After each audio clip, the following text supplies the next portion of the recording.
Becoming an ancestor in another world from this day on. Chapter 301, Revenge, Deep in the Sea. Translator, Henai Translations Editor, Henai Translations. A huge black shadow appeared under the flying ferry. As the huge shadow floated up bit by bit, the shadow became larger and larger. Splash! The water surface was sliced open like tofu. A ferocious tentacle rushed out and shot at the two people who were the nearest. Faced with such a sudden change, the male cultivator suddenly exerted strength with one hand and pushed the female cultivator beside him away forcefully. Then, he resolutely pulled out his saber and decisively swung it, wanting to block the bizarre tentacle. However, that attack was instantly shattered by the tentacle that had swept over. In an instant, the tentacle with the hideous serrated teeth was about to slap down toward him. The male cultivator revealed a look of despair. He would probably die here today. Bang! Under his inexplicably horrified gaze, the tentacles suddenly exploded into a rain of flesh and blood. Ow! At the same time, the giant shadow which had invaded the flying ferry suddenly let out a low roar, its voice filled with infinite fear. Bang! With a loud explosion, the giant black shadow, which had originally given off a strong threatening aura, suddenly collapsed. After a while, countless pieces of flesh and blood floated to the surface of the sea, mixing the sea area within a radius of dozens of kilometers into a bloody soup of flesh. Floating in mid-air, Romo looked down at the carnivorous fish scrambling for food below the sea. The light in his eyes flickered, and his emotions were extremely chaotic. This level 6 sea beast was the murderer who had killed Romo's wife. Back then, this level 5 magical sea beast had torn the entire flying ferry into pieces. Of the hundreds of great magi who had come on that trip, more than 100 had died, and his wife also. If it had not been for a great archmage who happened to pass by and saved those who were still alive, Romo would not have survived. Previously, it was an invincible giant, but now, it was a weak creature that could be killed in a few seconds. The reason why he had come here to mourn was also because he wanted to find and kill it. He had not expected this monster to come by itself. He only had to raise his hand, and it was killed. Romo did not feel any pleasure from such a smooth revenge. It was so smooth that he found it laughable. However, the past was gone and his beloved had passed away. Even though he had taken revenge, he could not relax at all. He was even a little lost. At the same time, on the blood-colored sea below, everyone stood rooted to the ground in a daze. They had even forgotten to circulate their magical power and almost fell into the sea of blood. Even the level 6 great archmage, Kankla, who was on the flying ferry, had his eyes wide open. However, there was still a hint of shock on his face. At this moment, he looked rather strange. His widened eyes stared straight at the giant shadow below the flying ferry, which had already disappeared. He stared at the pieces of flesh floating up, and the thick blood spreading. Gulp! He swallowed unconsciously. He could not believe that what was happening in front of him was real. A level 6 sea beast, died just like that. It's really, dead. Killed by whom? Which lord? Had killed it instantly. When the dazed group of magi were pondering, they suddenly discovered a new situation in the sea beneath their feet. In the sea of blood, specks of light as bright as stars floated up. At first, they were only vaguely visible, but soon, they revealed their true appearance.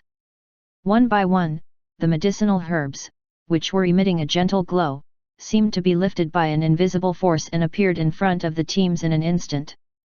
Everyone was dizzy from the surprise. They subconsciously grabbed the coral-like medicinal herbs in their hands. They stared blankly at the medicinal herbs in the ball of light. The medicinal herbs even had long legs. No. A mage suddenly slapped his head and was overjoyed. Sea-filling grass. I'm not dead. What's going on? The level 6 sea beast is dead. This is great. I'm still alive. It must have been the help from the Lord. Thank you for saving our lives, Senior. Thank you for saving us, my lord. Stirred by the joyful shouts, many people trembled and slowly regained their senses. A clamor broke out, and in the end, it all became one sentence in unison, "Thank you, Senior." At this moment, everyone reacted. They thanked the void respectfully, feeling lucky, grateful, and pleasantly surprised. The person who was respected and thanked by the Magi had not appeared from the beginning to the end. This lord seemed to have left quietly. Some people gradually understood, and then they continued to return to the flying ferry with their companions. Since the goal of this trip had been achieved, they should go back earlier. Who knows what other terrifying monsters are still in the Lost Spirit Sea? It is better to go back and cultivate. Perhaps in the future, they would also be able to become experts and protect a part of the world. Romo, who had left quietly, was currently heading deeper into the Lost Spirit Sea. He was not sure where Korja was, but he was certain that something major had happened in the Lost Spirit Sea. Otherwise, it would not have attracted so many divine magi. Since this sea region had value for investigation, he would explore it. If he could figure out this special situation, he should be able to bring great benefits to the Nicholas family. After all, the secret treasures in the Lost Spirit Sea had been nurtured for countless years. Even the divine mountain Immortal Island was drooling. With Romo's current strength, it was naturally suitable for him to search for treasures for his family in the depths of the Lost Spirit Sea. The deeper he flew, the deeper the ghostly blue in the grayish-white fog on the surface of the sea became, and the effect on his soul became more and more severe. However, to Romo, this little bit of harm had an effect so small that it could not be quantified. On the way to the depths of the Lost Spirit Sea, there were also magi appearing. There were great archmagi who were either alone or in teams. There were also large teams who had come over on flying ferries to attack a certain island. The large teams had all been basically sent by large factions to kill the powerful sea beasts and magical beasts that occupied the islands. Those active in this central sea region were all great archmagi. Romo did not stay here. He continued to fly quickly. A few days later, he reached the depths of the Lost Spirit Sea, which even a divine mage would not dare to enter casually. From then on, even Romo, a top divine mage, could feel a little pressure. The sea fog here was already completely dark blue. The latest _AP_SOTIs are on _the dot website. In this dark blue sea fog, it was as if even his soul was being corroded. At the same time, there was an inexplicable pull from the bottom of the Lost Spirit Sea, as if it wanted to pull him into the abyss. The range of his divine sense, which was at the peak of the divine realm, had also been suppressed to 10+ kilometers. It was impossible to probe further. As he continued to advance deeper into the sea, Romo sensed a small island. He wanted to sweep his gaze across it, but when he got closer, his gaze paused. He was shocked. He flew in the air and soon stood above the island. About 15 kilometers in size, most of the island had been completely destroyed. From the way the seaweed had decayed, this intense battle should have happened less than a month ago. At first glance, there was nothing special about the island, but on it, there was the trace of a familiar aura. It was the residual aura of Korja's magical power. She had been here and had even fought with an unknown expert. After finding the relevant traces, Romo was both happy and worried. This battle had been caused by many divine magi.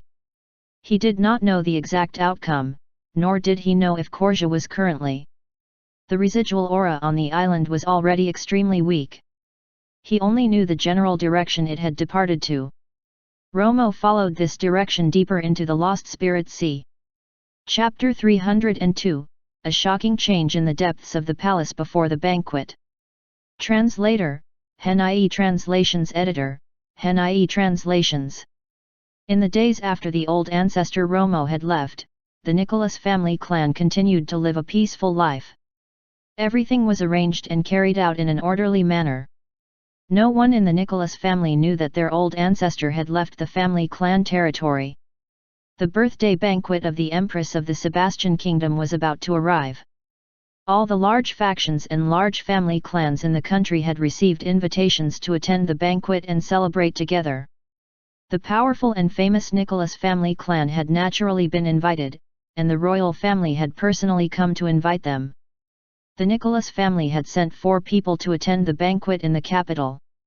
They were the family head Norton, the strongest in the family, Ron and Dick, and also the adorable girl, Lily. A few days before the banquet, the 4 of them, the 7th prince, Quinn, and the 9th princess, Norlee, had taken the sacred mist ferry to the capital. With the warm invitation from the 2 royal family members, the 4 members of the Nicholas family stayed in the Marquis residence, which was close to the imperial city. The master of the Marquis residence was Sana, the elder brother of the Empress of the Sebastian Kingdom.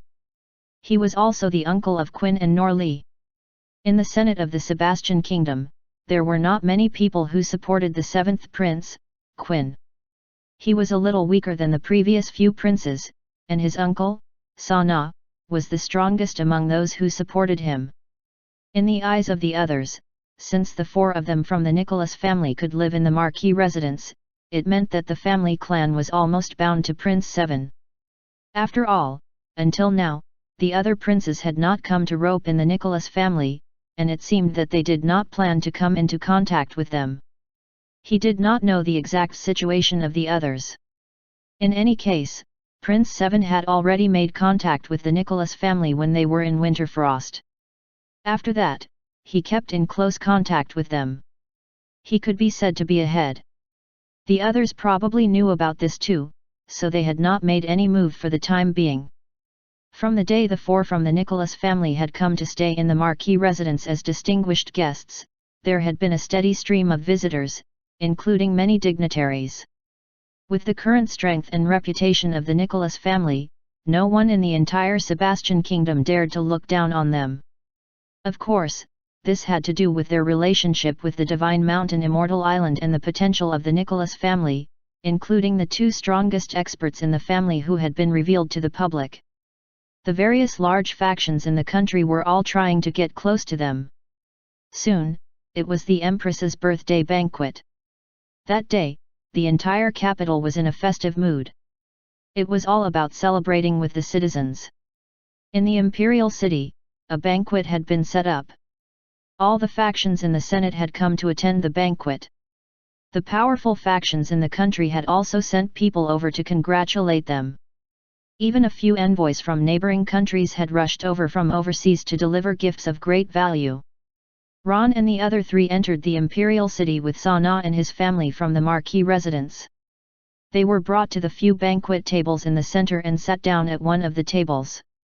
Quinn and Norlee were also sitting among them. Here, Ron also saw many familiar faces, including the great elder of the Sky Blue Magic Academy and the city lord of Winterfrost, Lean Dupont. Ron, that is the great elder of the Gale Wind Island. Quinn leaned over to Ron's side and reminded him softly. His gaze swept across the white-haired old man who was only a short distance away. At this moment, this person also glanced over and then he retracted his gaze. All this while, he had been expressionless. There were many people present.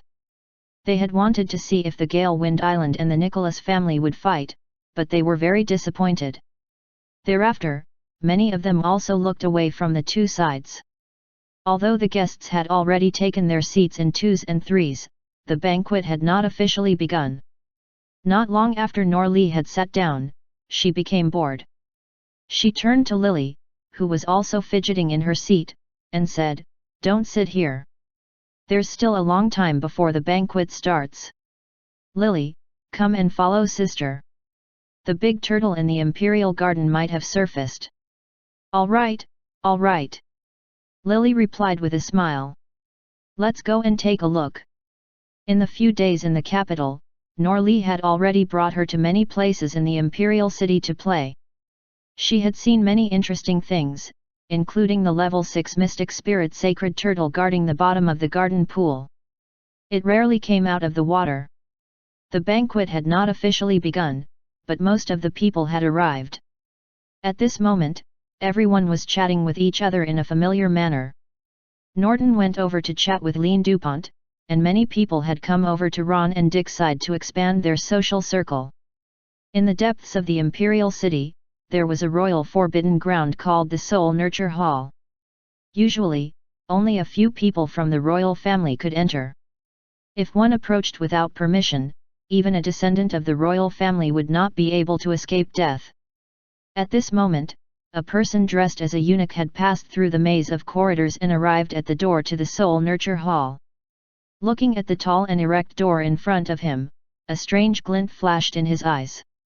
He raised his hand and slapped the golden talisman into the void in front of him. Buzz!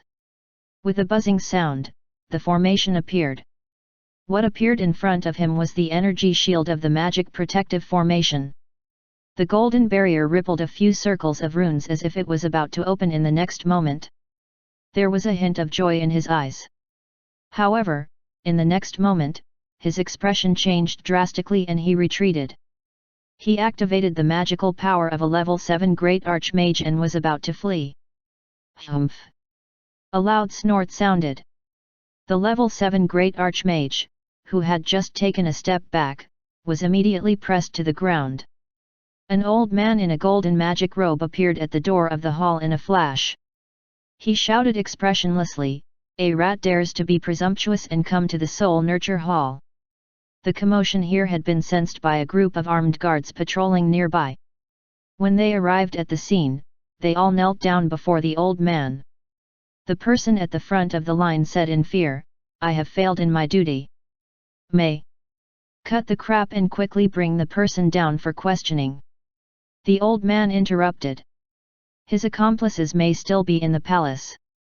Go and investigate quickly." "Yes." The captain of the guards stood up and was about to take the person away. The person, who was dressed like a eunuch, suddenly looked up. Madness suddenly burst in his eyes, and his pupils collapsed into the vertical pupils of a magical beast. A strange color crept up his neck to his face. The expression of the old man standing at the door of the hall changed, and he exerted strength. Crack! After the sound of bones breaking, the strange head twisted behind and he died. Seeing this scene, the guard, who had just gotten up, was so frightened that he fell to the ground. His knees hurt, but he was also at a loss. Ah, the person had died. The old man frowned in thought, a little surprised. This person's magical power had already been restrained by him, so how could he continue to play tricks? Perhaps he should not have killed him directly just now. Just as the old man was pacing around in thought, he suddenly saw something from the corner of his eye. The surprise in his heart immediately turned to horror. This person was clearly dead, but now those strange tendons were still spreading, and they had already covered his entire face.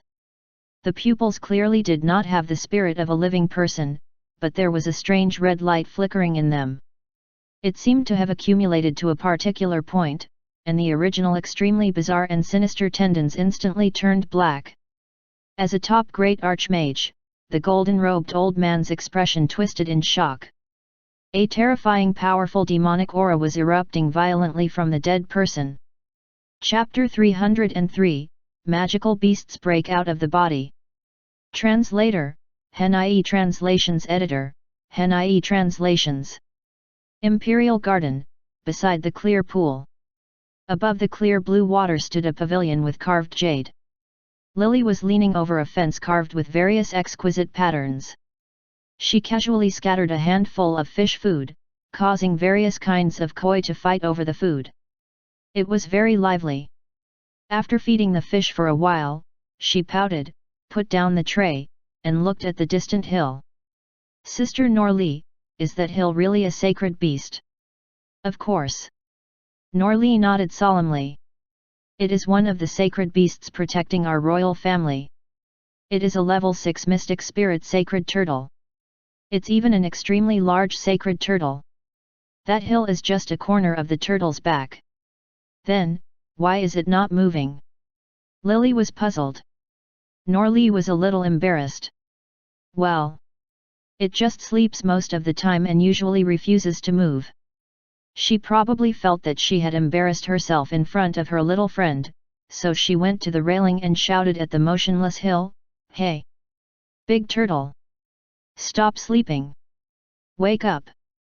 As she shouted, a faint light appeared between Norli's eyebrows. Splash! Splash! Suddenly, the hill moved, bringing with it countless splashes of water. The hill floated up and turned into a small mountain. A large turtle shell appeared at the base of the mountain. Immediately after, a huge sacred turtle emerged from the water. Lily's eyes lit up in surprise. Wow! What a huge turtle! Roar! At the same time, the sacred turtle opened its mouth and howled. Upon hearing the sacred turtle's low roar, Norli, whose eyes had been curved, was stunned. The sound was not right. Not only did it not match the sound she had heard before, there was also a hint of fear. Outside the Soul Nurture Hall. When the golden-robed old man discovered this, it was already too late. However, even if he had discovered it early, he still could not prevent the change from happening. In this short period of time, he had done the most correct thing he could do now. All the magical power in his body erupted. The moment he switched from attack to defense, he flipped his right hand and shattered the magic formation disc with magical power. Buzz! In an instant, in the center of the Soul Nurture Hall, a magic protective formation of a few hundred meters in all directions was blasted open, an energy barrier. When the old man had completed all of this in an instant, the black tendons on the corpse had already condensed into a bizarre pattern. The black patterns lit up with black light, and then the entire corpse shattered. Boom! With a roar that seemed to be able to tear the heavens and the earth apart, an extremely dark black light suddenly spread out, engulfing the guards who could not react.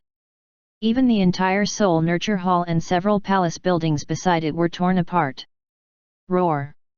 The powerful demonic aura and the ear-splitting roar blasted out in unison, resounding throughout the entire imperial city and even the entire capital. The people who had been raising their glasses and chatting happily were all shocked. What's going on? What a strong demonic aura! So powerful, a level 7 magical beast. What? This is impossible! Exclamations sounded from all directions. Everyone who was attending the banquet was in extreme chaos. Ron and Dick instantly jumped up and erupted with the magical power in their bodies at the same time. They broke through the chaotic crowd and rushed out of the window, flying into the sky. In the northwest corner of the Imperial City, there was a golden energy shield, blocking all the dark black light. And in the thick black ball, there was a powerful demonic aura that even the magic formation could not completely block. It was undoubtedly a high-level level 7 magical beast. Moreover, it was a violent and brutal ferocious beast. In the magic formation, there were also the auras of many magi. There were a total of 20 great archmagi, and their magical power levels had basically surpassed that of a level 7 great archmage. At the same time, in the pavilion in the middle of the lake, Norli and Lily had also been shocked by the sudden change. Both their eyes looked in the direction of the Soul Nurture Hall not far away. Norli exclaimed in shock, What is this?" Lily shrank fearfully beside Norli and instinctively looked toward the banquet hall. At this moment, 2 figures suddenly appeared from a corridor connected to the pavilion. Without a word, they flew rapidly toward the pavilion in the middle of the lake. Before they could land, the surging killing intent had already surrounded the targets. Ding! Warning! A genius descendant has been detected to be in mortal danger. An urgent mission has been generated. Urgent mission: save the 17th generation descendant of the Nicholas family, Lily. The system warning suddenly sounded in the ears of Romo, who was flying in the air. He paused for a moment and quickly called out the system. With Lily as the target, he used a visitation talisman. The visitation scene unfolded in the pavilion in the middle of the lake in the imperial city of the Sebastian Kingdom. When the 2 figures not far away flew over, before Lily and Norli could react instinctively, a small shadow suddenly flew out from Lily's waist. The sword did not need to be drawn. It swung out a cold light, and in an instant, it shot toward the two figures coming at them. The two great archmagi were shocked for a moment.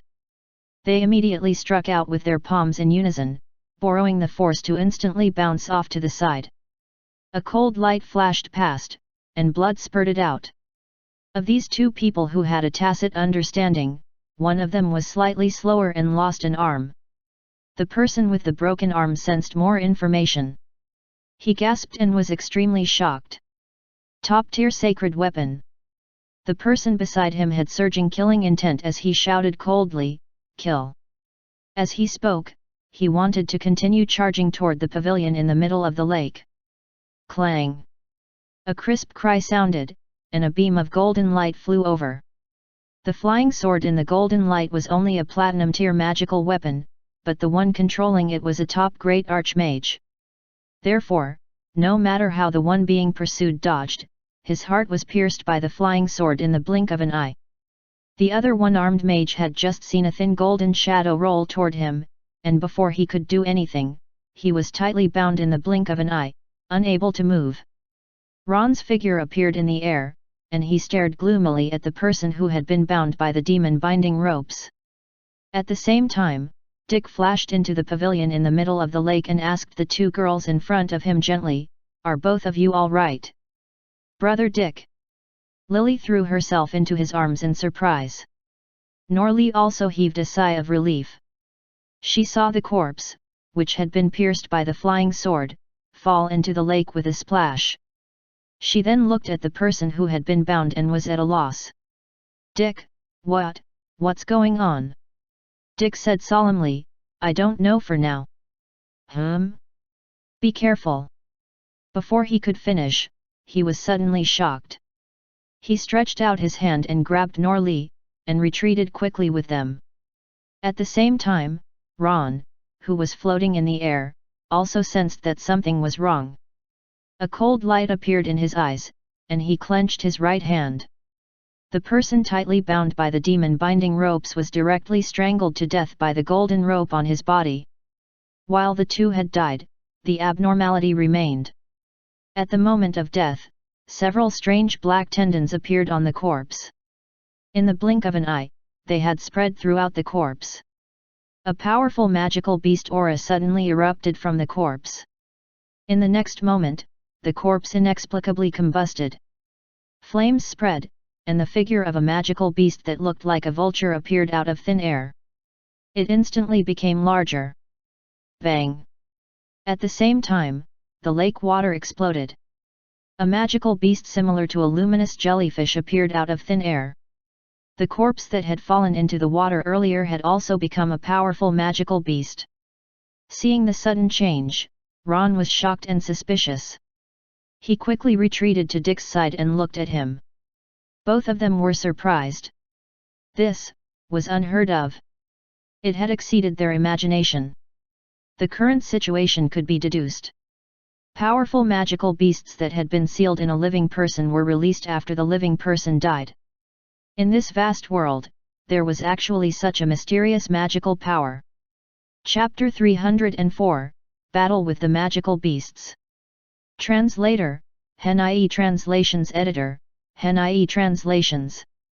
Using his body as a tool to carry magical beasts.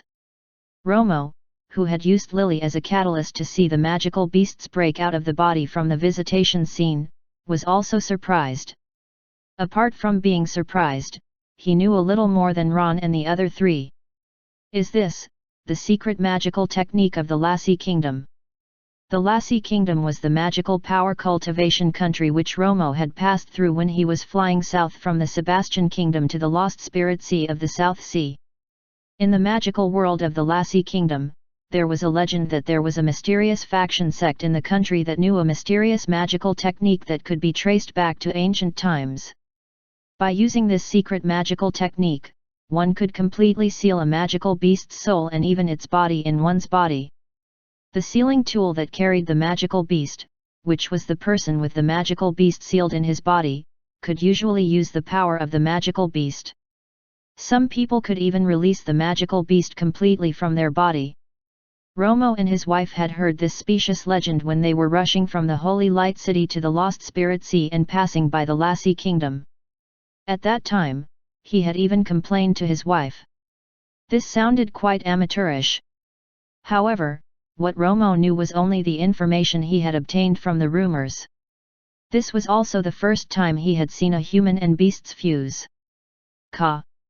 An ear-piercing cry was spat out from the mouth of the vulture-like magical beast in flames. Its sharp eyes were loaded with murderous malice, and as it flapped its wings, flames spread out. The flames swept in all directions, heating the lake water below into steam. The fire was burning, the lake water was boiling, and water vapor was rising. Ron activated the gold tint magic robe directly and used its energy shield to protect the four of them. The licking tongues of fire were pushed to the sides and continued to ignite the surrounding flowers, trees, and buildings. The two magical beasts in front of them were both high-grade level 6 magical beasts. They were quite strong, but not enough to make Ron and Dick panic. As for the shock in his heart earlier, he was just surprised and bewildered by what had happened. This was the Imperial City in the capital of the Sebastian Kingdom. Someone actually dared to come here and cause trouble? Roar! A low roar containing anger suddenly sounded.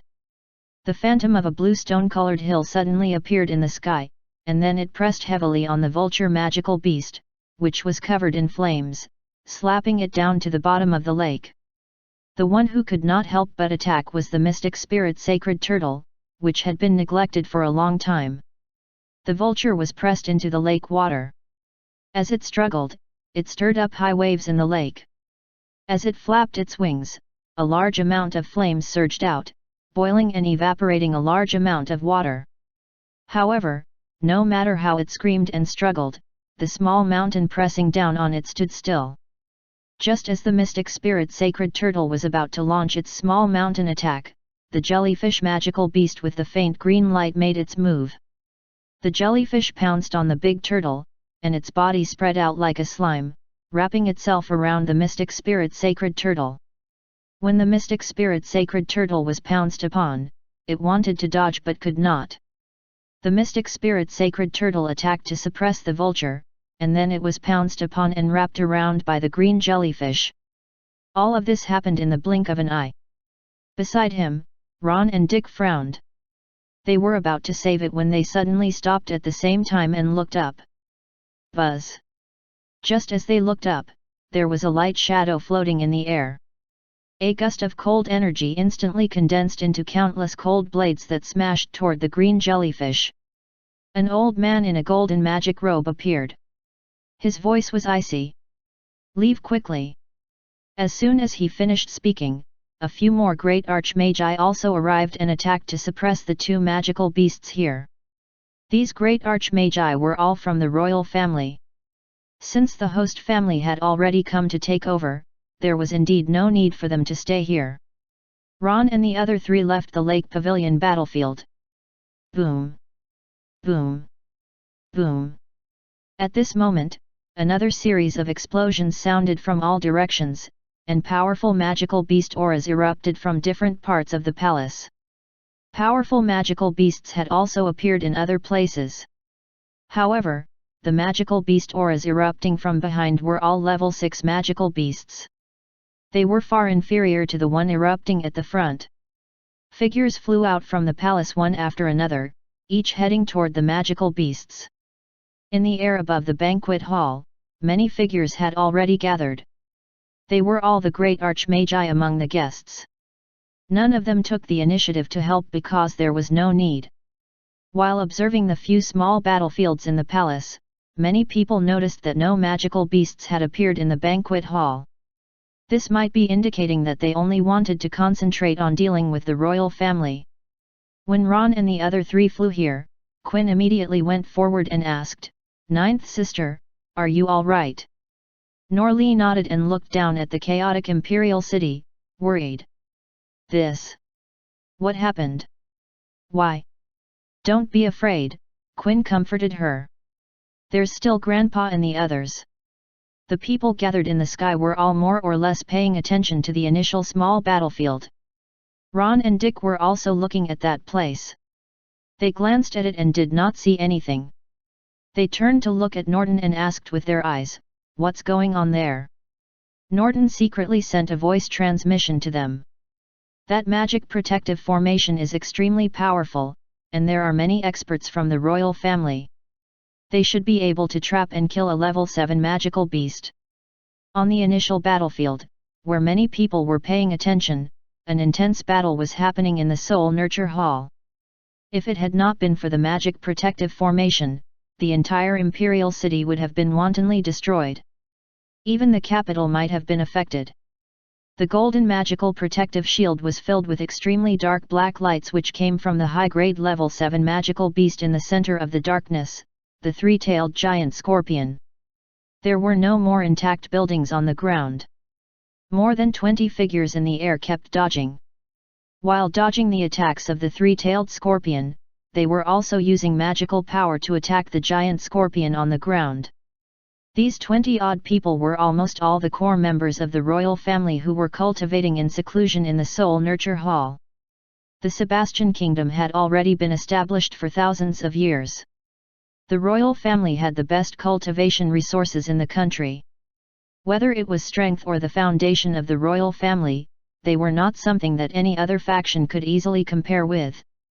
With such a terrifying accumulation, yet there was not a single divine mage in the royal family. Perhaps there was some special reason? However, no one knew how many great archmagi there were in the royal family. They all felt that the royal family must have many secret methods, and that they would even have the ability to fight a divine mage.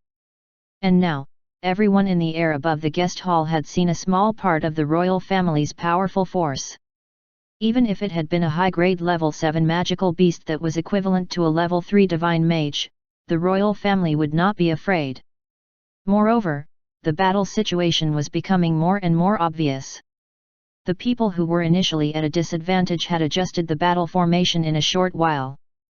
A group of great archmagi had already begun to suppress the level 7 magical beast. Seeing this scene, many people were very surprised. They basically whispered to each other. Roar! A dragon roar suddenly sounded from the depths of the imperial city, followed by a golden shadow that soared into the sky. Its might could shake 500 kilometers. In the crazy wind and clouds in the sky, the dragon shadow suddenly swooped down on the level 7 magical beast in the imperial city. Halfway through, the golden shadow dissipated, and a fiery dragon treasure sword shot into the protective shield in an instant, instantly piercing the body of the three-tailed giant scorpion. Chapter 305, A Huge Mountain Descending from the Sky. Translator, Hen-IE Translations Editor, Hen-IE Translations. Sacred Tool. Seeing the fiery dragon treasure sword, Ron and Dick raised their eyebrows. It was a great killing weapon.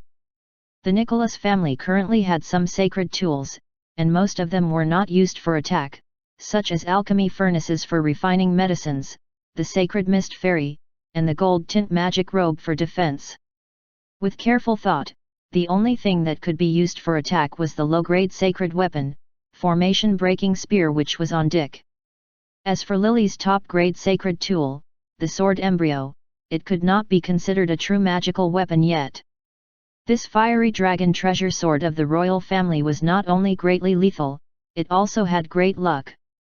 It was the incarnation of the national luck of the Sebastian Kingdom. It was rumored that thousands of years ago, the founding emperor of the Sebastian Kingdom had used the fiery dragon treasure sword to fight everywhere, unifying the surrounding vassal states in one go. This was how the original Sebastian Kingdom was built. The guests who had witnessed the series of changes in the battle from the sky had basically only heard of the related legends. Today, they were fated to see this precious treasure. Indeed, it lives up to its reputation. Its power is extraordinary.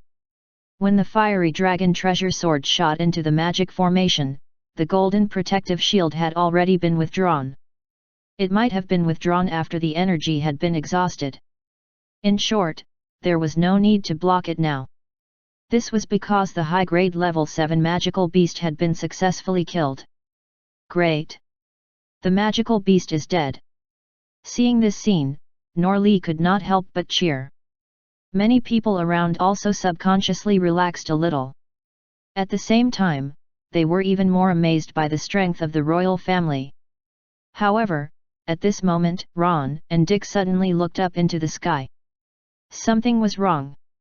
Beside them, some high-level great archmagi had also sensed the abnormality and looked up at the sky. Buzz! In the next moment, basically everyone in the capital felt a loud rumble in the sky. At the same time, a huge black shadow as large as a mountain fell straight down.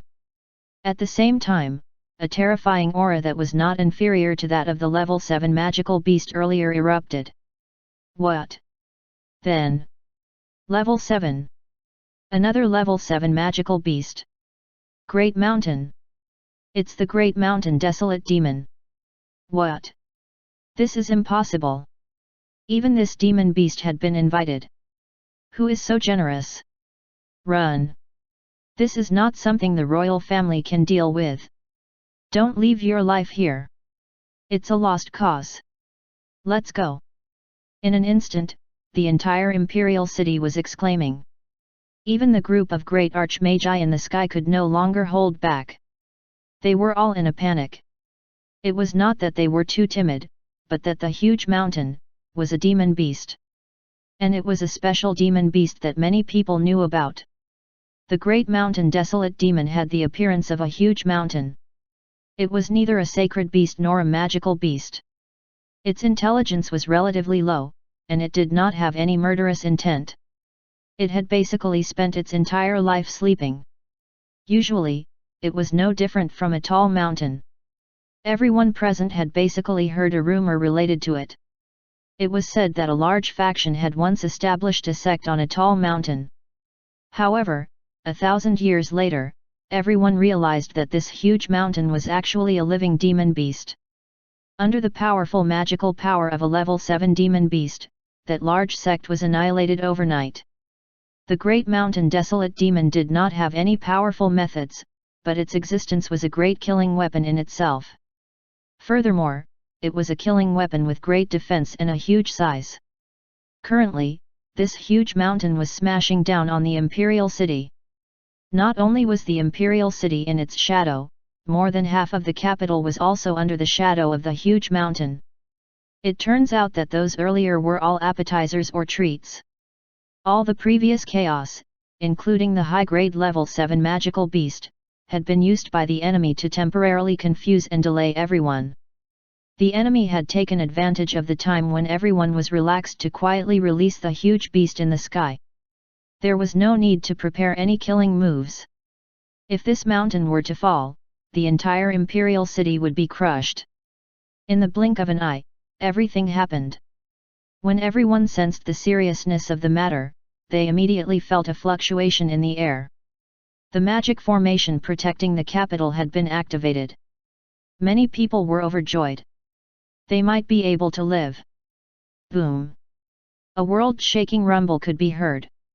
The Great Mountain Desolate Demon had collided with the magic formation. However, the energy shield, which had been hurriedly condensed, could not even last for 3 seconds before it collapsed and scattered. At this moment, the huge mountain above was less than 10,000 feet away from the imperial city.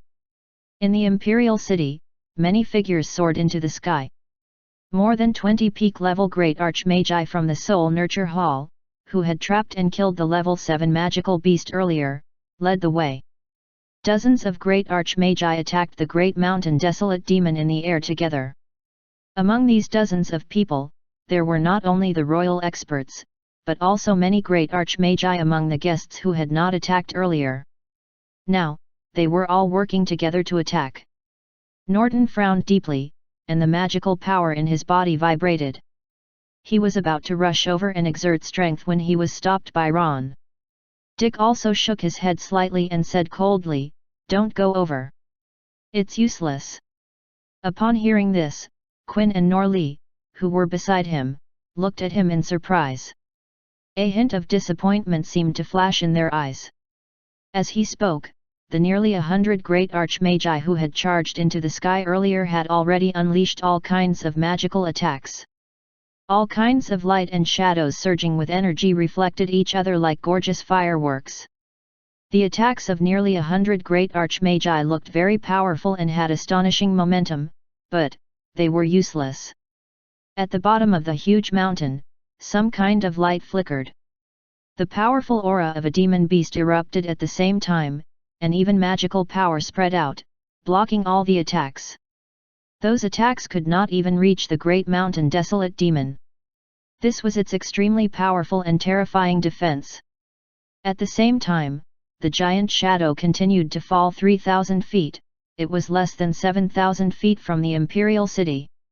No. The attacks are ineffective. Leave this place quickly. A loud shout suddenly sounded in the sky above the banquet hall. It turned out to be the great elder who had come to the banquet on behalf of the Gale Wind Island. As he shouted, he was already flying rapidly out of the imperial city. Many great archmagi followed closely behind. In the beginning, there were only one or two, but later on, most of them retreated. Everyone gradually confirmed that the fall of the great mountain desolate demon could no longer be stopped. Retreat! A loud shout, full of shock, anger, and helplessness, came from the mouth of a royal family's old ancestor. All the great archmagi of the royal family retreated accordingly, and some even carried the royal family members beside them who were of low levels. Seeing this scene, the magi, who had been hoping for a turnaround, no longer hesitated and flew out of the imperial city in fear. If a great archmage wanted to escape, he would naturally be able to escape from the most dangerous area, but the others could only wait for death. The imperial city was in chaos. Angry shouts, cries of despair, and cries for help could be heard everywhere. Chief Steward Hansen descended from the distance and said anxiously, "Your Highnesses, let's go." Quinn nodded solemnly and pulled Norli over. "Ninth sister, let's go." Norli was dumbfounded. Her face was pale as she instinctively looked in the direction of Dick. Her vision blurred, and she was shocked. Dick and Ron had actually turned around and advanced forward in the opposite direction. Chapter 306, Going in the Opposite Direction, Shattering the Mountain. Translator, Hen.ie Translations Editor, Hen.ie Translations. Norli shouted in surprise, "Dick! What are you doing?" She was not the only one. Quinn, who was beside her, and also everyone around were all extremely shocked when they discovered that the two of them from the Nicholas family had actually done such a thing. When everyone was charging at it earlier, they did not charge. Now, what is happening? Have they gone mad? Are they courting death? At this moment, the expressions of the two brothers, Dick and Ron, who were flying high in the sky, became solemn. The magical power in their bodies suddenly erupted, and then their speed increased exponentially. In fact, they had not wanted to be involved in this matter. Previously, they had been standing around watching, and they had thought that the royal family might have some methods to resolve this. However, the royal family seemed to be helpless. Since they were here now and had some ability, they naturally could not watch the situation deteriorate and become worse. They were already in the capital, and they had already fought earlier. It was not impossible for them to fight again. The two brothers activated the Skyfiend 3 transformations together and directly erupted with the second transformation, raising their strength infinitely close to that of a divine mage. If they used the third transformation, they could manage to get half-step into the divine realm. However, the price would be too great, and there was no need. With the enhancement of their strength, Ron and Dick increased their speed again. In an instant, they brushed past the many people who were fleeing and flew into the sky to face the great mountain desolate demon. Under the gaze of everyone who was dumbfounded and speechless with their madness, the power of the strange sacred flame erupted from the bodies of the two of them. Two abnormally powerful flames, the light passage sacred flame and the sun-devouring flame, appeared. The two clusters of strange sacred flames did not erupt directly at the great mountain desolate demon. Instead, they separated into the palms of their respective masters. Under the relatively firm suppression of the palms, the two clusters of strange sacred flames collided violently, entangled, and leapt out. Soon, they turned into a huge and beautiful platinum fire cloud. The self-created strange sacred flame combined technique platinum fire cloud. When they used this move again, their movements and minds were stable. In the next moment, the two of them waved their hands and sent out the platinum fire cloud. The unpredictable fire cloud also shot out. Roar! A deafening low roar sounded from the great mountain desolate demon. There was actually a hint of fear in its voice. Even the huge, unmoving body was trembling slightly. The defensive light was unprecedentedly dazzling. In the blink of an eye, the platinum fire cloud came into contact with the energy and demonic power of the great mountain desolate demon, and then, it exploded. Boom! An earth-shaking loud cry, which had never been heard before, reverberated out. The light passage sacred flame and the sun-devouring flame in the platinum fire cloud exploded at the same time. It was as if two bright stars had collided from afar. The energy, which could tear the heavens and earth apart, suddenly exploded, dyeing the entire capital with a fiery glow. The moment the platinum fire cloud wrapped around the explosion, the originally indestructible defensive energy shield of the great mountain desolate demon shattered with a bang. The terrifying and huge energy crazily tore into the base of the mountain. The entire huge mountain collapsed from the bottom, the shatter spreaded throughout the entire mountain. Under the incredulous gaze of the great archmagi, the huge body of the great mountain desolate demon shattered inch by inch. The platinum flame opened its mouth and swallowed the still collapsing mountain. Buzz! At the same time, a trembling sound could be heard. The capital's magic protective formation, which had been crushed by the huge mountain earlier, emitted a large amount of rune light. It condensed into a familiar energy shield at a low altitude below Ron and Dick, enveloping the entire capital. The royal family had forcefully activated the city protection magic formation to block the terrifying aftershocks in the air. At first, everyone thought that the shattered fragments of the mountain would definitely crash down, but they later discovered that the entire mountain had been completely swallowed by the two-colored flame. Soon, the flames were completely restrained to the point that they were not seen. The sunlight in the sky shone down again, and there was not a trace of the mountain left in the sky. The entire capital was silent. The great archmagi floating in the imperial city were also uncontrollably shocked. Even the old ancestor of the royal family and the elders of the four large factions of the Sebastian kingdom were not spared. They could not regain their senses for a moment. A level 7 great mountain desolate demon had actually been annihilated just like that. One move, an instantaneous kill. And it was completely gone. In the crowd, people gradually regained their senses. Their gazes landed on the two people standing in the sky. Surprise, gratitude, joy, admiration.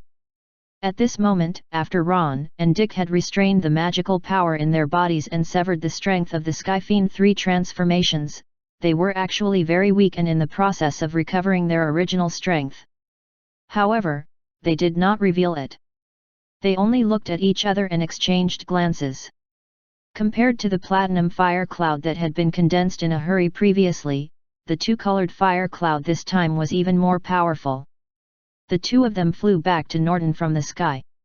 Norton looked proud and patted the shoulders of the two young men gently. "Young men, you guys are great!" Roar, boom! A series of beast cries and roars pulled everyone back to reality.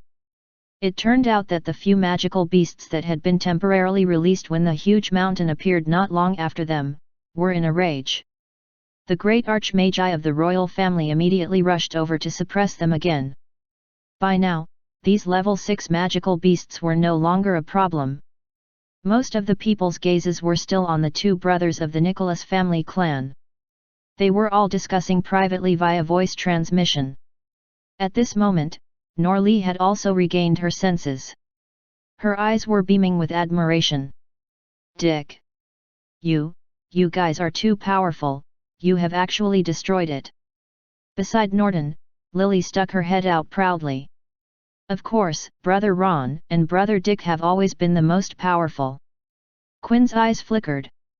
Just as he was about to spit out the excitement in his belly, he suddenly heard Chief Steward Hansen beside him say, "Your Highness, His Majesty has arrived." Quinn was stunned for a moment. He immediately turned around and saw a group of royal experts flying over. The person in front was a person of about 50 years old. He was wearing a brocade dragon robe and cut a tall and mighty figure.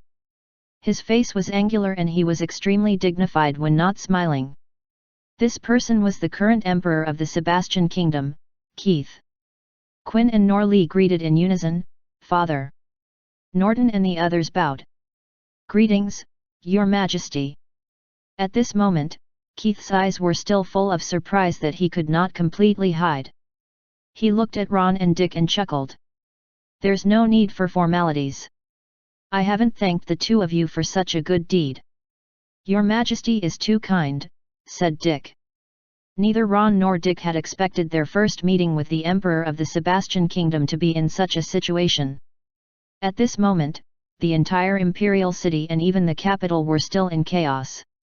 It was not the right time to sit down and talk in detail.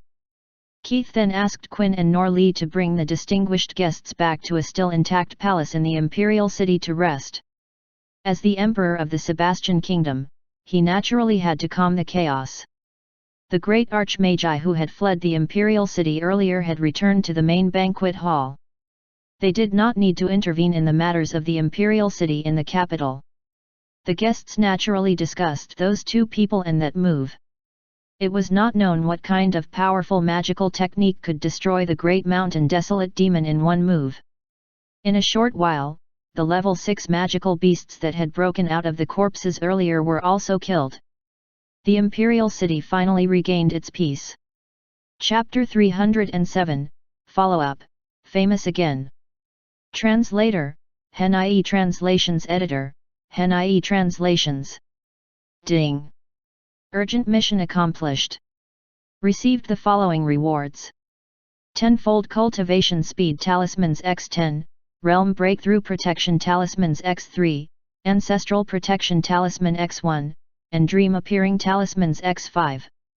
When the threat in the Imperial City had been eliminated, the system notifications sounded in Romo's mind.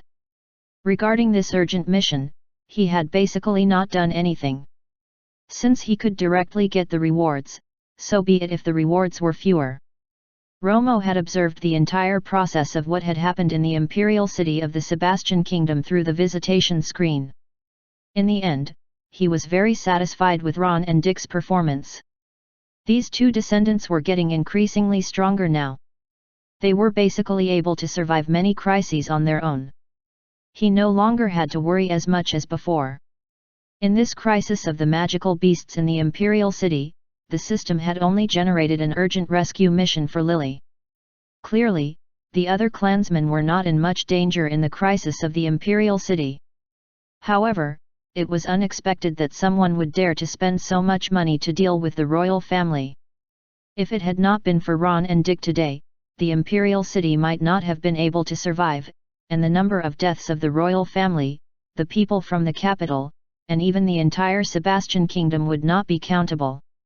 Since it was a magical technique for magical beasts to break out of the body of a dead person, the Lassie Kingdom must have been involved. After this unforeseen event, the Sebastian Kingdom would not grit their teeth and swallow it. It could be foreseen that there would be a great chaotic battle in the future, and it might even lead to a war between the two countries. The Sebastian Kingdom and the Lassie Kingdom were neighboring countries. They had many conflicts to begin with and had many intense battles. Only in the recent few hundred years had they calmed down a little. It seemed that peace was leaving and war was coming. However, they were, after all, two countries. They would not fight just like that. It was better to leave these matters to the royal family and the Senate to worry about. At the very least, there were still 4 large factions in the Sebastian Kingdom, so the situation should not be completely out of control. It would not affect the Nicholas family. Romo did not want to participate in these miscellaneous matters now. He only planned to develop himself. Splash! As Romo was thinking, there was a sudden change in the sea below him. A huge arm suddenly broke out of the sea and grabbed him. Just as this arm was about to grab Romo, it suddenly collided with the invisible wall, and blood immediately splattered. Romo turned off the visitation screen which had been switched on earlier. He lowered his head and took a look. He saw a large sea ape jumping out of the sea. It retracted its arm, opened its mouth, and shot an energy laser at him. Romo raised his right hand slightly and slashed out with his palm as a saber, breaking the laser beam that was shot at him. He also split the magical beast that could not escape in time into two. The level 7 magical beast died instantly. Its carcass plunged into the sea, causing a splash that carried the smell of blood. A magical beast core broke out from the carcass and rushed to Romo. He casually put it away. On the originally calm surface of the sea, countless relatively weak sea beasts and magical beasts immediately appeared. They were all dividing the sea ape's carcass. On the sea, Romo looked into the distance and increased his speed. A few days later, in the capital of the Sebastian Kingdom. A few days had passed since the series of changes happened in the imperial city on the day of the Empress' birthday, but the effects of the related events had not ended. There were still some follow-up matters. The greatest life and death crisis that day had been resolved by the two brothers of the Nicholas family, but the many buildings that had been wantonly destroyed by the magical beasts had not been restored. Moreover, many members of the royal family had died in this battle. Most of the important buildings in the imperial city palace had been destroyed, and half of the imperial city had been reduced to rubble. The guardian spirit beasts in the palace had also suffered many injuries. Even the top level 6 mystic spirit sacred turtle was seriously injured. Moreover, even the third prince had died in this attack. It was said that at that time, the prince was receiving a top great archmage. In the end, the other party suddenly attacked and seriously injured him. That person was later surrounded and killed. Then, he immediately released the magical beast in his body and killed everyone present. Even the seriously injured third prince had been killed. Upon hearing this, the royal family was furious. They had already given strict orders for the investigation, but the outcome was kept a secret. Everyone outside was discussing this matter. In fact, those who knew a little about it had basically speculated that the Lassie kingdom would have been involved in this matter. However, everyone had their own opinions on the exact situation. Just the target alone, some guessed that it was Lassie Kingdom's Senate, and some guessed that it was the survivors of the vassal states that had been destroyed by the Sebastian Kingdom. The rest were even more complicated. Some said that a war between the two countries was about to break out, while others said that the remnants of evil were plotting in secret. This banquet should have been a joyous occasion, but in the end, it became a day of suffering for the royal family. In the end, the banquet was casually dismissed. After the few remaining level 6 magical beasts had been exterminated, the guests left on their own. It was heard that the elders of the 4 large factions of the Sebastian Kingdom had stayed in the capital and planned to continue to follow up and investigate this matter. The magical beast attack today was a resounding slap in the face for the 4 large factions in the magical world of the Sebastian Kingdom. They naturally wanted to get back. As for the other family clans, they were basically waiting to see what would happen next. They planned to make plans later. In addition to the above discussions, there was another hot topic on the day of the banquet. It was the move made by Ron and Dick from the Nicholas family. Especially in the magical world, many people were paying attention to the information on these two people. It had already surpassed the incident of the magical beasts attacking the imperial city. The royal family was able to use a magic formation and many great archmagi to trap and kill a high-grade level 7 magical beast that was equivalent to a level 3 divine mage. Those who heard about this were already shocked. In the end, the 2 top great archmagi of the Nicholas family had actually joined forces to kill a level 7 magical beast. Moreover, it was an easy instant kill. Previously, everyone had heard from the rumors that these two had a powerful magical secret technique, a fire-based secret technique. But now, this magical power could actually further increase its might further. It could even be combined to form an extremely terrifying combined magical power. Those who had seen the power of the fire-based secret technique earlier were now certain that this must be a divine tier secret technique. The reputation of the Nicholas family had not only spread throughout the Sebastian kingdom, many large foreign powers had also paid close attention to the two strongest experts of the family. As they were engaged in a heated discussion, everyone also recalled the incident earlier when the Red Rose Sea's mystic realm was shattered.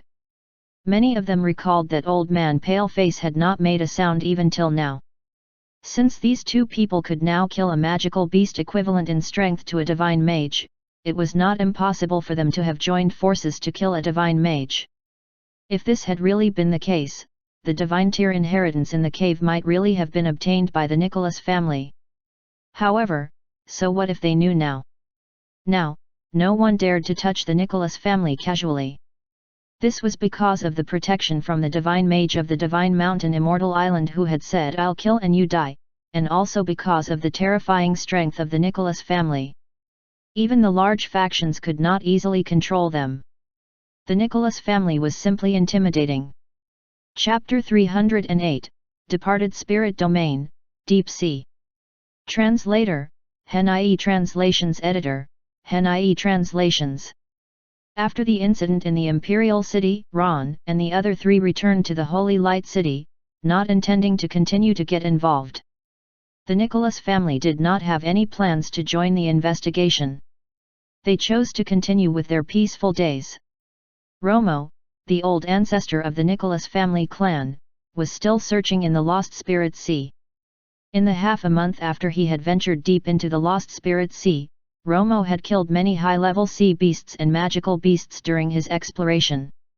He had obtained many beast cores. At the same time, he had also explored an island that no one had stepped into and obtained many natural treasures from it.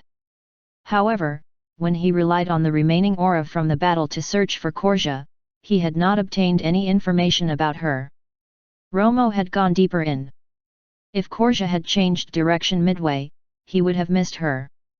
However, he had no other choice now. He could only continue to walk directly in. The information related to the depths of the Lost Spirit Sea was not known to Romo previously. Even in the magical circles of the Great Archmagi, there was not much of such important and crucial information. However, Cam, the Deputy City Lord of Lost Spirit City, who had been overprotective of his son, and whom he had killed in passing, had many good items in his Divine Mage storage ring. As he explored deeper into the Lost Spirit Sea, Romo was bored and counted the items inside. He was surprised to find a notebook inside. There was some information about the deepest depths of the Lost Spirit Sea. If the area of the Lost Spirit Sea was divided by the level of magical power, it could be divided into the outermost circle which a great mage could explore, the middle circle which a great archmage could enter, and the deeper area of the Lost Spirit Sea which required a divine mage as the threshold for entry. There was actually not much information on the map in the notebook provided by the Deputy City Lord of the Lost Spirit City. However, it enabled Romo to get his bearings a little and prevent him from losing his way in the dense fog and vast sea. On this day, Romo had forced his way through a dangerous area with towering waves everywhere. When he reached the depths of the Lost Spirit Sea, he was attracted by the area marked as the core on the map in the notebook. In front of Romo, 3 huge islands arranged in a triangle appeared.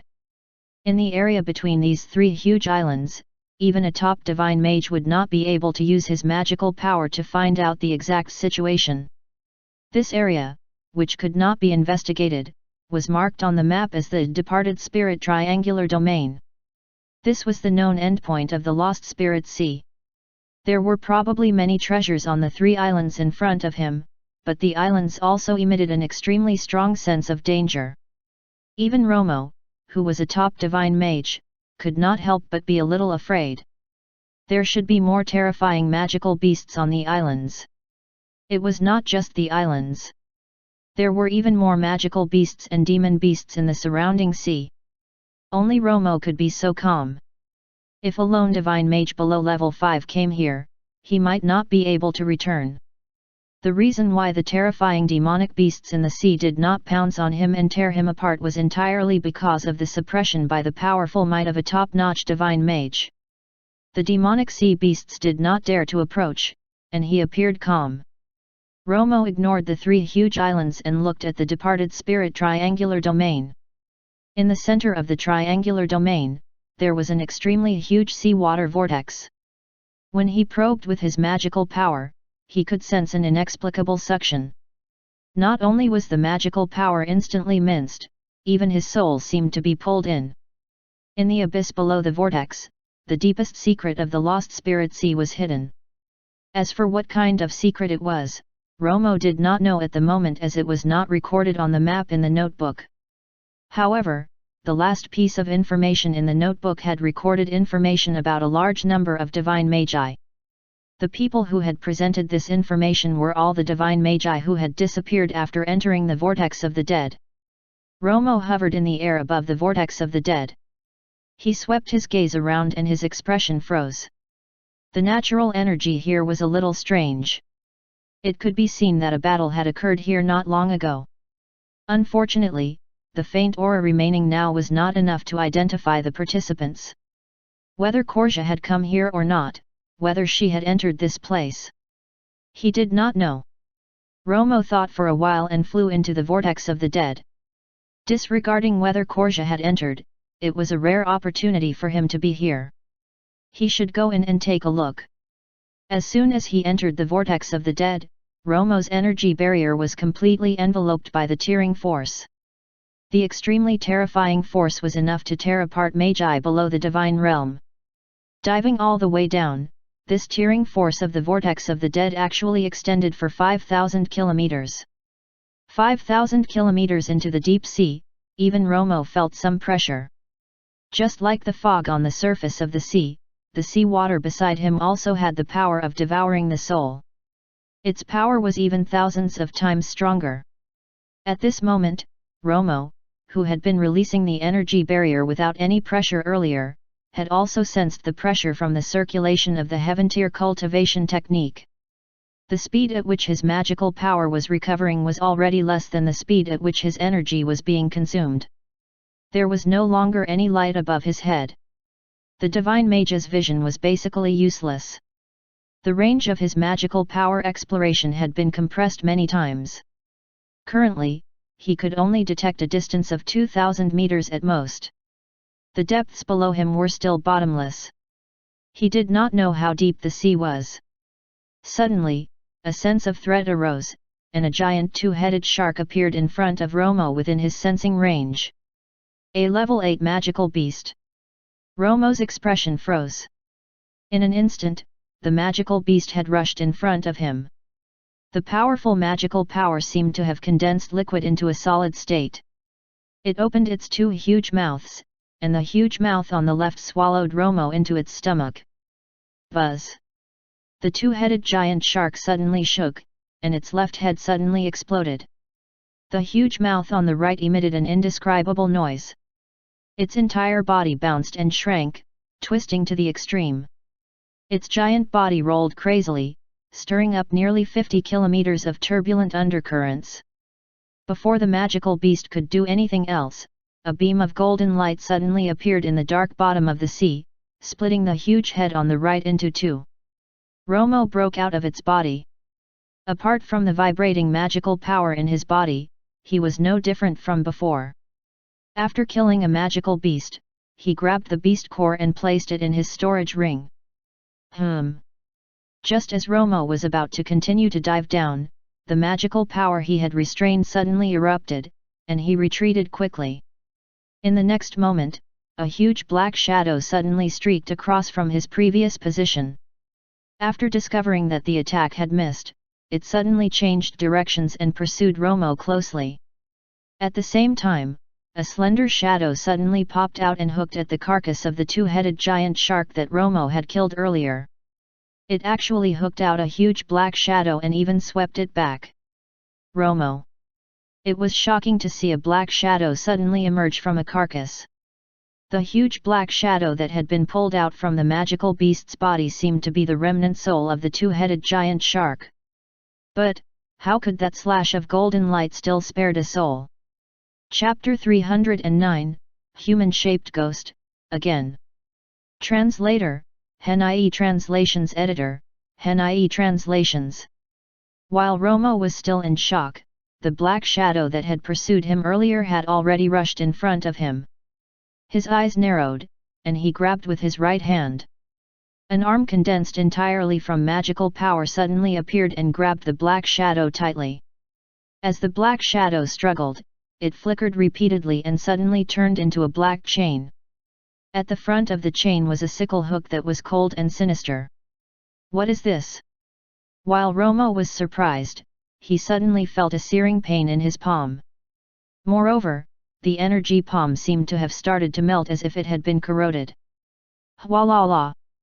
Immediately after, the black chain actually curled up agilely like a living thing, and in turn, it wrapped around Romo's magical arm.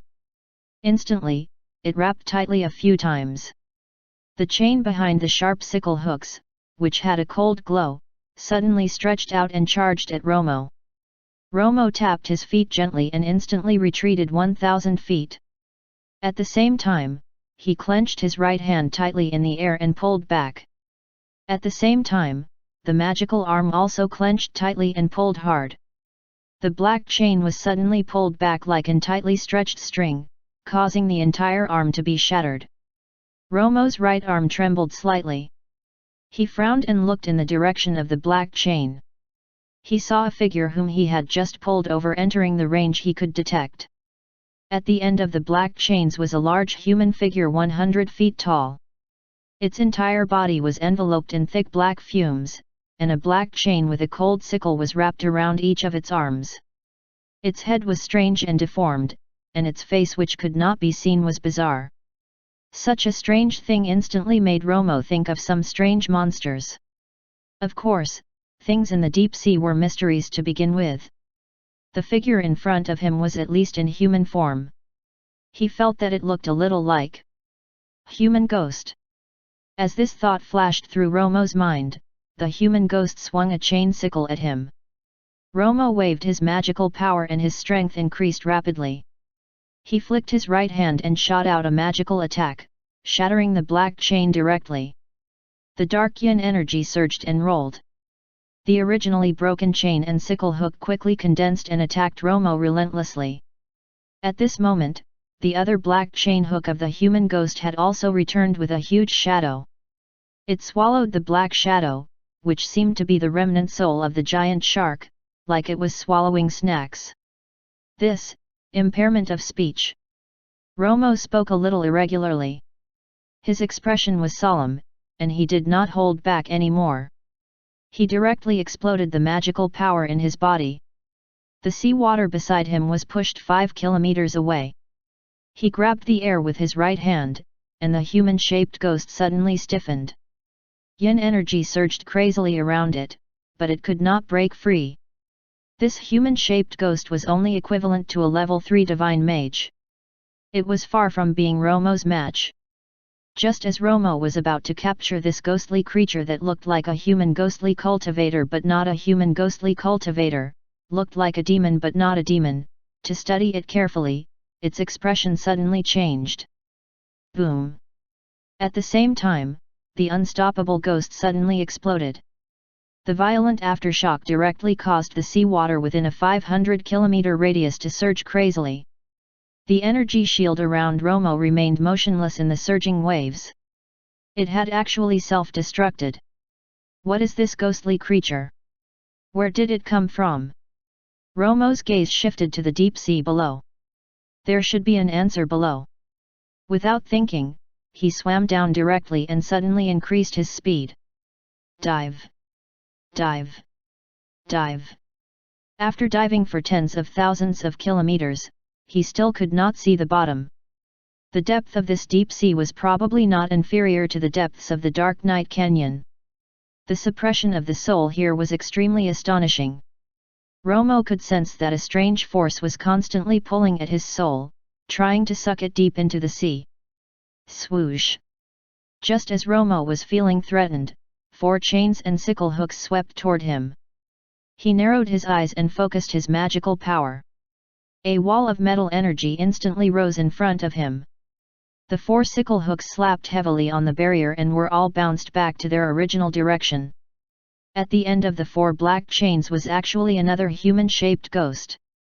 This ghost was similar to the previous one, only a little different. The difference was that its face had become even more sinister, and it had 4 arms. Moreover, its strength was equivalent to that of a level 6 divine mage. This 4-limb ghost-like thing surprised Romo and made him even more curious. 4 more sickle hooks had rolled in front of him. Romo's eyes flashed, and the magical power beneath his feet flashed. He instantly disappeared from his original spot, and the 4 black hooks missed. In the next second, the figure, which had originally flashed past, suddenly appeared behind the 4-limb human ghost. Then, he stretched his right hand directly into the thick black fumes of the other party, ignoring the barrier and grabbing the ghost's neck. The powerful magical power could penetrate into the ghostly creature and directly restrain its soul. However, in the next moment, Romo's expression suddenly changed. He simply let go of the monster and retreated rapidly. He used his magical power to build a barrier. Boom!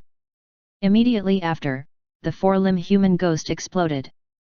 The energy barrier around him flickered a few times before returning to normal. Romo frowned and pondered. Logically speaking, since the ghost's body and soul had been restrained by him, it should not have been able to forcefully detonate itself. There was only one possibility. This self-destruction was not self-destruction. It was a directed explosion. There was still a manipulator behind. This ghostly creature had been restrained. It was just like the curse of the Mu Guang Pavilion previously. But, who had the ability to impose such a self-destruction curse on a divine-tier ghost? From Romo's experience, it was basically impossible to place such a curse on a divine-tier expert. When he was controlling the human-shaped ghost earlier, he had also checked the soul state of this ghost. It was indeed a human-shaped ghost cultivator. However, it was different from ordinary ghostly cultivators. It basically did not have its own consciousness. In this situation, it was more like a puppet. This dive trip into the vortex was getting even more interesting. Romo's eyes flickered continuously. He looked down at the endless depths and smiled as he dived. Dive. Dive again. Dive. After diving continuously for tens of thousands of kilometers, he was already more than 100,000 kilometers deep into the sea. Finally, Romo sensed the existence of the bottom of the sea. At the same time, the third human-shaped ghostly creature had arrived. Along with the figure, there was also a menacing attack. 6 black chains intertwined into a huge net came toward Romo, covering him. Whether it was its speed or its powerful might, it was dozens of times faster and stronger than, and even surpassed the previous one. This 6-limb human-shaped ghost was equivalent to a level 9 divine mage. However, what Romo was most concerned about was not the 6-limb human-shaped monster in front of him, which he had to urgently attack, but the giant black water vortex behind the human ghost. It was not a vortex formed by seawater, but a spatial vortex. The interest in Romo's eyes became stronger, and a hint of excitement appeared on his face. The magical power in his body surged completely, and for the first time, the power of a top-notch divine mage erupted. Under the giant net of chains, Romo's might increased tremendously. With a wave of his hand, countless golden light swords appeared. In the deep sea, a great battle had erupted. Chapter 310, The Vortex Opens, An Old Friend Appears. Translator, Hen.ie Translations Editor, Hen.ie Translations. The battle ended very quickly. To the current Romo, even a level 9 divine mage could not do anything to him. Moreover, in order to quickly end the battle, Romo had used the first transformation of the Skyfiend 3 transformations. In just a few seconds, he had killed the 6-limb human monster. Knowing that this thing would self-destruct, Romo did not want to capture it alive anymore. He killed it directly till its soul dissipated. The seawater within a 500-kilometer radius surged crazily, and even the bottom of the sea was shaking. Several deep and invisible trenches had been punched out. Even a dormant underwater volcano had been beaten till it erupted. Romo continued to circulate the first transformation of the Skyfiend 3 transformations. At this moment, the magical power in his body was still abundant, and his combat state had basically not been damaged. As he had the inviolable soul body, the damage caused by the first transformation was basically no harm to him. The effect on him was minimal. This meant that even if Romo kept using the first transformation, his combat state would be almost full. With a wave of his hand, the remaining chaotic situation of the battle beside him calmed down in an instant. The magical power directly expelled the liquid around Romo. This underwater area was like an upside-down bowl. It was completely empty inside. Romo's gaze turned to the giant spatial vortex that had been blocked earlier by the human-shaped monster. This spatial vortex was complete and stable. It was unknown where it would lead. Could the location of the vortex be the greatest secret of the Lost Spirit Sea? Romo did not barge in directly. He fell into deep thought. The multi-limb human-shaped monster he had encountered earlier was not weak, nor was it very strong. It should not have been able to make a group of divine magi unable to return. The strength of this human-shaped ghostly creature was not befitting the Lost Spirit Sea's notoriety for being the most treacherous. In the depths of the Lost Spirit Sea, it was said that even a heavenly divine mage had disappeared. However, until now, Romo, who was at the peak of the divine realm, had not encountered an existence that could be considered a great threat to him. This meant that he had not been close to the most dangerous place, and this place was very likely where the vortex in front of him would lead to. In this case, the puppet-like multi-limb human ghost earlier could have also been used as a guard to prevent others from entering. Romo's curiosity grew. After thinking for a while, Romo flicked his finger and shot out a magical power, hitting the giant spatial vortex. Buzz! A continuous vibration resounded in the deep sea. A colorless barrier enveloped the giant spatial vortex, and the attack was blocked. Not only was there a guard here, there was also a barrier blocking him. One layer of security, and another. The more tightly guarded, the greater the secret inside. Romo sized up the barrier and activated his magical power to attack, again. Crack! After attacking for a while, a crack finally appeared on the barrier, and then it collapsed with a bang. The originally intact and stable vortex suddenly started to vibrate. The spinning speed of the vortex also increased, and a sinister aura that shocked even a top-notch divine mage could be felt. At the same time, the strange force that had been sucking at his soul suddenly increased by 1,000-fold. Magical power exploded and resisted the terrifying suction force. Romo was secretly surprised. In the next moment, in the waterless void, black shadows that had been sucked in by the terrifying suction force appeared. They all pounced into the giant vortex. Looking closely, those black shadows were all actually the souls of humans and beasts. This. Romo's eyes flickered. He was shocked and puzzled. What was going on? Buzz!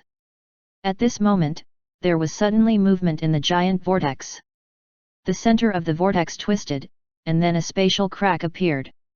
Immediately after, the gap was breached, and figures rushed out from the vortex. Powerful auras of magical power filled the void.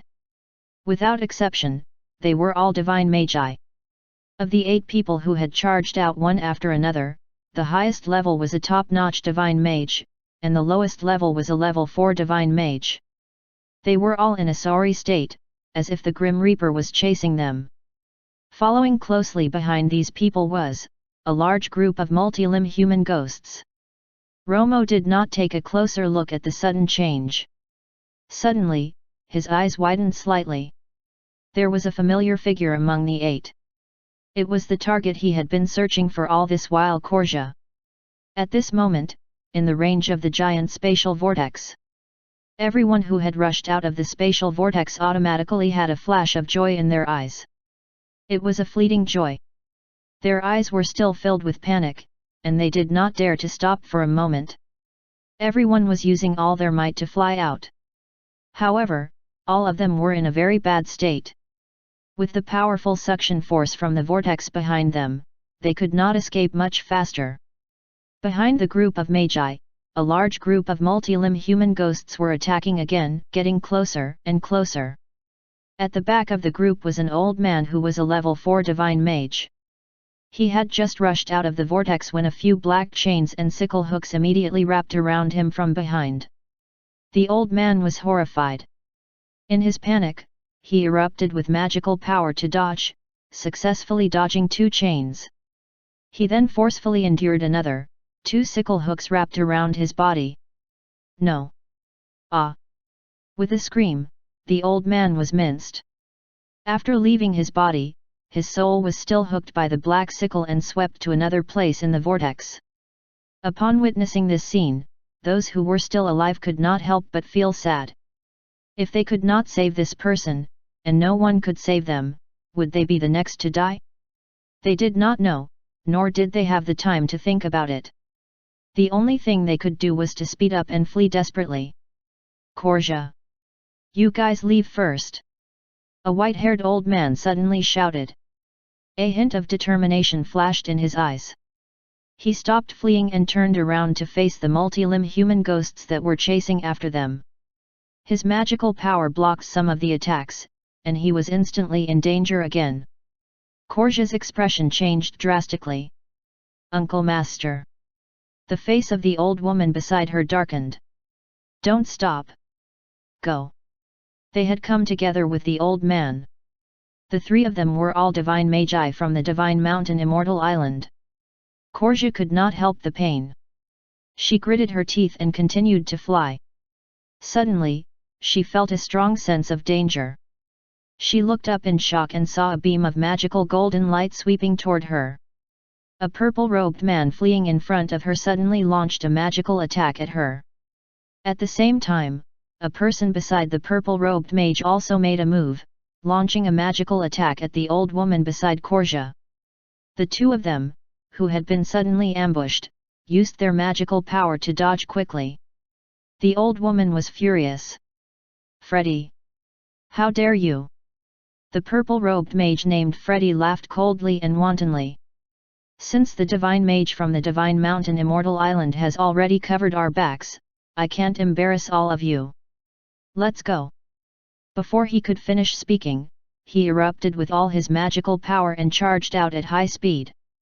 At that moment, the 3 of them had already fallen behind the team who were fleeing, becoming the best targets for a large group of multi-limb human ghosts.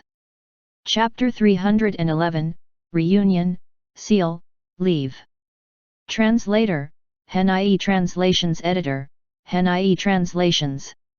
Freddy!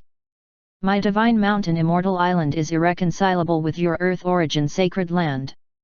The old woman hated him to the core, but for the time being, she could only let out a sorrowful cry.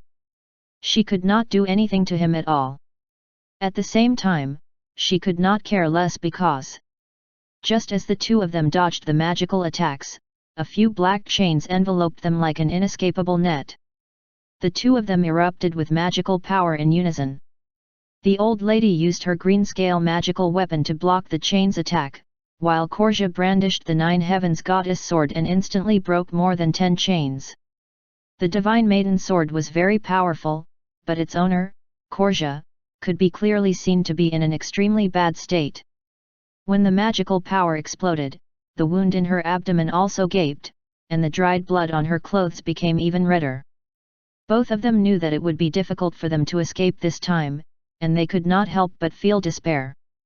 The old woman gritted her teeth. Before she died, she wished she could kill that despicable person with her own hands. On the other hand, the 4 people who had escaped had already seized the opportunity of those covering them from behind, to rush out of the giant spatial vortex. After charging out, the few of them were stunned. Why was there no seawater outside? Moreover, they did not see the multi-limb human ghosts they had expected. Since there was no one blocking the way, they had better leave this place quickly. The 4 people who had escaped had the same thought. They all increased their speed and wanted to escape. However, at this moment, a murderous intent that was far more terrifying than that of the multi-limb human ghosts suddenly appeared, causing the expressions of Freddy and the others to suddenly change. Buzz! At the same time, the space outside the vortex suddenly vibrated. A huge transparent finger, condensed entirely from the energy of the heavens and the earth, descended from the sky. It seemed to carry furious killing intent as it pressed down on Freddy. What?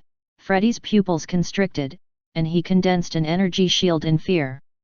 However, the energy shield, which had been hurriedly built, was more fragile than paper. It broke in an instant. The huge finger did not slow down. In an instant, it pressed down on Freddy and his companions, pressing them back into the giant spatial vortex. Korja and the old lady dodged in panic. The huge transparent finger suddenly streaked across their eyes and pressed the multi-limb human ghost group that had been relentlessly chasing them back into the vortex. In the next moment, the powerful might of this finger finally appeared. Boundless energy violently struck the center of the vortex. In the instant that the space shook, the energy condensed into a powerful barrier, sealing the seal which had been broken earlier. In the instant before the sealing barrier was completely sealed, the mage from the Divine Mountain Immortal Island, who was determined to sacrifice himself earlier, was pulled out of the vortex by an invisible force and landed weakly before Korja and the others. "Uncle Master!" Korja exclaimed, overjoyed. The old woman beside him also looked happy. She sent out her magical power to catch her companion firmly. At this moment, the old man could no longer stand still. His magic robe was covered in blood, and his breath was weak. Fortunately, he had escaped danger and was slowly recovering. In the blink of an eye, the silver-haired old man turned around resolutely to die, and the duo from Earth origin ambushed the two from the Divine Mountain. The two of them erupted with their magical power to defend against the attack. The four of them charged out of the vortex completely and were pressed down by a finger. The human ghosts were suppressed and the vortex was sealed. The old man from Divine Mountain was pulled out. This series of events had happened in just 30 to 40 seconds. And here, what surprised the five people, who were still alive, the most was the divine might of that finger. The few of them looked in front of them in shock and saw a tall figure suddenly appear. His aura was extremely astonishing, so much so that everyone completely ignored everything else. This was actually a top divine mage. Everyone present was basically speculating in their hearts about the identity of this unfamiliar person. On the other hand, Korja's eyes were filled with that flying figure. It was him. In an instant, she realized a shocking possibility. Her eyes turned red, and her body trembled uncontrollably. She was speechless. She could only stare blankly as the person walked directly toward her. The old woman looked at him in surprise. That person had actually ignored the others and walked directly to Korja. While she was bewildered, she quickly discovered that this person did not have any ill intentions. Moreover, the usually calm and fairy-like person seemed to be emotional now. Under the surprised and puzzled gazes of the surrounding people, Romo walked up to Korja and smiled when he saw her stunned expression. "Little Korja." The two gentle words hit Korja's heart hard. Her pupils constricted. "Romo. How is this possible?" However, the familiar look in his eyes when he called out to her, was no different from what she remembered. All kinds of emotions surged in Korja's heart. Her thoughts were so chaotic that she felt that she must be dreaming. Otherwise, how could she have seen brother Romo? Romo was also very emotional to be reunited with the old friend so dear to him more than 600 years later. His gaze was very gentle. "Yes, it's me. Romo. It's really you." Korja was extremely excited. It was not just Korja. The old woman beside her was also shocked. At the same time, she had strong doubts. Wasn't Romo, who was a knot in Korja's heart, dead? Buzz! Buzz! A violent tremor broke the strange atmosphere everyone was in. The barrier Romo had used to seal the spatial vortex earlier seemed about to collapse. Romo had once spent a huge sum in the system shop in exchange for a divine tier magic formation secret manual formations and imparted it to Norden. During this process, he naturally knew how to use magic formations. Currently, he was also a Grand Master of magic formations. This was why Romo had been able to destroy the seal barrier so quickly earlier. Then, he waved his hand and sealed it again. However, the conditions were limited. The seal barrier, which had been hurriedly condensed, was not like the complete and stable seal barrier earlier. Moreover, the other end of the spatial vortex was also being forcefully destroyed. Therefore, in a short while, the seal barrier showed signs of collapsing. Romo looked at the vortex and said to everyone, "Let's talk outside." There were 8 people who had rushed out of the vortex earlier. The last person in the team was dead. The 2 from the Earth origin sacred land had been pressed back into the vortex by the giant finger. There were 3 people from the Divine Mountain Immortal Island. There were 2 left. These 2 were not from the Earth origin sacred land. Previously, when Freddy suddenly attacked and plotted against them, they were already shocked. Then, they continued to flee for their lives. Then, when the giant finger suddenly appeared, they were even more shocked. Until now, the 2 of them were still a little stunned. "All right." The 2 of them nodded and suppressed the confusion and doubts in their hearts. They immediately flew up. Fortunately, this senior, who was called Romo, did not have any ill intentions toward them. The old woman, who had fallen into deep thought, was jolted awake. She said anxiously, "Yes. Leave quickly." As she spoke, she nodded gratefully at Romo and helped the seriously injured old man up. "Let's go." Romo stretched out his right hand toward Korja. Korja had been a little stunned just now. When she heard Romo say "let's go," her expression turned solemn. "No. We can't leave now." She grabbed Romo and said excitedly, "We have to go back." As she spoke, she kept looking in the direction of the vortex. Romo was surprised and did not understand. "What's wrong?" Sister Hira is still inside." When Romo, who was originally calm, heard this, his pupils constricted and he froze like a statue. Chapter 312, News of Romo's Dead Wife. Translator, Henai Translations Editor, Henai Translations. Hira. This was the name of Romo's deceased wife. Upon hearing the name Hira, Romo could not remain calm. Even his magical power was surging layer by layer. He grabbed Korja's wrist tightly, his arms trembling with excitement. "Did you say Hira?" "Yes. I saw her inside." Korja said excitedly, but also hesitantly. "It's just that Sister Hira is already a soul." Romo could not believe it. His heart was beating violently, and he was panting heavily. Hira. His wife, Hira, is still here. Upon hearing the word soul, the joy in Romo's eyes froze. "You mean a ghostly creature with a sickle?" "There are many souls inside, and one of them has Sister Hira's aura." Korja hesitated. "It's very likely that it's Sister Hira. Let's go and find her." Romo could no longer maintain his calm. He exploded his magical power and charged directly into the giant spatial vortex with Korja. The old woman, who was supporting her seriously injured companion, discovered the shocking action of the people behind her and shouted, "Come back quickly." Romo did not turn around. He shouted, "You guys leave first. I'll protect her." Before he could finish his sentence, the 2 of them had already charged into the center of the vortex. At the same time, the already precarious seal barrier immediately shattered, and a terrifying suction force erupted again.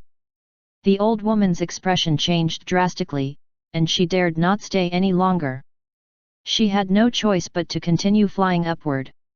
As soon as Romo and Korja rushed into the center of the vortex, the barrier shattered and the suction force returned. Chains and sickle hooks attacked them. A powerful magical power at the peak of the divine realm suddenly charged out from Romo's body and shook off the sickle hook net. With a wave of his hand, those human ghosts who had wanted to attack again were all annihilated. Romo protected Korja with one hand and flew into the depths of the vortex at the same time.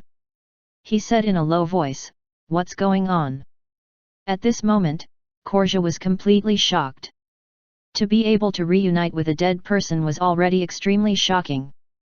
In the end, Romo was even a top divine mage. In a daze, she seemed to have relived the surprise and admiration she had when she saw the great mage Romo when she was still an ordinary mage. Upon hearing Romo's voice, Korja regained her senses. She suppressed the surging waves in her heart and explained quickly. This mystic realm is called Laha Island. It is said to be the ruins of a powerful faction from the primordial era. The entire lost spirit sea outside had been formed by this mystic realm space. There is a soul-gathering formation left behind by the primordial era on Laha Island. It can suck all the souls of the dead from the lost spirit sea outside over. Among the large number of souls of the dead that have been sucked over, a small number of them will mutate into puppets to protect Laha Island. Sister Hira's soul also mutated into a puppet guard.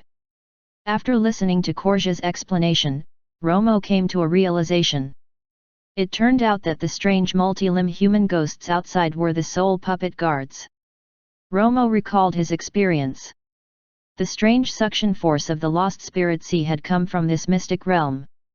In the beginning, he did not see souls being sucked away. It was only when he broke the seal of the six-limb human ghost that he saw the astonishing phenomenon of countless souls being sucked in. As for why the human ghost puppet had sealed the door, it should have been to stop Korja and the others from leaving the mystic realm. Romo had previously destroyed the ghost puppets and broken the barrier sealing the surface of the giant spatial vortex. He had inadvertently helped Korja and the others escape from the spatial vortex. Of course, the subsequent people rescue, the suppression of people, and the sealing of the barrier had naturally helped a lot. The sealing barrier, the spatial vortex, the mystic space, the soul-gathering magic formation, and the outermost region of the lost spirit sea were actually all connected into a ring.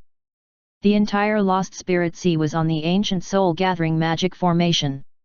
If the secret of such a shocking world were to be known by the outside world, the entire magical world of the magic continent would probably be in chaos. However, for the current Romo, the most important piece of news was Hira. At this moment, the person he was most concerned and anxious about was none other than his wife. As Romo swept forward, he sorted out the information he had obtained. It seemed that after Hira had been killed in the lost spirit sea, her soul had been sucked into the mystic realm by the suction force of the soul-gathering formation, and she had even mutated into a puppet. No matter what, Hira was still alive and had a soul. It was not impossible for her to cultivate as a ghost. As long as the soul was around, she might be able to recover in the future. Moreover, Romo had the system now. There was nothing impossible for him in the world. He just could not do it for the time being. At this moment, he just had to find his wife. There was still hope. Romo continued to fly forward with a determined gaze. He passed through the vortex area and arrived at a wide and unfamiliar place. This was another mystic realm space.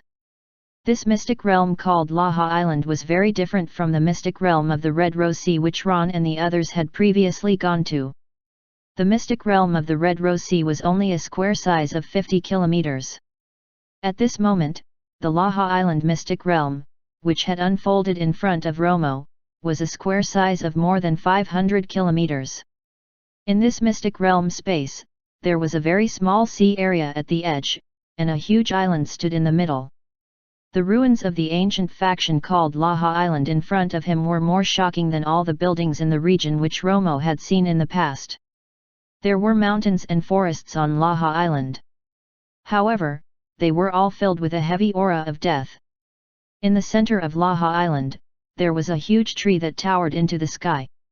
Although it had withered to the point where only the trunk and the branches were left, it was still magnificent. The whirlpool at the bottom of the Lost Spirit Sea led to the sky above the edge of Laha Island.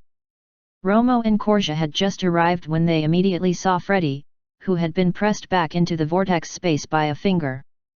Currently, Freddy was struggling desperately, surrounded by a group of human ghost puppets. He was in imminent danger. As for his companion from Earth origin, he was not seen. He should have been killed by the human ghost puppets. Korja told Romo that Freddy was an elder of the Earth origin sacred land. The two strongest powers in the entire magic continent were the Earth origin sacred land, which dominated the mainland, and the Divine Mountain Immortal Island, which dominated the Isthmus Island in the sea. The two sides usually had constant friction. Previously, in the depths of the Lost Spirit Sea, Korja had encountered a divine mage from the Earth origin sacred land and fought with him. The battlefield was the island where Romo had sensed the aura of Korja participating in the battle. Before the outcome of this battle could be determined, the mutual reinforcements had already arrived at the battlefield. The battle then came to an end. Later on, both sides wanted to enter the place where the vortex led to, so they cooperated temporarily. Apart from Earth Origin and Divine Mountain, the Divine Magi of the other factions also participated. A group of Divine Magi entered the Mystic Realm space. The magical world was like this. For the sake of benefits, the two sides that had fought to the death earlier, could cooperate in the next moment. However, this Mystic Realm space was different from what everyone had expected. This Mystic Realm was not a treasure vault, but more like a burial ground for divine tier experts. As soon as they arrived on the island, what greeted them was the attack of a large group of human ghost puppets. More than half of the Divine Magi had died. The surviving Divine Magi finally broke out of the encirclement. Then, with Romo's unintentional help, they successfully fled. Romo had also seen the scene of the sneak attack.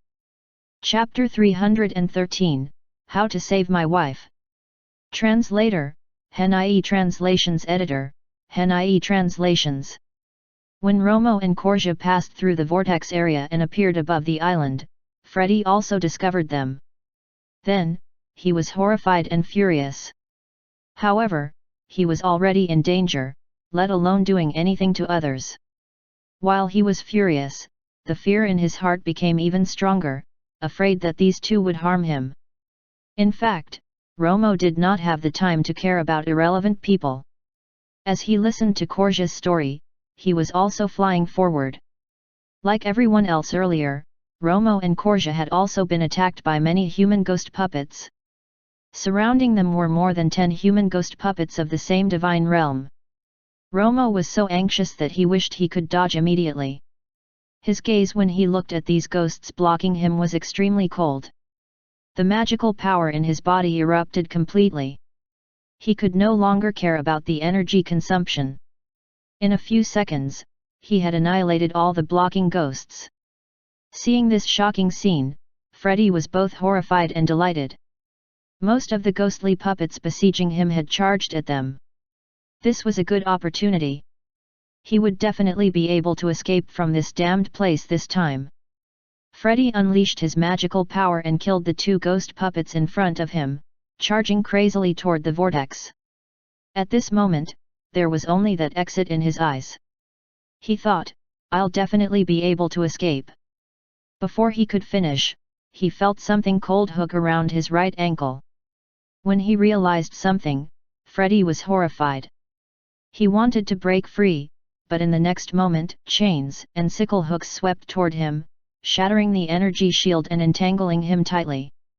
In the next breath, blood splattered. Freddy's physical body was minced into pieces. Even his soul had been hooked out by a black sickle and swallowed by a ghost puppet.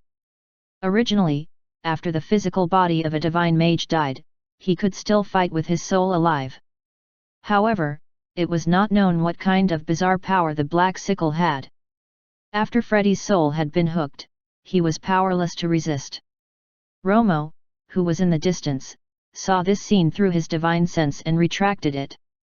As he had already expected the other party to die without a doubt, he did not waste much time killing him personally. In his eyes, this person was already a dead man, regardless of his identity when he was alive. Romo had already learned all the important information from Korja, so he had a deeper understanding of the ghost puppets. His original guess had also been pushed a step further.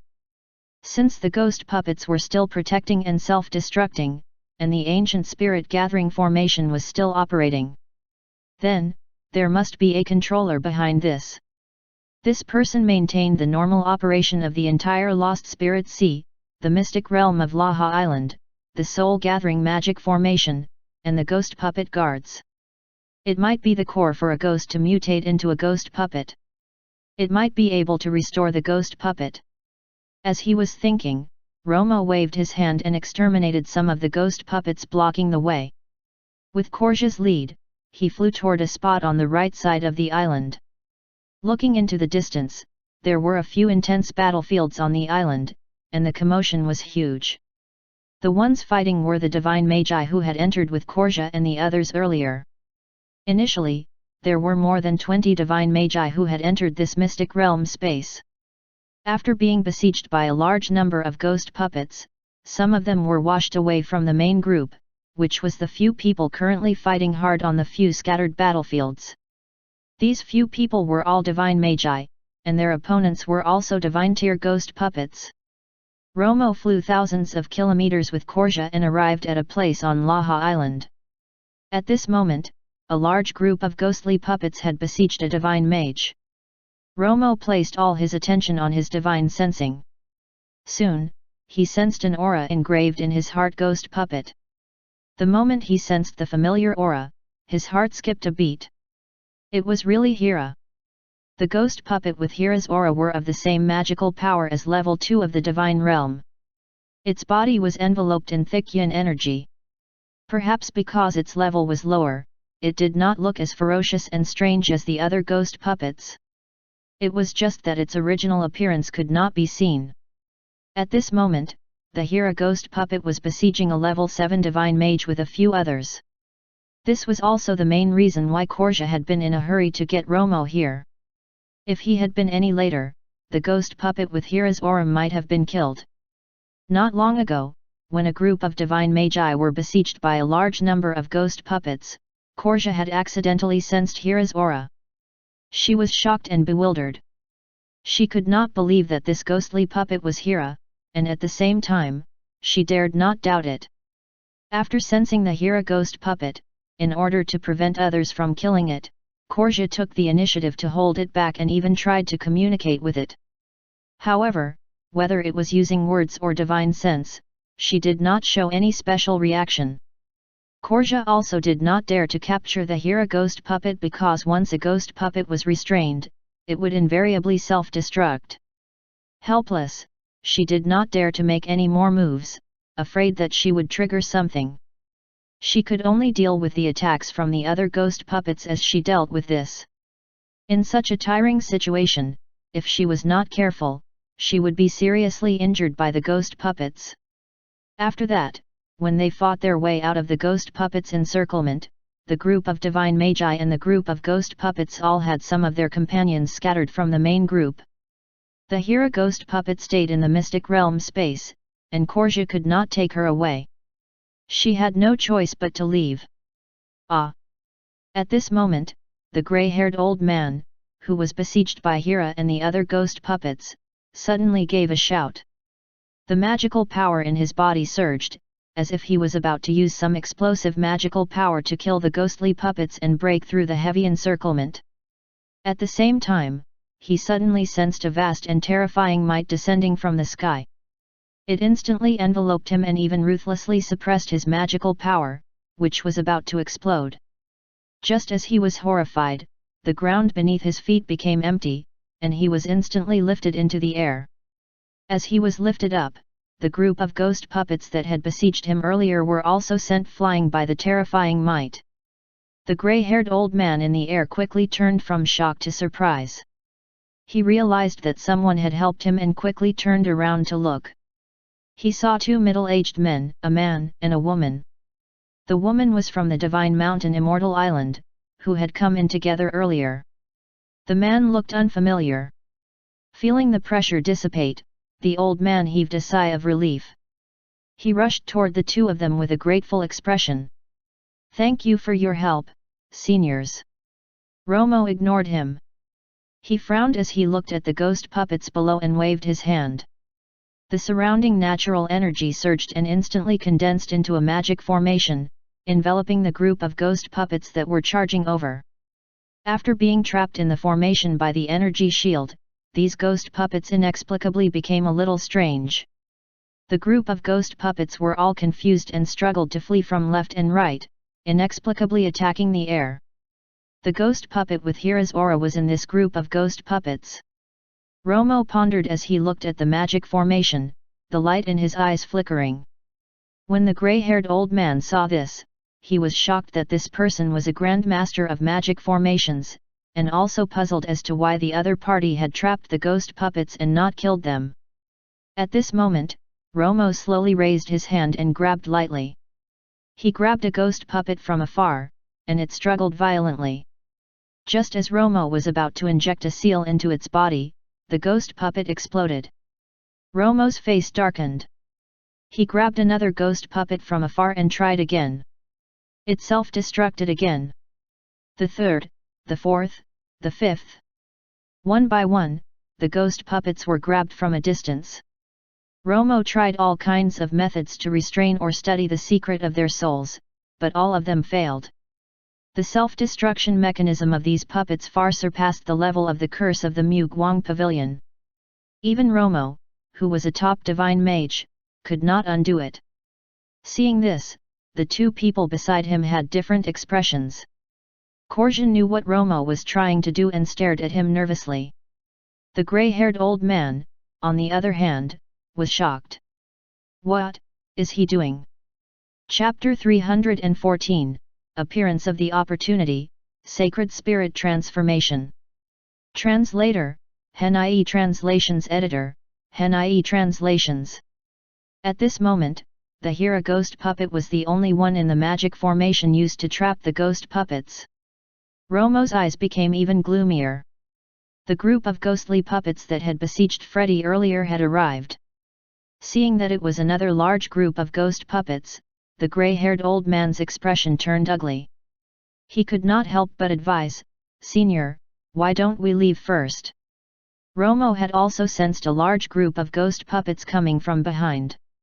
A cold light flashed in his eyes, and he casually waved a cluster of black soul-devouring nether flame behind him.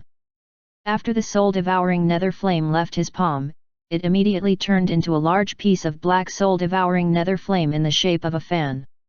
Then, he swept it gently at the large group of ghost puppets chasing after him. In just an instant, the large group of ghostly puppets that had pounced on them from behind were reduced to nothingness by the black soul-devouring nether flame. Strange sacred flame, soul-devouring nether flame. The grey-robed old man was dumbfounded.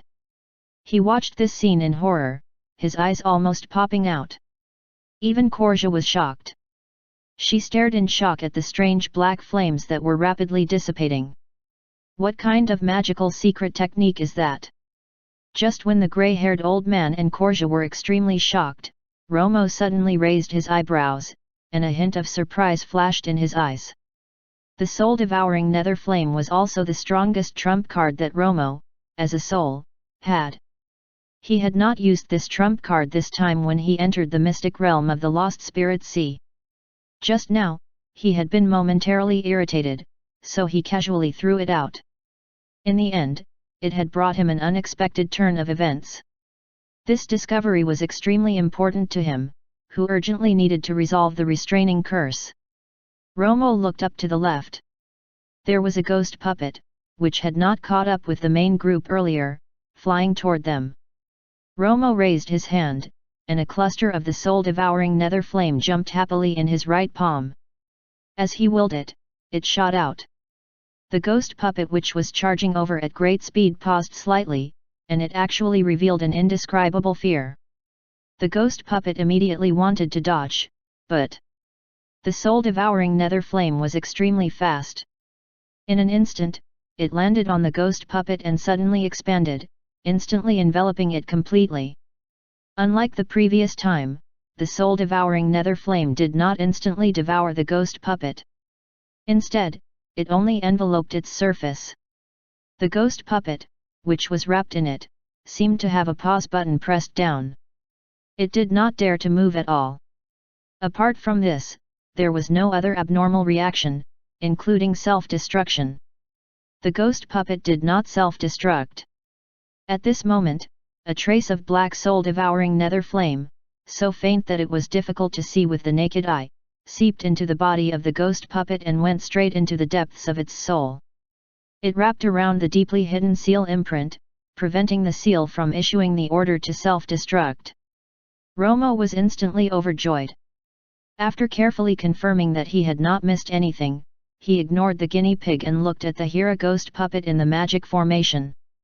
He was decisive. A cluster of soul-devouring nether flame shot out and subdued the ghost puppet of Hera's incarnation in an instant, just like earlier. Romo flew down and landed in front of the Hera ghost puppet. He looked at the motionless puppet wrapped in the soul-devouring nether flame with a grave expression.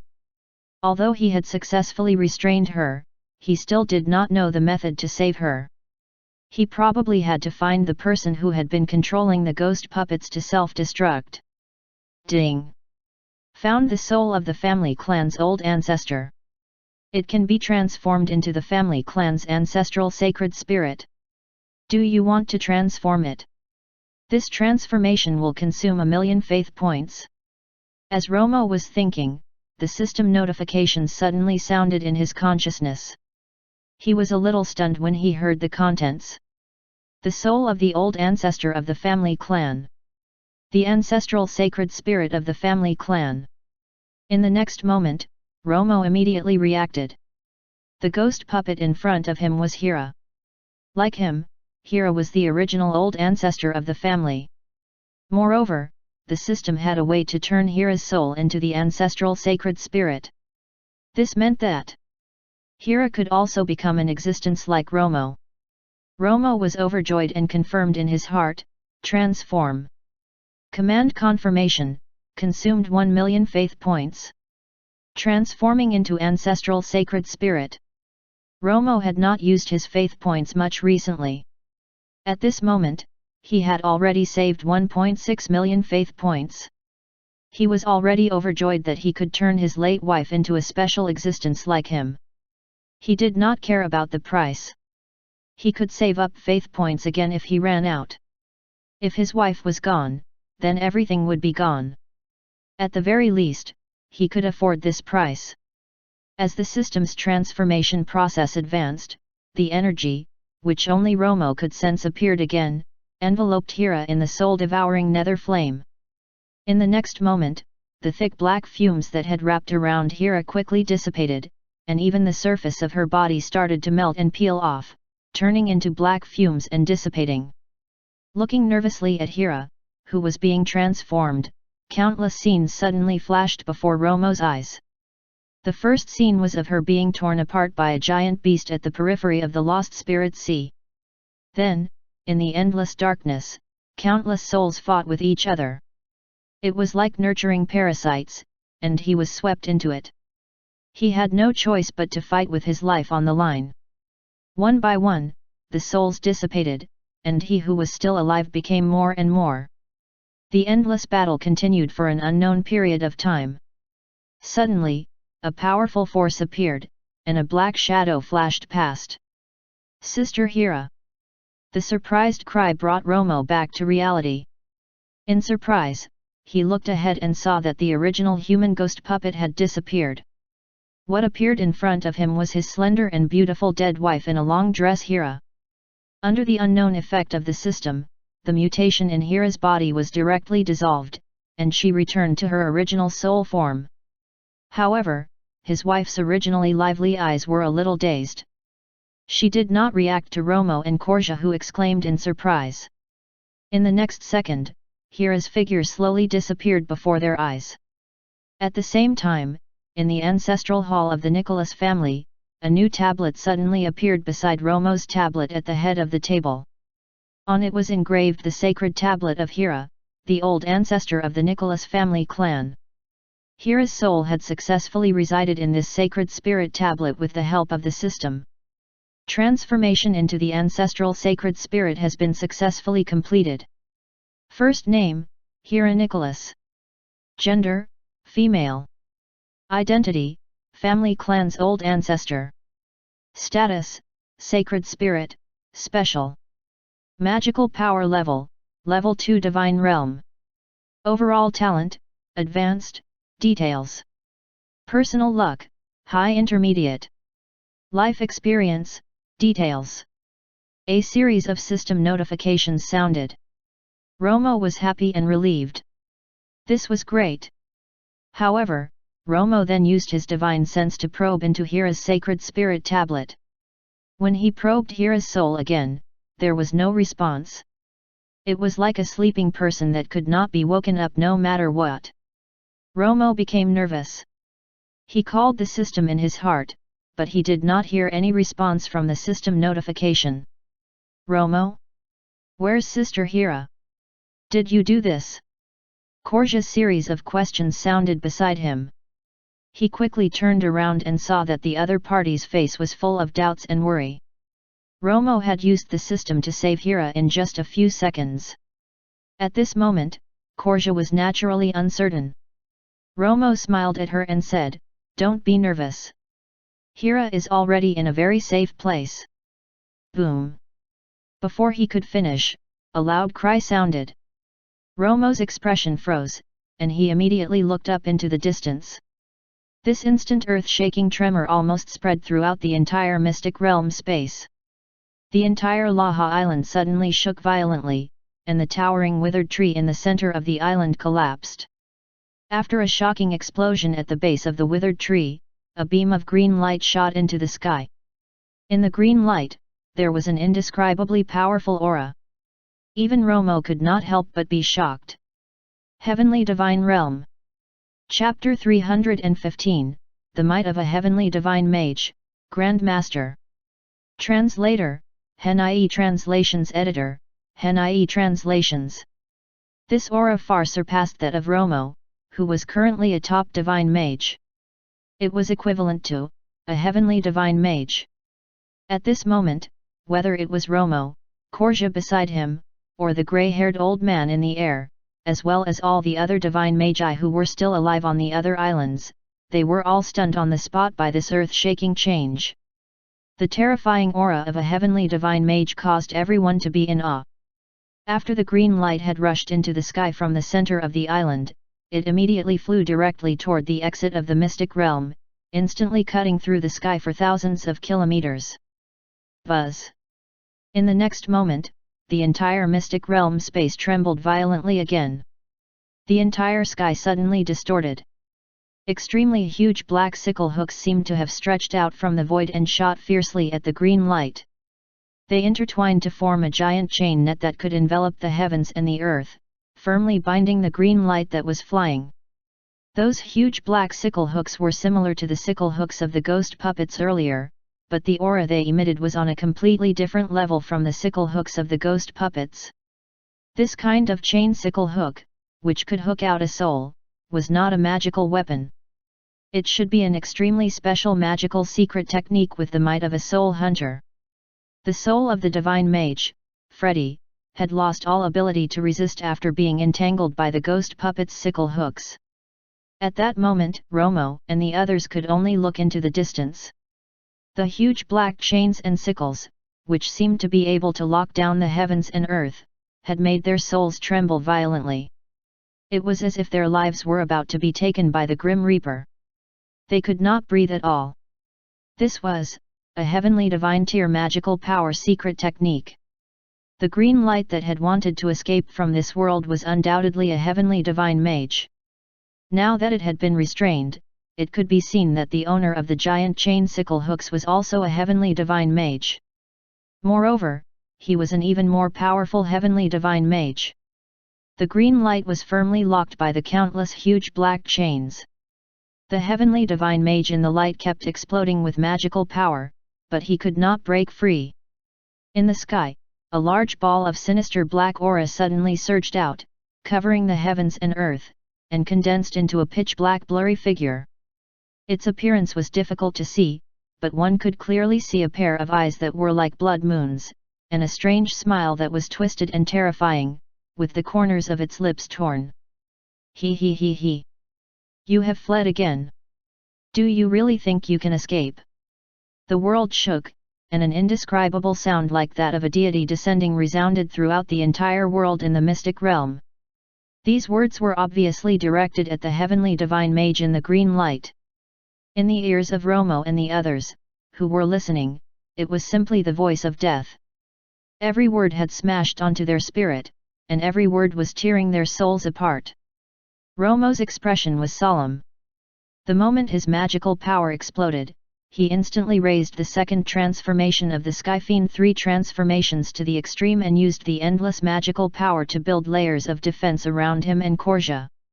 Initially, Korja's face was as pale as paper, and her body was trembling instinctively.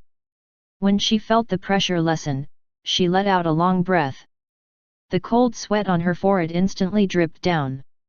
Fortunately, Romo was around. As for the other divine magi, the situation was not good. Ah! A scream sounded from not far behind the two of them. It turned out that the grey-haired old man had failed to protect his mind and soul, and he had let out a scream. His situation was not the worst. The worst was the few divine magi who had been fighting bitterly after they had been separated earlier. They were already in danger and on the verge of death. Just now, they had already been frightened by the green light and the huge tremor. Now, with the sound of death smashing down on their heads, they instantly lost their minds. However, those ghost puppets were not affected at all. Several screams could be heard in succession. Without exception, the few divine magi had all lost their spirit aura. After their physical bodies had died, their souls were also swallowed by the ghost puppets. Romo's eyes flickered as he stared fixedly at the huge black shadow in the sky. While he was shocked by the other party's supreme divine might, the anger in his heart also increased continuously. He did not know who the black shadow was or who it was, but he knew what it had done. Previously, when the system was neutralizing Hira's mutation, Romo had seen scenes, or perhaps he could call them shared senses. These were all Hira's personal experiences. Sure enough, it was as Korja had said earlier. Back then, after Hira had been killed in the Lost Spirit Sea, her soul had been sucked here by the ancient soul-gathering magic formation here. Then, she encountered an endless battle like nurturing parasites. When her level was swiped to the divine level by the battle, she was mysteriously affected. As a result, Hira lost her consciousness and was eventually transformed into a puppet without any sense of self. In the last scene of her memory fragments, there was a black figure. It was this person in the sky. The huge shadow in the sky was the person behind the Lost Spirit Sea, controlling the ghost puppets and maintaining the formation. From the earth-shaking sound just now, it seemed that these two heavenly divine magi had been fighting for a long time, and the difference in strength between the two sides was huge. The green light heavenly divine mage had been trying to escape from this world, while the strange black shadow was playing with her like a cat playing with a mouse. The strange black shadow had long known that the other party wanted to escape. Now, it seemed to be tired of it, so it was trying to nail the other party to death. In the air, the heavenly divine mage in the green light did not say a word. She continued to resist crazily. Under the repeated attacks of her powerful magical power, countless cracks began to appear on the originally unbreakable chain sickle hooks. Korja looked at the battle in the sky, a hint of surprise and suspicion slowly appearing in her eyes, as if she had discovered something unbelievable.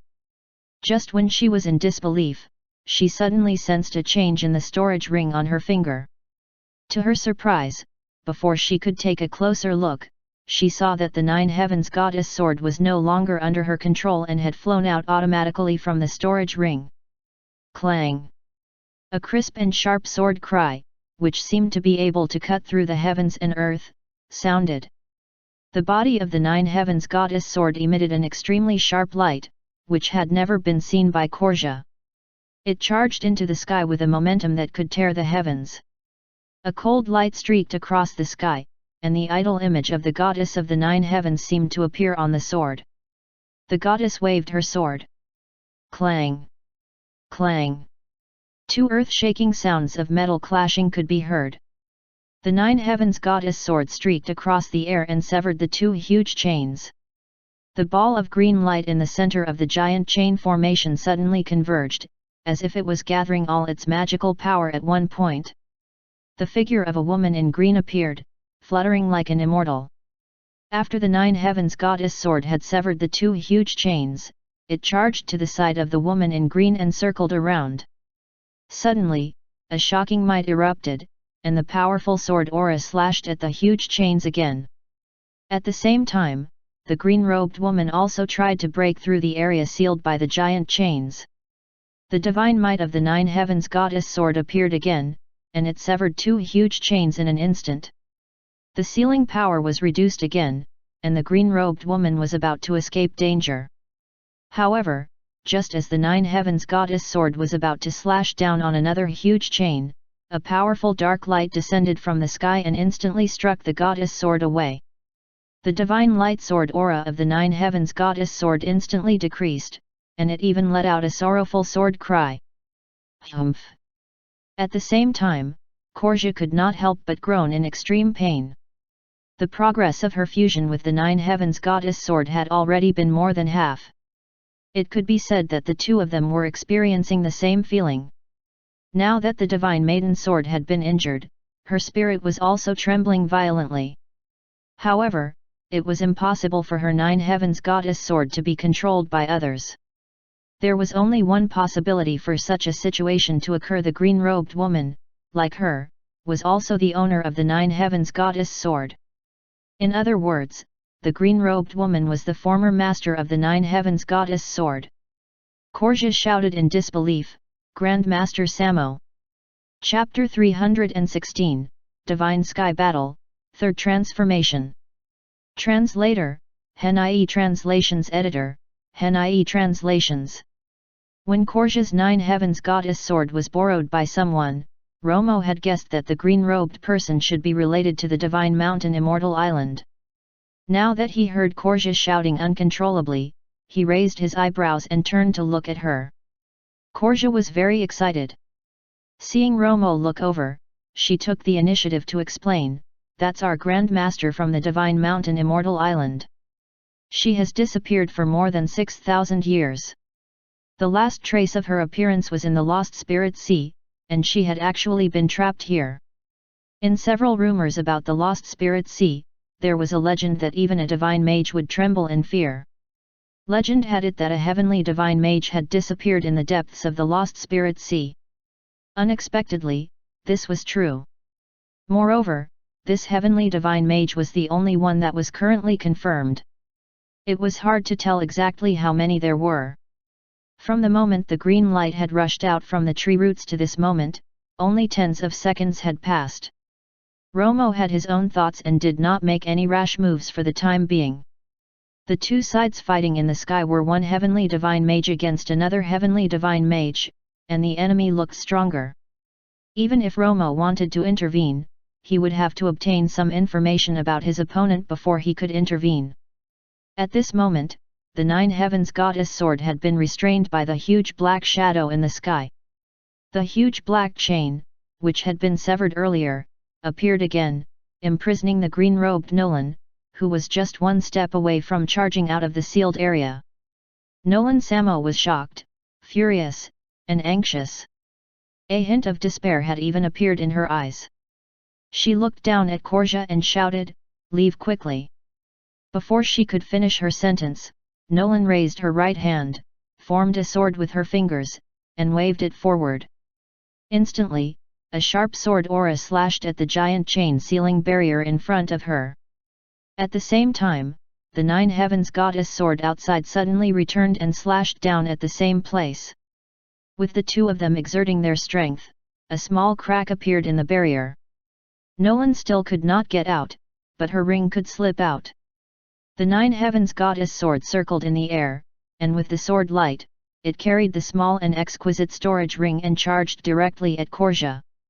Nolan knew that she could no longer escape, but she had to at least protect her junior so she could leave and help her bring the items back to the Divine Mountain Immortal Island. With the Nine Heavens Goddess sword, which was Nolan's last hope, the sword's momentum swept back like a rainbow, but it was suddenly intercepted in midair by a powerful dark light. A sinister black aura spread out, locking the goddess sword in the air like a cage. The huge black figure in the sky laughed even more strangely. His laughter was like an ice blade scraping at one's skin and bones.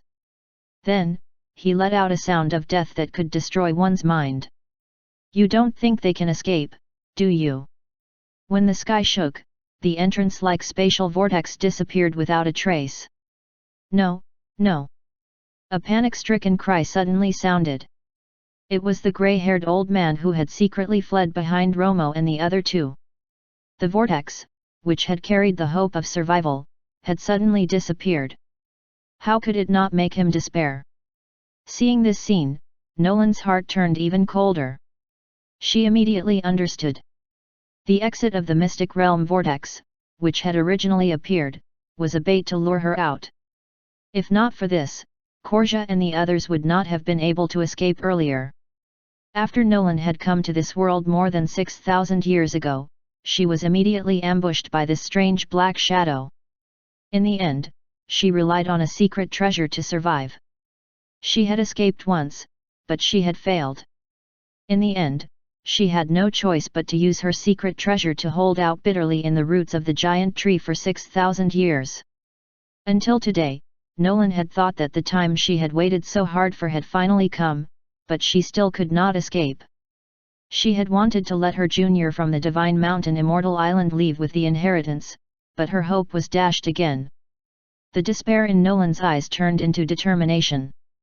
Since she was destined to die here, then. Just as she had the thought of perishing together, thin sickle hooks suddenly appeared in the void around her and swept over instantly. Nolan was shocked. She wanted to erupt her magical power to strengthen her defense, but these thin sickle hooks seemed to have sacrificed their size to increase their power. Their power far exceeded her expectations. Instantly, they pierced through the energy shield and locked her in place, making her unable to move. While being locked, the magical power and soul in Nolan's body were also sealed, making it impossible for her to even self-destruct. The giant shadow in the sky sneered. "He, you just thought of self-destructing? It's too late." In the distance, when Korja saw this chilling scene, she exclaimed in shock, "Grandmaster Samo!" Beside her, Romo's eyes lit up. He suddenly erupted with the magical power in his body and charged forward with Korja. Korja looked at him in surprise and asked, "Romo, you?" Romo's eyes lit up. The corners of his mouth curled up into a relaxed smile. "Don't worry, I'm here." Clearly, she was already in deep danger, so she did not understand why he was still smiling. She was clearly not sure where Romo's confidence came from, but the gloominess in her heart inexplicably dissipated a little. Her initial panic and confusion also inexplicably dissipated, and her shaken mind suddenly calmed down. As he spoke, the powerful aura in Romo's body suddenly rose at a crazy speed. Skyfiend 3 transformations, third transformation. The last time he used the third transformation was in the Calamity Mountain range with the innate spirit body. At that time, he was a top great archmage, and after using this move, his level was half a step into the divine realm. This time, Romo had used the inviolable soul body. With the powerful inviolable effect, the maximum strength this body could withstand far surpassed the innate spirit body. Earlier, when he erupted with the second transformation to resist the sound of death, Romo's level was already infinitely close to the heavenly divine realm. Now that he had erupted with the third transformation, the aura of magical power instantly crossed that slight boundary and entered half-step into the heavenly divine realm. And this was just the beginning. The aura of the magical power was still surging at an unbelievable speed. The half-step was also advancing infinitely close to fully heavenly divine realm. Romo's sudden eruption of magical power caused the huge black figure in the sky to look over. Even Nolan, who had already lost all hope, could not help but feel a hint of hope. The two heavenly divine magi present were both shocked by the commotion caused by the inexplicable increase of magical power infinitely close to the heavenly divine realm. All this happened faster than it could be recounted. This earth-shaking increase in strength had happened in an instant. When the magical power erupted, lightning flashed beneath Romo's feet, and he traversed 500 kilometers in a single step. With a raise of his hand, he attracted a western netherworld fire dragon. It spread its wings and roared for 5,000 kilometers. Previously, when he used the soul-devouring nether flame, the power he had displayed was only the tip of the iceberg. At this moment, when Romo, who was infinitely close to fully heavenly divine realm, used it again, the true power of the strange sacred flame was revealed. The moment the western netherworld fire dragon appeared, the entire mystic realm space shook violently. The area where the western netherworld fire dragon had swept past was left with the trail of a space distorted from the eclipse. In the blink of an eye, the huge dragon formed by the soul-devouring nether flame flew into the sky and collided directly with the huge black shadow that was like a deity of this world. In the next moment, the western netherworld fire dragon suddenly exploded, turning into an endless nether flame that instantly drowned the entire Laha Island mystic realm in the sea of the netherworld. Chapter 317, Heavenly Divine Mage? Come down. Translator, Hen-IE Translations Editor, Hen-IE Translations. When he was drowning the entire sky with the soul-devouring nether flame, Romo pressed down with his raised hand and pointed. The sky shook. Under the sealed sea of nether flame, a huge finger condensed from the magical power of the heavens and the earth appeared out of thin air. It did not attack the enemy above but landed where Nolan was. Buzz! It suddenly landed 1,000 feet above Nolan. The huge finger suddenly stopped, as if it had landed on some invisible barrier. The void where it came into contact trembled violently, and countless fine cracks appeared in the air. Then, the entire transparent barrier shattered. The space here instantly collapsed, and countless cracks extended into the surrounding space. As if it had touched a domino, the giant soul-locking chains in the void shattered. You're courting death! A furious shout came from the sky. How daring of an ant! Romo smiled coldly. He suddenly grabbed with his right hand and said calmly, Heavenly Divine Mage, right? Come down. With a downward pull, the sky roared, and a huge black shadow was forced out of the void. It was then driven away by the endless soul-devouring nether flame and was forced to fall continuously for 5,000 kilometers. In this instant, the aura of magical power on Romo's body had completely erupted to the heavenly divine realm. The figure that was falling from the sky was wrapped in layers of dense black yin energy. His appearance could not be seen clearly. The surface of the giant black figure's body was formed by a sinister ghostly aura with monstrous murderous intent. There were faint wails of 10,000 ghosts in the ghostly aura, devouring one's mind. This feeling was somewhat familiar. This was not Romo's first time encountering a ghostly cultivator, but this time, the ghostly cultivator he encountered was of the heavenly divine realm. A ghostly cultivator who had cultivated to the heavenly divine realm was known as ghost deity. All of this had happened too quickly. In just an instant, the originally high and mighty heavenly divine realm expert was pulled down to mid-air. The ghost deity had not expected such a sudden accident.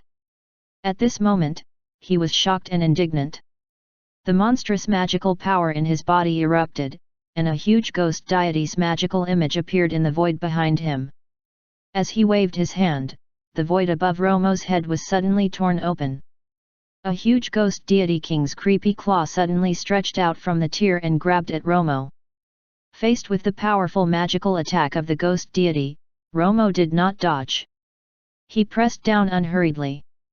The soul-devouring nether flame, which had been chasing after the ghost deity, instantly charged forward and devoured the huge black shadow and its giant ghost deity image.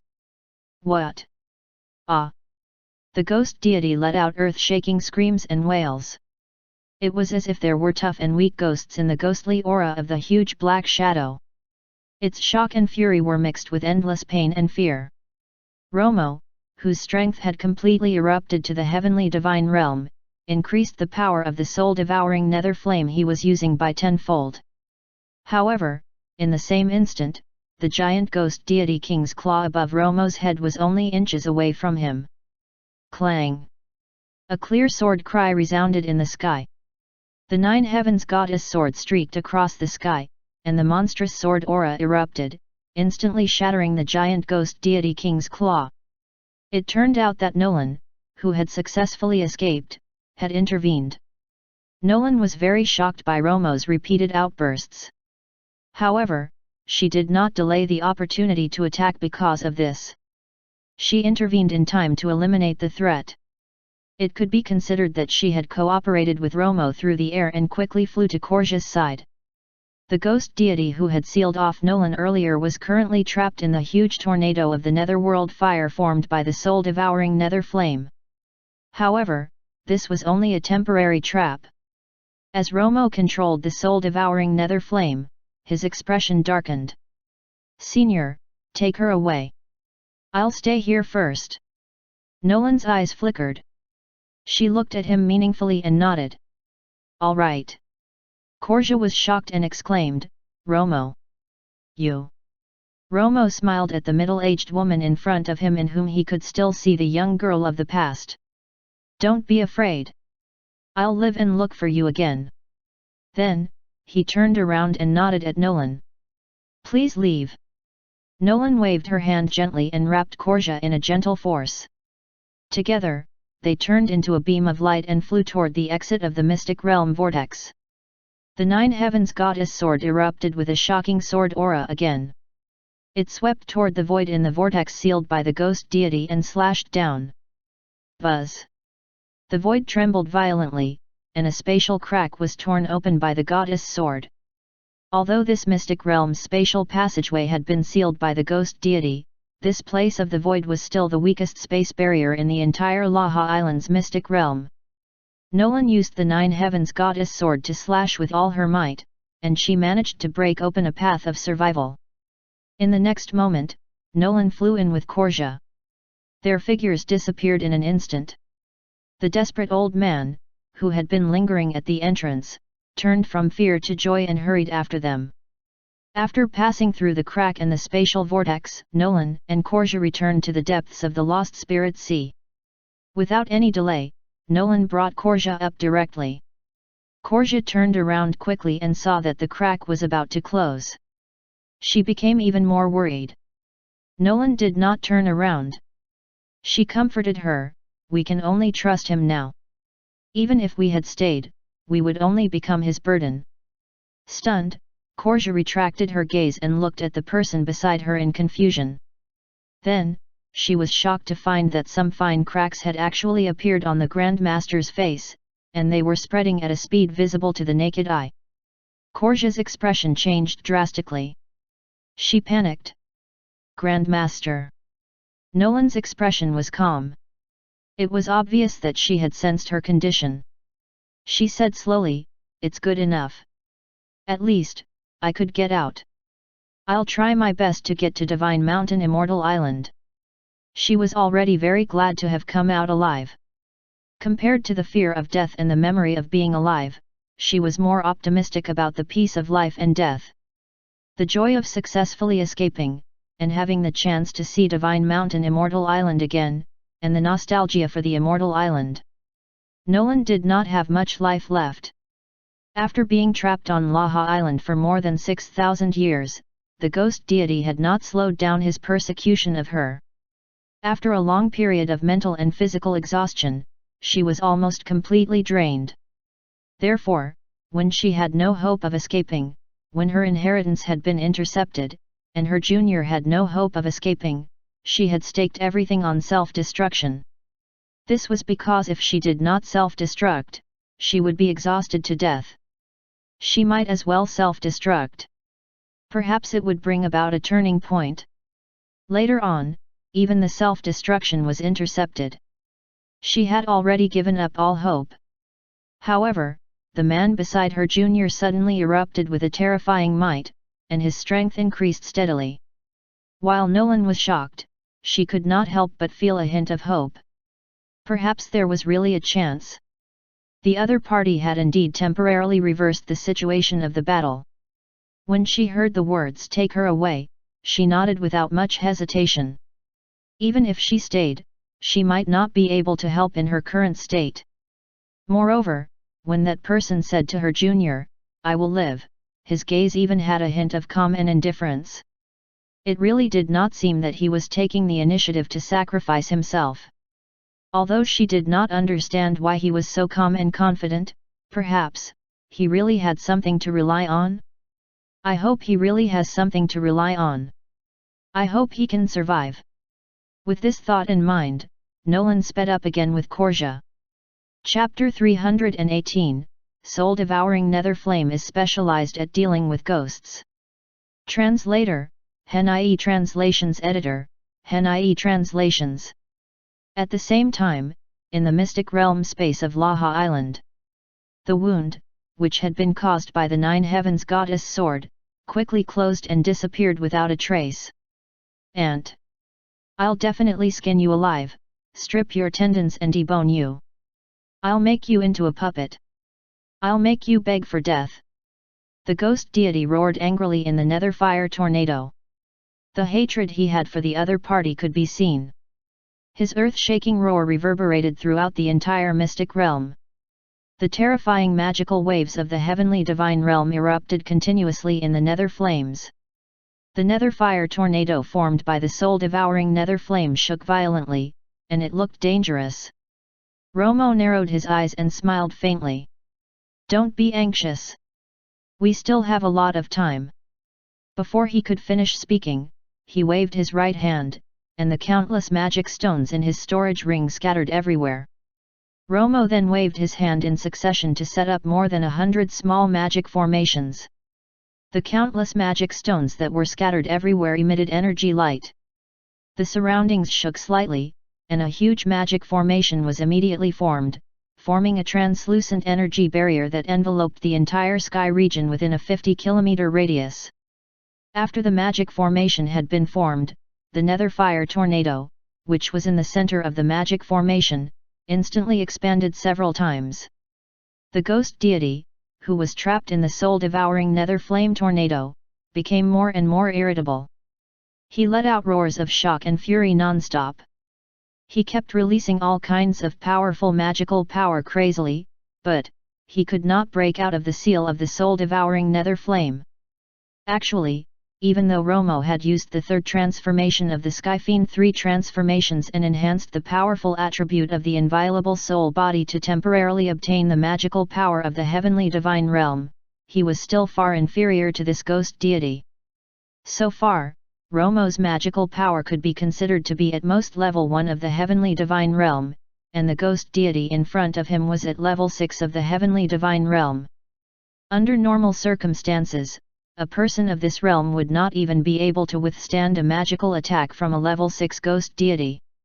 Moreover, this ghost deity, who was roaring, had once used the home field advantage to successfully launch a sneak attack and kill a heavenly divine mage above level 6.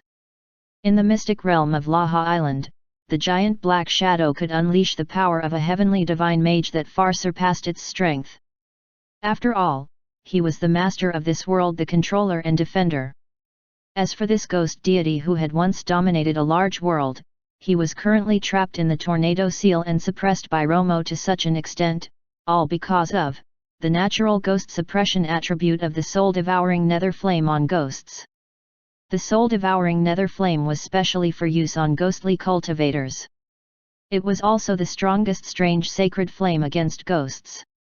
However, this ghost deity had not taken the soul-devouring nether flame, which had instantly annihilated a large number of ghost puppets, seriously in the beginning.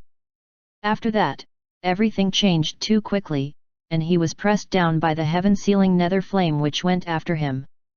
In the end, he fell into a situation where he was completely suppressed by the nether flame and could not escape.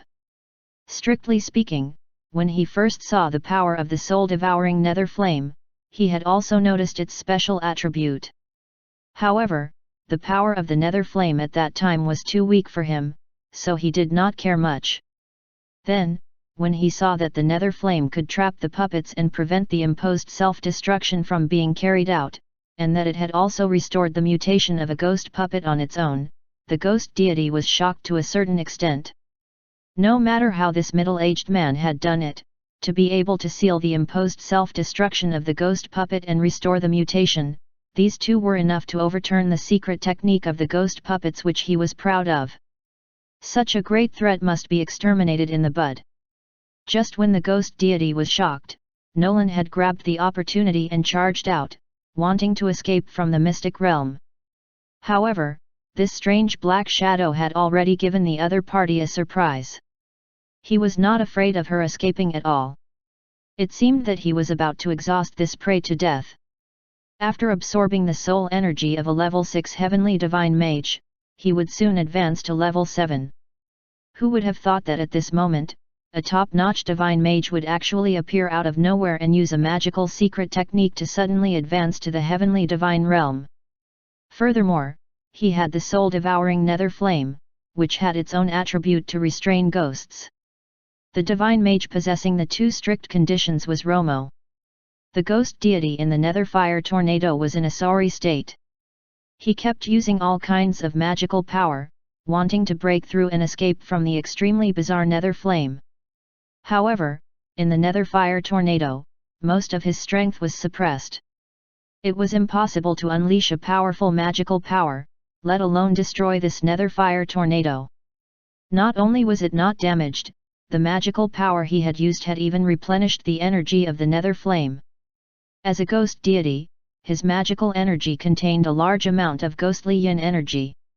This had once been the nightmare of his enemies, but now, it was adding fuel to the nether flame. This ghostly aura had backfired on its original master. While he was using the magical energy containing the ghostly aura to attack the nether fire tornado, the energy barrier he had built was also being crazily consumed at an extraordinary speed of 10 times as if it was being gnawed at crazily. The ghost deity felt that his magical power was like a snack, being swallowed by the strange black flames. What is this? This is simply unheard of. What kind of magical secret technique is this? The shock and anger in his heart had long surged to the heavens. In the tens of thousands of years of magical cultivation, he had obtained countless pieces of information, but at this moment, he could not see through this or understand. What kind of magical secret technique was this black flame with such strange power? A mere ant. An ant, an ant. The anger in the eyes of the ghost deity in the nether fire tornado seemed to have substance. He was so angry that a great amount of madness appeared in his eyes. His originally twisted expression became even more twisted, like that of a malicious spirit. The word ant was repeatedly cut off and crushed between his teeth. He suddenly let out a low roar and shot out a dark and cold sacred weapon, a flying sword. Outside the magic formation, Romo raised his eyebrows and looked up. He saw a beam of black sword light break through the nether fire tornado and attack him. Romo erupted with magical power. The light and shadow beneath his feet suddenly flashed, and he disappeared from his original spot. The sword beam slashed through the air. In the next moment, a figure appeared in a flash before the flying sword and grabbed its hilt. The long sword let out a loud sword cry and struggled crazily like a living thing.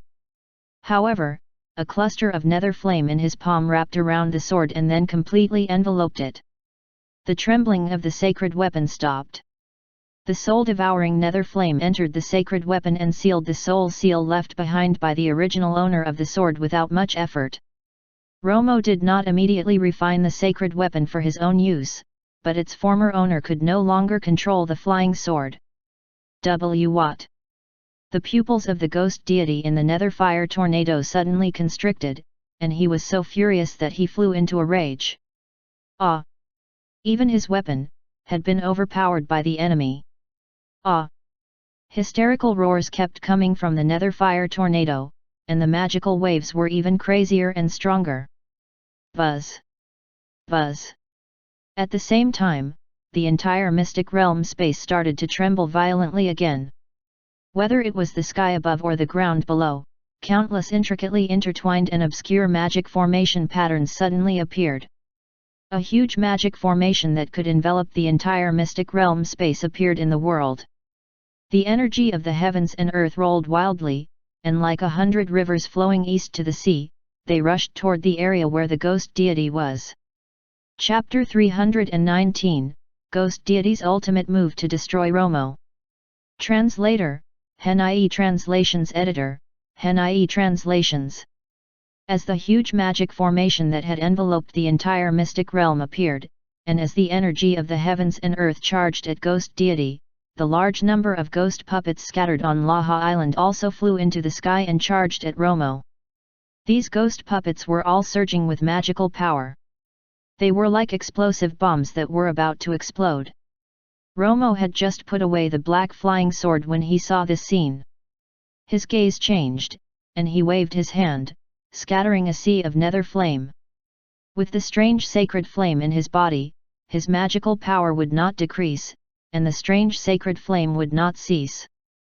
The ghost puppets, which were surging over like a tide, were instantly engulfed by the nether flame. They were all swallowed up before the ghost puppets could self-destruct. The ghost puppets were also ghosts, so they were naturally devoured by the soul-devouring nether flame. Not only were they unable to be of threat to Romo, they had also fed his nether flame fat.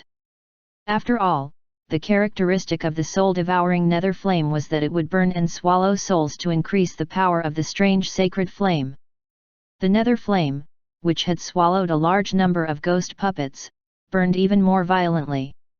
With a wave of Romo's hand, it howled happily and swept into the nether fire tornado where the ghost deity was. The power of the nether fire tornado instantly increased.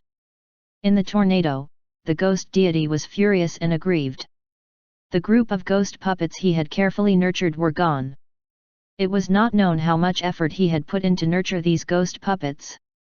He had wanted to use the self-destruction of a large number of ghost puppets to delay the other party's advance, and the energy from the souls of the ghost puppets after they had been shattered could also be absorbed by the mystic realm to be used by him again.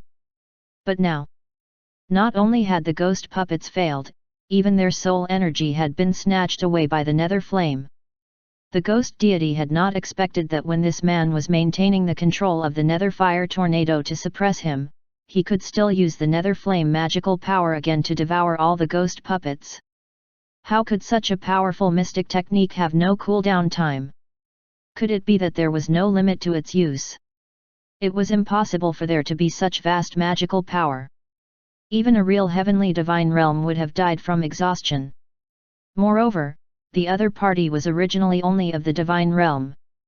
He had used an explosive magical power secret technique to temporarily become a heavenly divine mage. He was a pseudo-heavenly divine mage. This is impossible. The strange nether flame and the strength of this man had repeatedly surpassed the expectations of the ghost deity. There was no other way. He could only. A large amount of madness and determination appeared in the eyes of the ghost deity. The magical power in his body erupted in a frenzy, and at the same time, he crazily sucked in the endless natural energy gathered by the formation in the mystic realm. The magical power which had been rapidly depleting in his body started to grow rapidly. At this moment, it was not just the entire Laha Island's mystic realm space, even the entire Lost Spirit Sea had displayed astonishing turbulence. Outside the mystic realm, more than 50,000 kilometers below the Lost Spirit Sea, countless distorted spatial cracks appeared out of thin air. Countless black runes shot out from them and spread in all directions, laying out an extremely vast magic formation. In the departed spirit triangular domain, on the sea, the old woman from the Divine Mountain Immortal Island supported her seriously injured companion and stood on a small flying ferry. She looked down at the deep sea anxiously. Suddenly, the woman's expression turned from worry to joy. It was Korja's aura. Then, a green light broke through the surface of the sea and landed on the flying ferry. Korja! The old woman was overjoyed. When she saw the two of them clearly, she was stunned for a moment and exclaimed in disbelief, "Grand Master Samo!" The green-robed figure beside Korja, was Grandmaster Samo, who had not been seen for more than 6,000 years. Nolan's expression darkened. "Let's leave." Buzz. At the same time, the few of them had all sensed the astonishing abnormality coming from the deep sea below. They all looked down, and their expressions changed drastically. Even Nolan, who had stayed in the mystic realm for more than 6,000 years, was shocked. "What is this? How can this be?" The old woman was inexplicably horrified. Nolan sensed a series of abnormal waves below and guessed that these bizarre changes must have come from the mystic realm. He had actually forced the ghost deity of the mystic realm to activate the entire ancient magic formation to fight. How powerful was this mage Romo? How far had the battle in the mystic realm gone? Was he all right? Nolan could not help but look back at the deep sea area below the departed spirit triangular domain. All kinds of emotions surged in her heart. She hoped that Romo would be able to survive, but could he really do it? With such a huge commotion, if that powerful and despicable ghost deity were to survive, then this world would probably not be able to live in peace in the future. Beside her, Korja was even more anxious. She was nervous and worried. At the same time, she hated herself for not being able to help. She was still too weak. "Romo, you must live. I'm still waiting for you to come and find." At this moment, all the magi in the Lost Spirit Sea were frightened by the sudden change and had fled in panic. The countless magical beasts in the Lost Spirit Sea were in chaos. Countless kinds of magical beasts let out terrified screams. Countless sea beasts charged toward the surface of the sea, as if they were frightened of a natural calamity. The dark blue sea fog, which had been floating in the Lost Spirit Sea for a long time, quickly condensed and was sucked to the bottom of the sea by a mysterious invisible force. The natural energy in the surroundings surged crazily and gathered into a large dense stream, all surging toward the bottom of the Lost Spirit Sea. In the mystic realm space of Laha Island, Romo raised his eyebrows and swept his gaze around. He was secretly shocked. This ghost deity had forcefully increased the operational speed of the magic formation in the mystic realm. It was desperately squeezing the magic formation to extract the limitless magical energy from the world. This huge magic formation was originally the ancient soul-gathering magic formation. And the other party had already understood that the souls would only become nourishment for his nether flame. Therefore, what was being sent over now was all pure natural energy. Clearly, this ghost deity must be preparing some extraordinary technique. Romo's gaze focused on the nether fire tornado. He sensed the crazily rising magical aura inside and his expression turned grave. The magical power in his body surged again, forcefully increasing the power of the soul-devouring nether flame by 10%. Fine cracks appeared on the surface of Romo's body. After a few cracks, he was gradually restored. Then, the cracks appeared again and he was again restored. If it had been an ordinary body, it would have exploded long ago under his crazy circulation. The reason why cracks had only started to appear now was entirely because of the powerful attribute of the inviolable soul body. In the nether fire tornado, the magical aura of the ghost deity was unprecedentedly violent. It was chaotic but also exceptionally powerful. Something seemed to be coming out bit by bit from his slightly twisted body. When Romo pulled out the powerful might of the soul-devouring nether flame, he had also reached his limit. An extremely special and powerful energy charged out from his body and gathered in front of him. The madness in the eyes of the ghost deity had almost solidified. He smiled sinisterly. "Ant! Go and die!" The ball of magical light in front of him, which was so bright that it was difficult to behold directly, suddenly exploded. At the same time, Romo's expression changed drastically. An unprecedented and terrifying energy fluctuation came from a magical treasure different from what he knew. In that instant of shock, before Romo could react, an extremely terrifying force, which had completely exceeded his expectations, suddenly exploded in the nether fire tornado. The extremely dazzling magical light ball was like a blazing sun. It suddenly appeared, and the nether fire tornado instantly exploded. A beam of sacred light instantly engulfed Romo. The energy shield around his body instantly evaporated, and even his body instantly shattered and vanished. The entire mystic realm shook unprecedentedly. A large portion of Laha Island collapsed, and countless cracks appeared in the void and the sky. The heavens and earth collapsed. Chapter 320, Ghost Deity in Despair, Not Dead. Translator, Henai Translations Editor, Henai Translations. The entire mystic realm space had suffered a violent impact. As it shook violently, it was as if the heavens and earth had been overturned. The huge magic formation that covered the entire mystic realm was also flickering crazily, as if it would collapse in the next second. The ghost deity in the air was already extremely weak. He did not care about the damage to the mystic realm. He only stared fixedly at his opponent's previous position with a pair of sinister eyes. When he could not see anyone, he finally laughed crazily and violently, as if all his grievances and resentment had been released. "Ha, Ant. That cold smile had a hint of weakness and arrogance, inexplicably showing some madness. In the next moment, the pupils of the weak ghost deity constricted, and the smile on his face suddenly froze. He screamed in horror, How is this possible? How could there be a little nether flame there? And it had even leapt lightly, becoming a larger cluster of nether fire.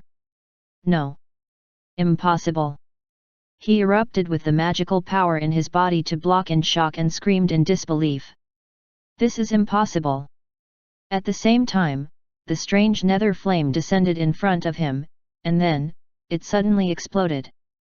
In the blink of an eye, his entire body was swallowed by the sea of flames. At this moment, the ghost deity was in a mess. He had even lost his state of mind which he had cultivated for countless years. His mind had fallen into an abyss of fear and even despair. While he was squeezing out the magical power in his body to resist the damage from the soul-devouring nether flame, his twisted face was still roaring, No. Impossible. He's not dead. It's impossible for him to be alive. The truth was already in front of him, and he could not accept it. The strange nether flame was still around, and its master was not dead. However, the move that had erupted earlier had even caused the mystic realm which had been affected to collapse. How could the enemy, who was in the center of the explosion, not be dead? Even a top-notch heavenly divine mage would have been annihilated in body and spirit if he had received this move. How could he still be alive? The ghost deity's previous understanding had all collapsed. He charged crazily and furiously at the nether flame, wanting to break free. But now, whether it was the power of the nether flame or his own strength, they had all been greatly reduced. He was no longer able to break the seal of the nether flame. At the spot where Romo had disappeared earlier, there was a slight distortion in the space that was difficult for the naked eye to sense. An inexplicable force was gathering here. The dazzling sacred light earlier had indeed destroyed his entire body. However, it only destroyed his body. The true power of the inviolable soul body could be seen at this moment.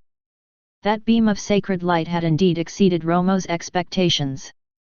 Despite the powerful strength of a pseudo-heavenly divine mage, his entire body had vanished instantly. With this move, his entire soul was scattered. It was like the elements of heaven and earth, surviving in this world in a special state.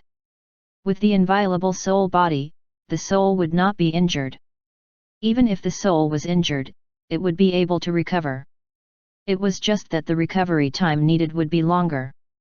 Romo's consciousness was still clear, and he continued to watch the battlefield with an extremely strange perception.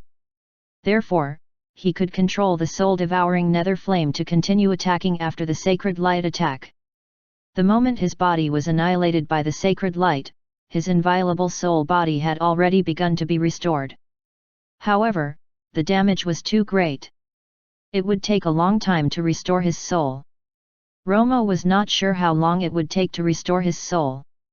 However, he was certain of one thing: no matter how long it would take, he would still be safe. Even if the time limit for temporary use had reached 0 and his inviolable soul body still had not been restored, it would not matter. When the time came, his soul would dissipate, and his consciousness would still be sent back to the ancestral hall by the system.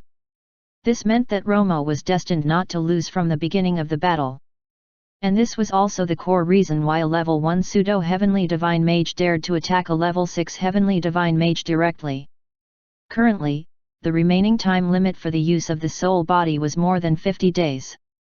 Seeing how the ghost deity in front of him was resisting weakly, if nothing unexpected happened, this ghost deity would be killed by the soul-devouring nether flame soon. The ghost deity, which was wrapped in the nether flame, was still roaring helplessly. Romo was calm as he continued to control the soul-devouring nether flame to devour the enemy's magical power. In this mystic realm of Laha Island, which had mostly collapsed, a ball of nether flame floated in the air. From time to time, violent roars could be heard from inside, spreading in all directions. In the silence of the world, this was the only movement. The entire mystic realm was filled with a strange atmosphere. The ghost deity had already sunk completely into the depths of the swamp of despair. In the endless silence, he had sensed that the footsteps of the Grim Reaper were approaching, and his own will was repeatedly approaching collapse. Romo, on the other hand, was so relaxed that he diverted his attention to visit the descendants of the family in their dreams. In the Holy Light City, everyone in the Nicholas family was already asleep. Romo visited Norton in his dream and told him about Hira's tablet. He did not say what had happened in the background. He only said that he had re-established the ancestral tablet of his deceased wife, and that all the descendants of the family clan would worship one more old ancestor from the next day. After exiting the dream, Romo returned to the ancestral hall to check on his wife's soul in the sacred tablet. He sensed that she was still in a deep sleep without any response. He searched every corner of the system shop, but he could not find any system tools that would be of any help to his wife. He had no choice but to give up on this path for the time being. There should not have been any mistake in the ancestral sacred spirit transformation by the ancestral protection system. After all, Romo had also transformed into such a special state. Perhaps it was because Hira had been previously affected by the mutation and nurtured into a ghost puppet that her consciousness was still in deep sleep after she had successfully transformed into a sacred spirit. Romo was confused. He did not know what to do to wake Hira up. Although his wife had already transformed into the sacred spirit in the same state as him, he still could not use himself as a reference. After all, the system was only in him. At this moment, he could only take it step by step. The next morning, after Norton had woken up, he immediately went to the family ancestral hall to check. He found that there was indeed an ancestral tablet beside the tablet of the old ancestor. Norton naturally took the old ancestor's instructions to heart. After he had left the ancestral hall, he summoned his clansmen immediately to carry out the arrangements. On this day, all the members of the Nicholas family came to the ancestral hall to pay respect to their old ancestor as usual. However, there was one more old ancestor today to pay respect to. While the descendants were paying their respects, the system notifications sounded in Romo's mind from time to time. He did not care about this. Instead, he focused on probing the state of his wife's soul in the sacred tablet. Soon, he was pleasantly surprised to find something. When the descendants of the family clan paid their respects, traces of special energy substances flowed into Hira's sacred tablet, and Hira's soul gave a very subtle response. The energy of faith could indeed be received by Hira, who had turned into a sacred spirit. From the looks of the current situation, he could use the system he had to quantify and use the faith energy. The soul of Hira, who had been converted into a sacred spirit, could also absorb the faith energy she had obtained on her own. It was like absorbing energy to heal oneself. After accumulating enough faith energy, Hira might wake up. Chapter 321, Secret, Listening in the Netherworld. Translator, Hen.ie Translations Editor, Hen.ie Translations. After discovering that the soul of Hira, who had transformed into a sacred spirit, was able to receive the faith of the descendants, Romo was much more relieved. Although it was not certain yet whether she would wake up, he could see hope for recovery. To the current Romo, as long as there was a trace of hope, he could also wait for this hope to grow. If it did not work in a few hundred years, he would wait 10,000 years. Romo spent the following days in a state of distraction. He checked the state of his wife's soul in the family ancestral hall and paid attention to the situation of the ghost deity in the mystic realm. When Hera's soul received the faith of her descendants every day, there were some subtle reactions, but she was still in a deep sleep. That ghost deity, on the other hand, was getting weaker and weaker as the soul-devouring nether flame continued to devour it. As for Romo, who had to split his attention between the two, his inviolable soul body had also gradually recovered during this period of time. According to the speed at which he had condensed his soul these few days, if nothing unexpected happened, he should be able to completely restore his soul in another month or so. This was undoubtedly good news. The reason was very simple. If the soul took too long to be restored, or if it was not restored before the time limit for the temporary use was up, Romo would be teleported back by the system before he could obtain any substantial benefits. Killing the ghost deity alone was useless. Restoring his soul before the time limit reached zero, and then taking away the many treasures in the mystic realm of Laha Island was the best course. Romo happily waited for his soul to condense quickly. The ghost deity, who had been gradually devoured by the soul-devouring nether flame, became more and more disheartened. The ghost deity had detected that the enemy had already been annihilated by his ultimate move, the sacred light annihilation, but why was this strange nether flame still pestering him? When he was trapped inside, he had also thought of many things. He almost went crazy, but he still could not understand. What was going on? Why did this damned thing not disappear? Could it be that this mysterious magical power could still carry out its master's will and continue to attack after the user had died? How is this possible? This kind of magical power doesn't even exist in the heavenly divine realm. How can it exist in such a low-level realm? When he was first engulfed by the nether flame, the ghost deity had been waiting for the remnant power of the nether flame to dissipate. If he could last a few more days, he might be able to exhaust the nether flame. After all, the enemy was already dead, so how long could a magical attack last? Just like that, a day passed. 3, 7, 15 days. A month passed. In despair, the ghost deity came to a conclusion. Even if he relied on the ancient soul-gathering magic formation in the mystic realm to absorb the remaining natural energy to survive, he would not be able to exhaust this strange nether fire. His soul had already been squeezed into a ball, and he was only covered in an extremely thin energy shield. Under the corrosion of the nether flame, he did not know how much longer he could resist. The magic formation in the mystic realm, which the ghost deity had been relying on, was on the verge of collapse. The lost spirit sea outside the mystic realm space was still in chaos. Countless magical beasts and sea beasts had fled for their lives, avoiding the sea like a natural calamity. Lost Spirit City, which was not far from the Lost Spirit Sea, was also attacked by countless magical beasts and sea beasts. A protracted spatial battle had erupted outside Lost Spirit City. 1 month and 3 days later, Romo's inviolable soul body had been successfully restored. When he sensed the enemy's aura again, the ghost deity, who had been in a daze, was instantly jolted awake. He raised his head with difficulty and saw the figure that had appeared through the nether flame. He screamed in horror, "You! Who are you?" Although this person had recovered to the magical power of a top-notch divine mage, this level could not be his true level. It was possible that he was a pseudo-heavenly divine mage. Romo did not plan to waste time with the enemy's screams. Once his soul had been restored, he exploded the magical power in his body to increase the power of the soul-devouring nether flame. "Wait! Don't kill me!" The ghost deity in the nether flame exclaimed in shock. "I know the secrets of the primordial calamity and ascension. I can tell you everything. Upon hearing this, Romo raised his eyebrows. He did not slow down the momentum of the soul-devouring nether flame. There is also a companion realm treasure. The ghost deity roared in horror. I can help you obtain it.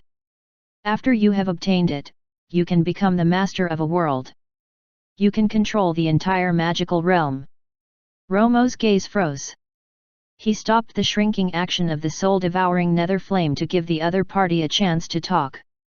In just a few sentences, the information was about to explode. It was too shocking. A primordial calamity. The secret to ascension. A companion realm treasure. The master of a world. Every word could trigger countless associations.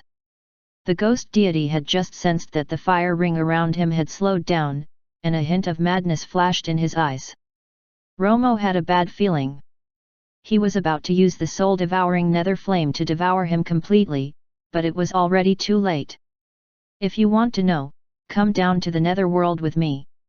The ghost deity roared crazily, completely erupting with the power that could destroy the heavens and earth. Boom! In an instant, the entire mystic realm space shook again. The huge magical formation, which was originally on the verge of collapse, flickered crazily, and chaotic energy patterns appeared in it. The natural energy in the entire mystic realm erupted crazily at this moment. In the next moment, the ghost deity in the nether flame exploded. The level 6 heavenly divine mage self-destructed, and a terrifying and powerful destructive force instantly swept through the entire mystic realm space. The entire mystic realm space shattered. Large chunks of space twisted and fell. Half of the mystic realm space was torn apart and swept into a large crack in the void. The remaining parts of the Laha Island appeared in the large world outside. At the bottom of the sea, more than 50,000 kilometers deep in the departed spirit triangular domain, an extremely terrifying destructive force erupted in all directions. The destructive power instantly rushed to the surface of the sea. The 3 huge islands beside the departed spirit triangular domain instantly exploded, causing huge waves to surge into the sky and sweep in all directions. In the millions of kilometers of the lost spirit sea, countless sea beasts and magical beasts instantly died. An uncountable number of islands shattered. In the depths of the lost spirit sea, many places had fragments of the islands that had cracked open in succession. A large number of secret treasures were sent flying and landing in all directions. The origin of the shocking changes was the bottom of the sea, more than 50,000 kilometers deep in the sea where the mystic realm of Laha Island was. In the 5,000 kilometer area, countless turbulences in the void swept wildly. Even a divine mage would not dare to take half a step in. Somewhere in the countless turbulences of the void, which was being torn apart and squashed, a figure slowly appeared. It was Romo. Earlier, the inviolable soul body had been destroyed again. This time, the damage to the inviolable soul body was less serious than before, so the inviolable soul body was restored successfully in a short time. Despite this, Romo's expression was still very ugly. He had been too careless. He should not have held back. He had not expected this ghost deity of the heavenly divine realm from the mystic realm of the Laha Island to be so ruthless. He had actually chosen to self-destruct. In the end, he did not manage to shatter Romo completely. Instead, he had destroyed almost everything in the mystic realm, including himself. Perhaps, this was the greatest revenge he could give before he died? Chapter 322, Possessed by the Enemy, I'll Search Your Soul. Translator, Henai Translations Editor, Henai Translations. Romo looked around and his eyes suddenly lit up. He took a step to the left and passed through a large turbulent area in the void. When he was dozens of kilometers away, he put away the familiar storage ring. In the Battle of the Sacred Light earlier, his body had been shattered and he had even lost this storage ring. It was a pleasant surprise that he could still find it back now. Here, there were also all the treasures he had obtained from his journey to the Lost Spirit Sea. Immediately after, Romo discovered that a fragment of Laha Island was about to be swept into the void turbulence 100 kilometers ahead. He immediately went over to search for treasures and obtained a level 8 treasure from that small fragment of the island. A beam of light streaked past his eyes. Romo immediately chased after it. He chased it for a moment in the turbulence in the void and successfully caught the fleeing treasure light. This agile magical weapon which was fleeing was a medium-grade sacred weapon. Romo kept it in his storage ring and surveyed the surroundings again. When the ghost deity self-destructed, he saw a large amount of treasure light flying in all directions. It seemed that the other party's storage rings had been blown up, causing many of the treasures inside to scatter everywhere. Many of the treasures were directly shattered, and some were sent flying into the real world.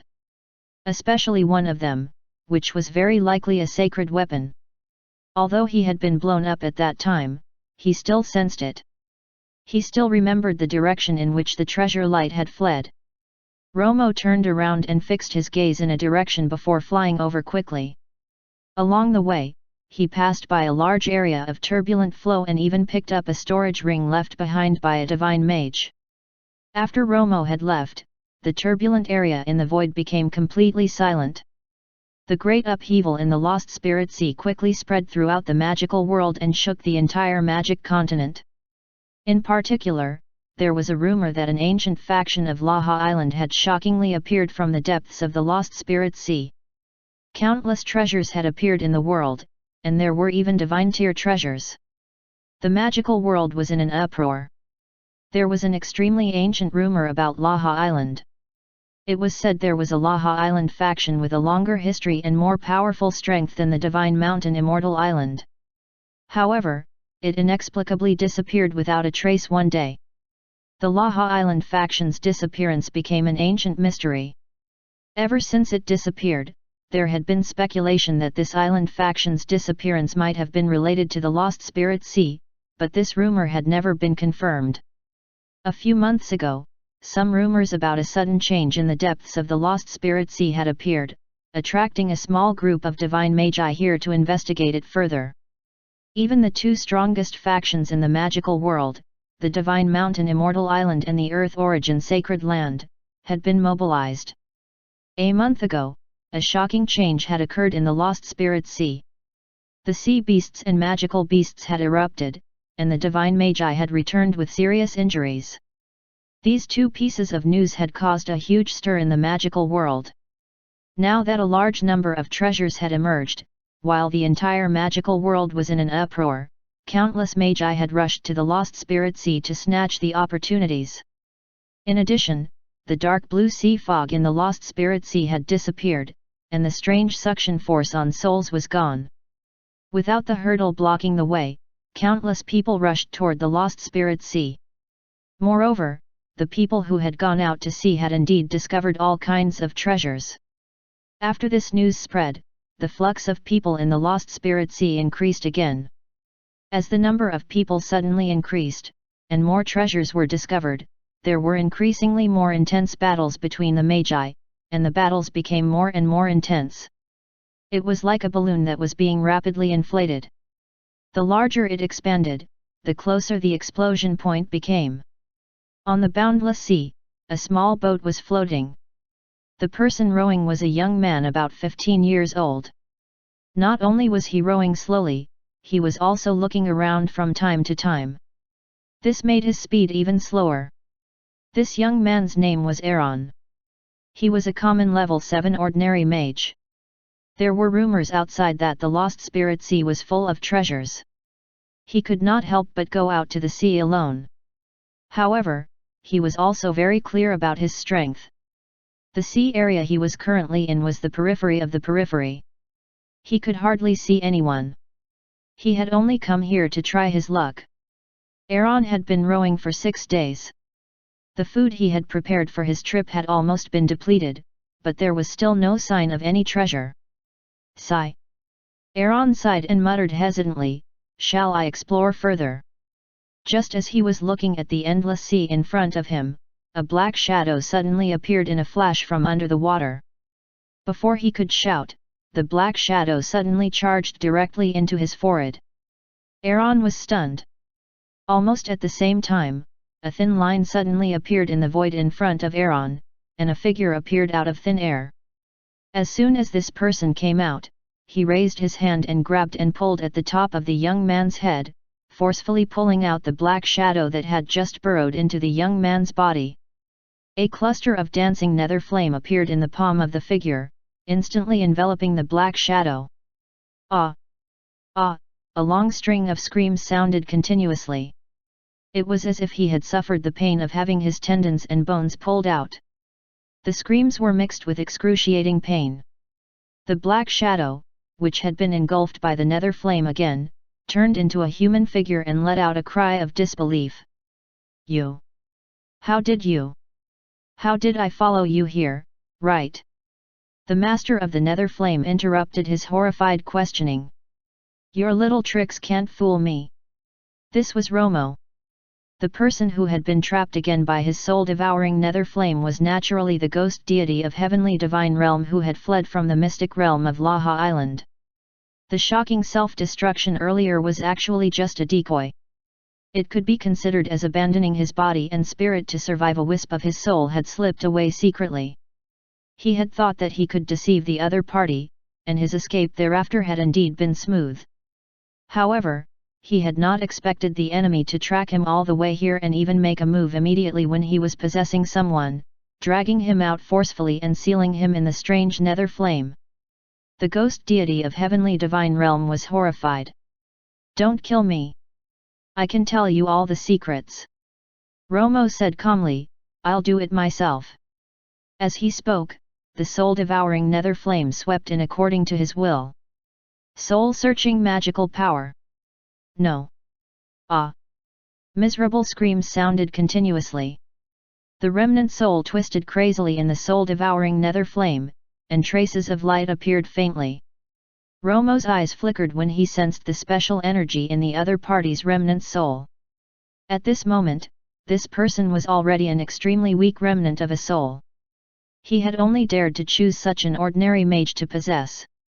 How could he resist Romo's soul-searching magical power? Under the soul-searching, countless waves of memories rushed into Romo's consciousness. In a short while, the remnant soul which had been searched could not withstand it anymore. It completely dissipated on the surface of the lost spirit sea. The moment the remnant soul dissipated, a speck of light condensed independently and even took the initiative to enter Romo's palm. The moment the light suddenly got into his palm in a flash, a ripple appeared in Romo's heart. Just as he was about to do something, he was shocked to find an indescribable mysterious force traveling along his meridians and instantly fusing with his soul. This had come so suddenly that there was no time to resist or stop it. The moment the mysterious energy started to fuse with his soul, an unprecedented pain that seemed to be able to tear his soul apart erupted violently, almost causing Romo's soul to collapse. Chapter 323, Fated Person Blessed with Good Luck. Translator, Henai Translations Editor, Henai Translations. Humph! Romo snorted. His pupils constricted, and his inviolable soul body automatically circulated. At the same time, he used the explosive magical power to activate the third transformation. The pain of his soul being torn apart did not decrease. After Romo's level had exploded to the pseudo-heavenly divine realm, the power of the soul being torn apart and the inviolable effect cancelled out each other. They had achieved a delicate balance in the repeated destruction and restoration. Romo panicked for a moment before he immediately calmed down. This was because he had already found something useful from the information streams he had obtained from searching the remnant soul earlier and understood his current situation. However, this state was still very troublesome. Romo could not move at all now.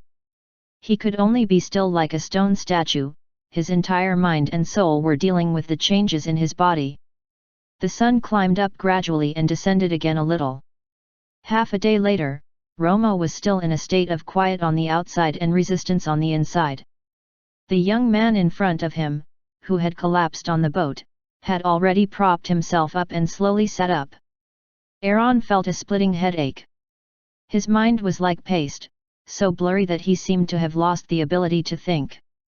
He seemed to have had a very painful long dream. The intense pain seemed to still be lingering on his body. He felt as if he was still in a dream. Aaron knocked his head hard and closed his eyes to fight the overwhelming dizziness. He forced himself to wake up. He grabbed the edge of the boat beside him with both hands and had just gotten up a little when he fell back to his original spot in shock. When did a blue-robed person appear in front of me? The small boat was very small and bumpy. It shook continuously from his sudden fall. The young man who had fallen into the boat looked horrified. Who are you? The middle-aged man in front of him seemed to have really become a statue. He stood still on the rocking boat. In response to the young man's question, there was only the sound of the boat swaying in the water.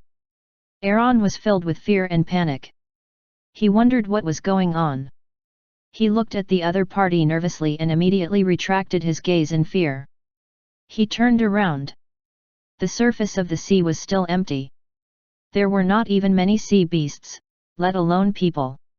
In that case, the person in front of him was an extremely powerful mage. After all, looking into the distance, nothing had appeared in his vision, but the expert in front of him had appeared out of thin air. Could he have flown here, great archmage? My lord.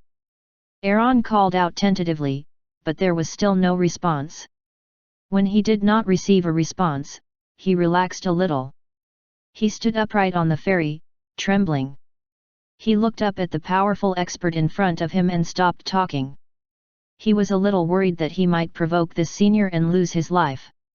Aaron sat with his arms around his knees and continued to look blankly at the mysterious man. Time passed slowly. It was dark and then, it was dawn. Aaron guarded a mysterious senior, who looked like a statue, for the entire night. Gulp, this morning, when Aaron was conflicted about whether he should just jump off the boat and leave, his stomach resisted first. Only then did he realize that he had been on an empty stomach all day. Just as Aaron was taking out a biscuit from the waterproof container gingerly as if he was walking on thin ice, he suddenly sensed that the stagnant and strange atmosphere had changed. Instinctively, he looked up and saw the mysterious senior's brows twitch and his eyelids open. Ah! Could it be that the rumble of his stomach had woken him up? Aaron was so frightened that he almost jumped up, but he realized that the other party was looking at him. Then, he was stunned. When he was panicking, he held up the biscuit in a daze. Senior, do you want one? Romo looked at the young man, who had already become incoherent from fear, and smiled in his heart. Over the past day and night, although he had looked like a statue, he had not completely ignored the outside world. The young man had not done any physical harm to him. Instead, he had guarded him for such a long time. He was sincere and kind. This was rare. Since we're fated, I'll give you some luck. After saying this calmly, Romo waved his hand and sent a gentle light toward the young man. The faint light enveloped Aaron. He felt an extremely comfortable warmth, purifying his entire body. Even the inexplicable chaos in his mind had been swept away, and there was. This person had almost been possessed by the remnant soul of ghost deity. Although Romo had intervened immediately, the remnant soul of ghost deity had entered for half a second. Aaron's originally weak soul was naturally greatly affected. Now that Romo had intervened, not only had he eliminated the hidden dangers in the young man's body, he had also imparted a secret manual of magical power suitable for his cultivation. Moreover, after this battle, his soul would become stronger than usual, and his future cultivation would also greatly benefit. Aaron sank into the sea of new knowledge in his mind. He did not know how long it had taken. When he woke up, he found that he was the only one on the boat in the sea.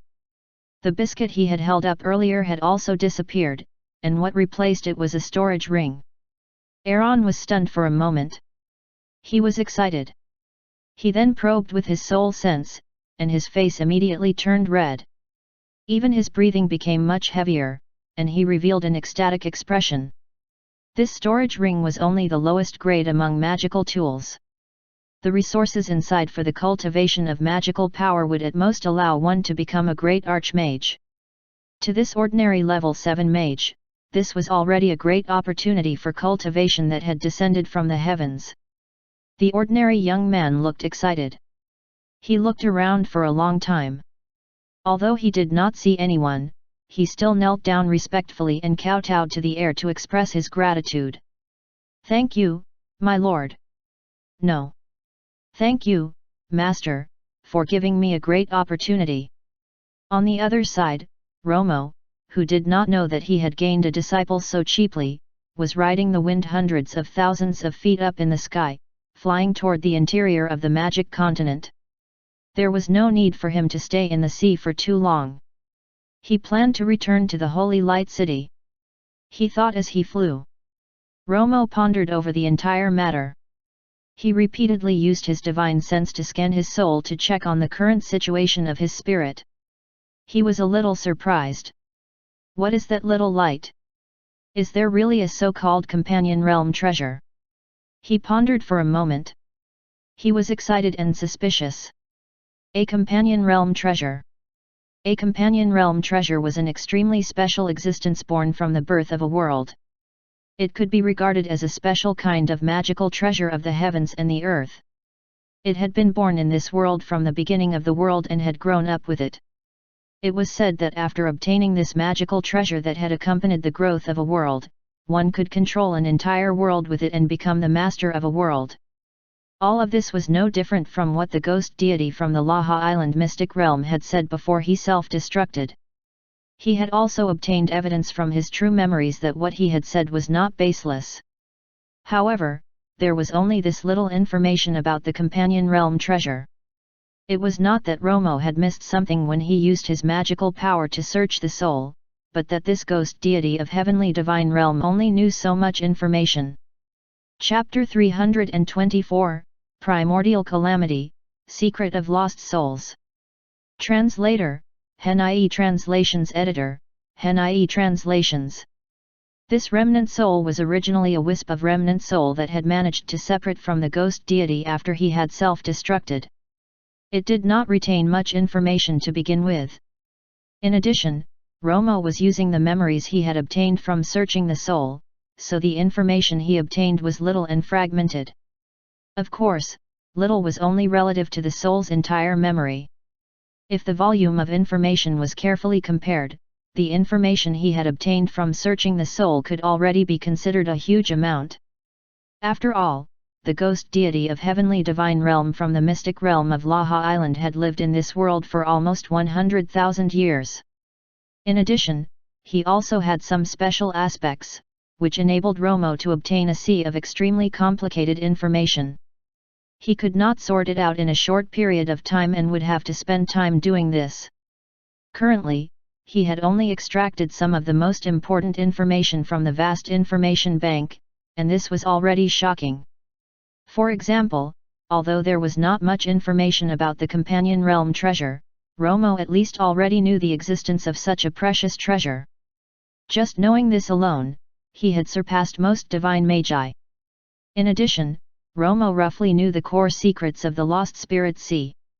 This involved important secrets such as the primordial calamity and ascension mentioned earlier. The beginning of everything had come from a great calamity known only by name in the current magical world, the primordial calamity. The current historical records of the magical world could be traced back at most to about 6 million years ago. In particular, the records of the recent 1 million years were all quite detailed. However, the more distant the historical records were, the fewer relevant records were there. Most of the ones left behind could only be regarded as legends.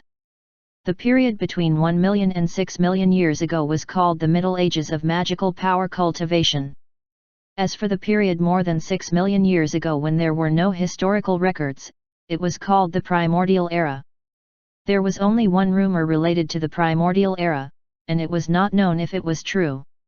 A calamity had suddenly occurred in that era, and it had almost destroyed the entire magical world. After the destruction in the Primordial Era, it took the Middle Ages a long time to recover. There were no records of this calamity which had almost destroyed the entire magical world. Now, Romo had caught a glimpse of some traces of the calamity from this remnant soul. However, he did not obtain any specific information. He could only extract several memory fragments and some scenes. An earth-shaking battle between heavenly divine magi had erupted. With a wave of hand, the heavens and earth collapsed, and the void shattered. White sacred light filled the world, destroying more than 100 heavenly divine realm experts in one strike. When the experts of heavenly divine realm attacked, a deep crack appeared on the continent, the Dark Night Canyon. The last scene was not a battle scene, but a figure standing in the boundless void. On his shoulder was the sun and moon, and in his hand were stars. Just checking the images, and the few scenes he had extracted from the memories of the soul was enough to make Romo's heart tremble. He felt a sharp pain in his soul, and he almost lost control.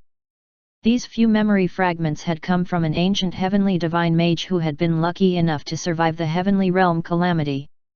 This ancient heavenly divine mage had been seriously injured in the calamity, so he found a place to recuperate in the shattered magic continent. This place would be the future Laha Island.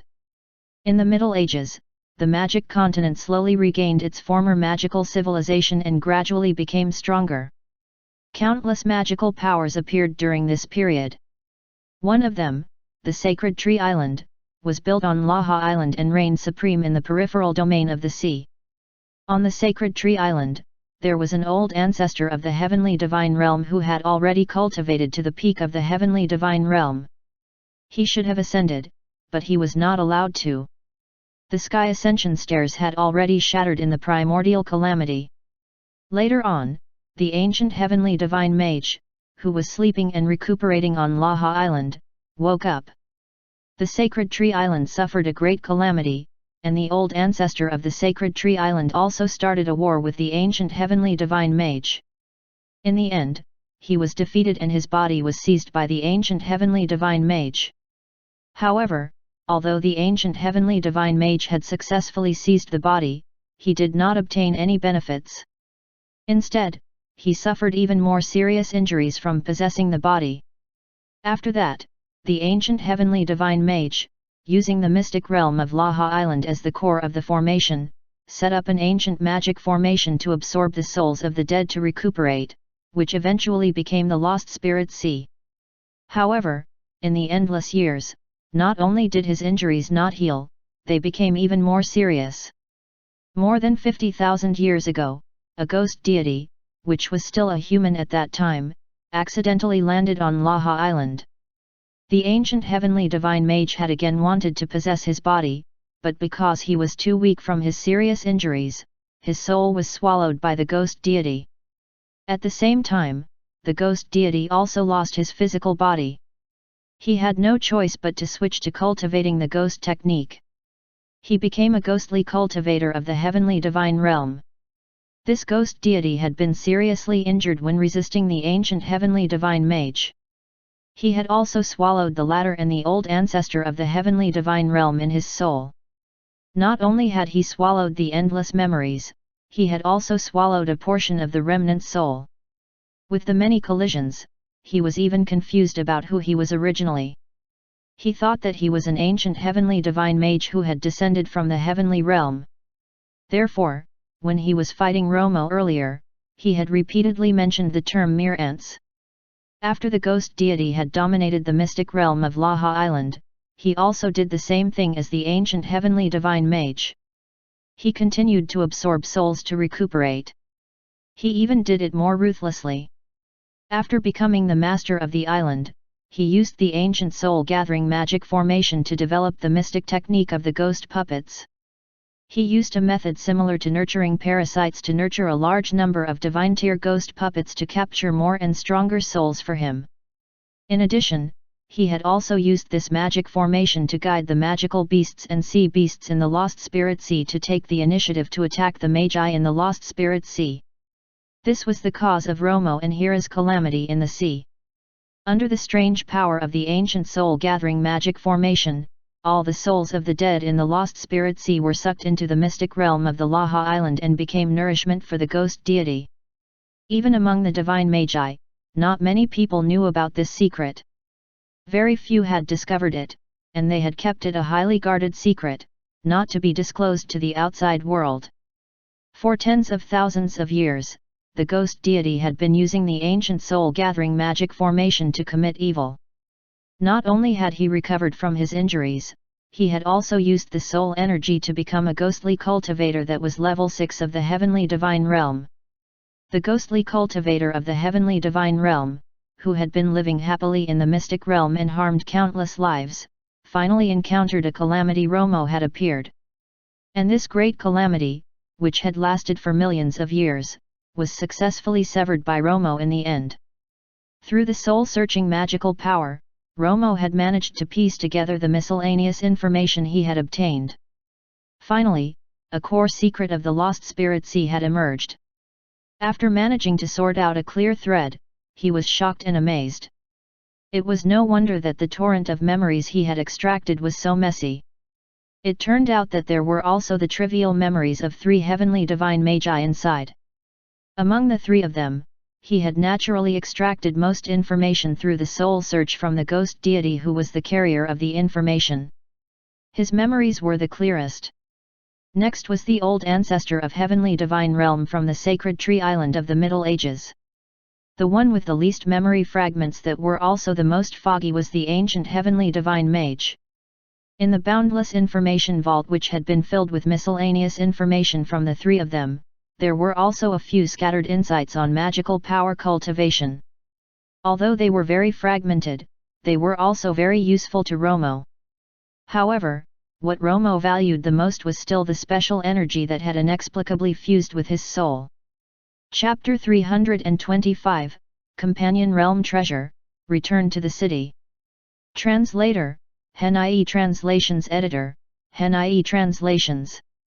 From the personal memories of the ghost deity, this special energy, which had inexplicably fused into Romo's body, was very likely the companion realm treasure. However, this was only the personal deduction of the ghost deity. This was because most of the memories of the ancient heavenly divine mage he had devoured were also incomplete. Information on this special energy was also missing. Back then, after he had obtained the special energy from the ancient heavenly divine mage, he had spent tens of thousands of years before he managed to barely control and use this special energy.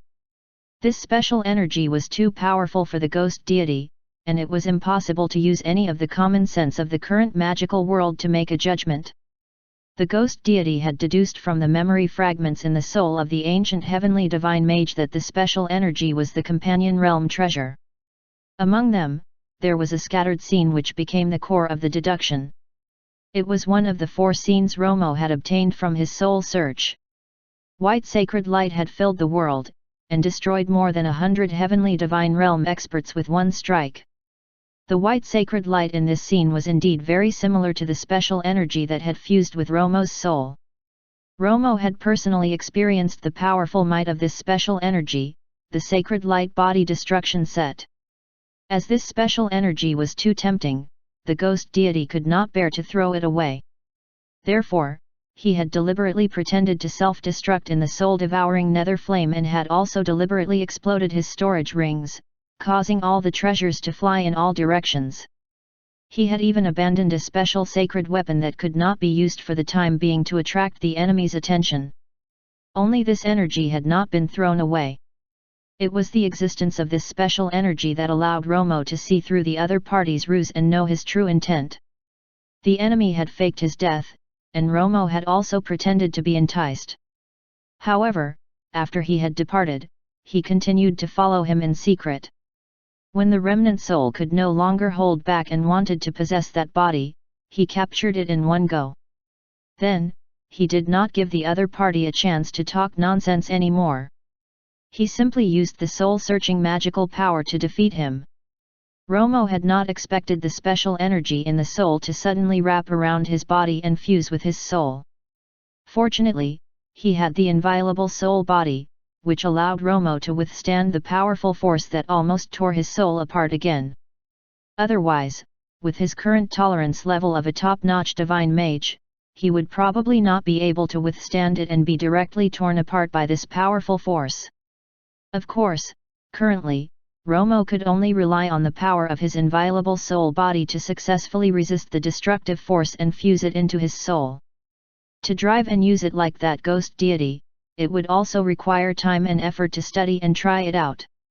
In fact, even if this powerful special energy was not the companion realm treasure, the unbelievable power was enough for Romo to spend time studying it carefully. In short, he had already obtained the secret treasure. What was to follow next was for him, who did not lack time, to slowly study it and try it out. There were still more than 10 days before the time limit for the temporary use of the inviolable soul body was up. During this period of time, if it was just to return to the Holy Light City, there would still be some time left. However, the remaining time was not enough for Romo to go to the Divine Mountain Immortal Island to see Corsia so that she could be at ease. He had no choice but to put aside the idea of meeting her for the time being. He believed that he would still be able to meet her in the future. Romo did not stay in the Lost Spirit Sea anymore. Although many treasures had flown out before the Laha Island mystic realm collapsed, and there were even sacred weapons among them, the current Lost Spirit Sea had become chaotic. It was said that even heavenly divine magi had appeared in the sea region fighting over the sacred weapons. After a quick estimation, he decided not to participate. Romo still had a lot of things on him. If something were to go wrong again, he might not be able to bring back the gains he had worked so hard for these few days. He might not gain from this, but the loss was right before him. There was no need for him to go and join in the fun. As for the other treasures and opportunities, those fated would take them for themselves. The gains from this trip were enough. A few days later, Romo arrived at Lost Spirit City again. Not long ago, a huge outbreak had occurred in the Lost Spirit Sea. Countless magical beasts and sea beasts rushed to the coast. For an entire month, the Lost Spirit City had been dealing with this unprecedented beast tide. Now that the beast tide had retreated, as far as the eye could see outside the Lost Spirit City, there were carcasses, most of them were that of beasts. There were many carcasses outside the city. Everything was in a mess. In Lost Spirit City, it was so lively that there was a sense of joy. These smiles belonged to the magi who had obtained many benefits from the beast tide attack on the city. As for the dead who could not laugh, no one cared. Romo had wanted to rest in the Lost Spirit City for a while and also go to the intelligence building for some information exchange. However, just as he flew into the Lost Spirit City, a figure immediately flew out. Romo raised his eyebrows, a little surprised. He had not expected to run into someone familiar. It was the grey-haired old man whom he had easily lifted into the air in the Laha Island mystic realm previously and who had later followed Nolan and Corsia to escape from the mystic realm. The grey-haired old man flew over in surprise and excitement. He said respectfully, "Senior." Originally, he was already a level 7 divine mage, so logically speaking, he should be able to address the other party as a fellow friend. However, he had already seen how powerful this person was in the mystic realm, so he willingly addressed him as senior. Romo nodded gently, his eyes flashing. "Are you the city lord of the Lost Spirit City?" "Yes." The old man responded and said gratefully, "I am Walter, the city lord of Lost Spirit City. Thank you for saving my life earlier, senior." Romo's expression was a little strange as he explained, "The last time I entered Lost Spirit City, I killed the deputy city lord of Lost Spirit City." Walter was stunned for a moment. He also revealed a strange expression, but he quickly recovered and did not care. Kem has made a mistake in the teaching of his son. Since he dared to be unreasonable in front of senior, he deserved to die. "You knew it was me?" Romo raised his eyebrows and asked. "After returning to the city, I had gotten news on this and also heard someone else's elaboration. I guessed that it might have been senior's doing." Walter paused for a moment and said, "Kem and I had not been on good terms. Now that he has died, I don't have to be so restrained in my work. This has also eliminated the old malignant tumors in the lost spirit city. Romo smiled and did not plan to find out if it was true. He said calmly, I want to rest in the city for a day. All right. Walter made an inviting gesture. Senior, please follow me. Then, two figures went into the city lord residence in a flash, not attracting anyone's attention. With Walter's warm hospitality, Romo stayed in the residence for a day and left Lost Spirit City the next day. He had obtained a lot of information from the other party about the current Lost Spirit Sea. More than a month ago, Korja and the others had appeared on the Lost Spirit Sea. At that time, many people had seen them, and it was sensational. However, at that time, the Lost Spirit Sea had undergone a shocking change. Countless magi were welcoming the beast tide and killing the beasts. They did not have the time to discuss it. After the beast tide had subsided, precious treasures of Laha Island appeared in the Lost Spirit Sea. This naturally caused a huge commotion, and countless people went out to sea to search for treasures. Many secrets about the Laha Island mystic realm had also slowly spread to the ears of the magi in the magical world. A few months ago, there were rumors in the magical world that something had changed in the Lost Spirit Sea. Everyone knew that many divine magi had entered the deep sea to explore. However, they had not expected that it would cause such a shocking change later on. It was said that after entering the mystic realm, many divine magi had died there. The 3 divine magi from the Earth Origin Sacred Land had also died. Among the few who had successfully escaped from the mystic realm, there were 4 magi from the Divine Mountain Immortal Island. One of them was even the ancient Grand Master who had disappeared more than 6,000 years ago. A series of news hit everyone in the face. They were all shocked.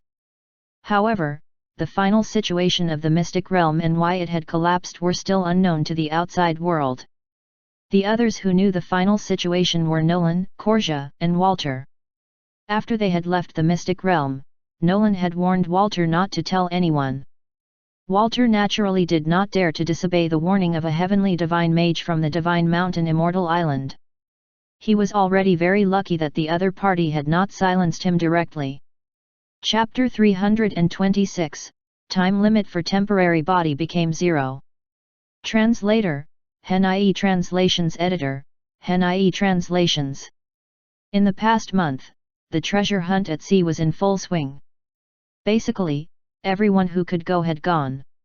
If it had not been for the fact that he needed to recuperate, Walter, the city lord of Lost Spirit City, would have followed suit.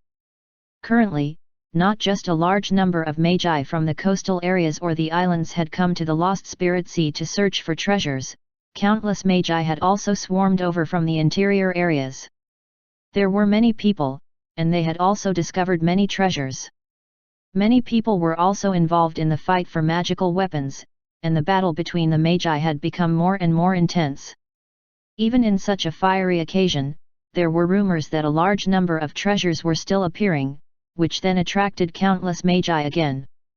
Wave after wave, more and more magi were attracted over, and the people who came were increasingly stronger. Such a grand battle involving a huge number of people, where more and more people were being swept in constantly, was rare even in 10,000 years. All the large factions in the entire magic continent were involved. The Divine Mountain Immortal Island and the Earth Origin Sacred Land had also sent out many disciples. There were great magi, great archmagi, and divine magi who had come to search for treasures. It was said that even the heavenly divine magi had been mobilized. In addition, it was said that the heavenly divine mage from the Divine Mountain Immortal Island, who had reappeared after more than 6,000 years, had passed away. Her heavenly divine tier inheritance had been passed down to the current owner of the 9 heavens goddess sword, Korja. When they heard that Korja had immediately gone to cultivate in seclusion after obtaining the inheritance, many people speculated that after she came out of seclusion this time, she would most probably become the island master of the Divine Mountain Immortal Island. The rumor that she would become the island master as soon as she came out of seclusion had not received a direct response. When Romo heard about it, he thought it was most likely true. He knew that when Nolan left the mystic realm of Laha Island, she was almost at the end of her rope, and death was inevitable. To be able to return to a place, which was equivalent to her hometown, after more than 6,000 years and die there was actually already very fortunate. This was true for Nolan as well as for the Divine Mountain Immortal Island. After all, the Earth Origin Sacred Land, which was on par with the Divine Mountain Immortal Island, was not as lucky. This time, not only did 3 divine magi from the Earth Origin Sacred Land die, there was also an old ancestor of heavenly divine realm who had entered the Laha Island mystic realm. Until now, there had been no news of him. He had probably died long ago in the hands of that ant ghost deity. Before he left, Romo had asked the city lord of the Lost Spirit City to deliver a letter for him. The intended recipient was Korja from the Divine Mountain Immortal Island. Walter naturally agreed tactfully. He only replied that it would definitely be done, and did not ask Romo about his doubts, such as what had happened in the end, and what had happened to the ghost deity. The sensible city lord of Lost Spirit City had also learned some news, that Romo was from the Nicholas family of the Holy Light City in the Sebastian Kingdom. On the 4th day after Romo had left the Lost Spirit City, an earth-shaking battle between heavenly divine magi erupted in the depths of the Lost Spirit Sea. The battle was so loud that even the commotion of the heavens and earth was overshadowed. This battle had also shaken the magical world. This battle, which had caused the sun and moon to dim, lasted for a full 6 days before it stopped. The 5,000 kilometer area with the shattered void and surging turbulence had become a forbidden land of death. As for who the two sides were, no one knew yet. The battle of the heavenly divine magi did not reduce the passion of the treasure hunters. It even attracted countless people. The news that a large number of treasures had been discovered in the Lost Spirit Sea had naturally reached the magical world of the Sebastian Kingdom. In the territory of the Sebastian Kingdom, the 4 large factions had all sent out many people. There were also solo magi who went alone or in teams to search for treasures. Even the royal family of the Sebastian Kingdom had slowed down the investigation on the shocking appearance of magical beasts in the imperial city and sent many great archmagi over. In the midst of the treasure hunting spree which was in full swing, there was a family that was as calm as a mountain, the Nicholas family. It was not known what the clansmen of this family were thinking. They had actually ignored the news about treasures being obtained from the periphery of the Lost Spirit Sea and had not sent anyone out at all. The people inside continued to live an ordinary life. Some of the interested retainers wanted to go, they did not stop them. However, most of the retainers of the Nicholas family did not plan to make a move. It was as if they had also been infected by the mysterious calmness. The reason why they had not gone was very simple. Even if they were to risk death outside, they might not necessarily obtain treasures. How could it be as comfortable as enjoying the 10 times enhancement in the palace? During the days in the Nicholas family, many people had gradually enjoyed their lives as a retainer. In fact, life was indeed very easy. They were not treated like slaves by the family, nor were they required to slave hard. Their daily routine was usually to be sparring partners for the Nicholas family members. The sparring between the great magi was carried out in the palace, while for great archmagi, they would accompany them to the back of the mountain for the sparring. An area with enhanced effects had been set up there. Naturally, among the retainers, there were those who were puzzled as to why the family head had not sent a single clansman out, but they could not ask. As for why the Nicholas family did not take action, it was naturally because of instructions from the old ancestor. Romo himself did not plan to join in the fun, so he naturally did not want his descendants to be involved in the bloodbath. Moreover, the mood of snatching treasures overseas was becoming increasingly crazy, and the area range affected by the battle was getting larger and larger. There were indeed many treasures in the Lost Spirit Sea, but there were more bloody battles. Those opportunities had all been exchanged with their lives. The descendants of the Nicholas family did not need the opportunities to that extent, so there was no need to risk their lives. This night, in the Nicholas family palace, the head of the family, Norton, was cultivating as usual. Suddenly, he felt a familiar thought appear in the sky above the clan territory. He suddenly withdrew from his state of cultivation and looked out in surprise. Then, after realizing the other party's identity, he immediately got up and flew into the sky. At the same time, someone flew out from the other two rooms of the palace and into the sky. The three of them met in the air.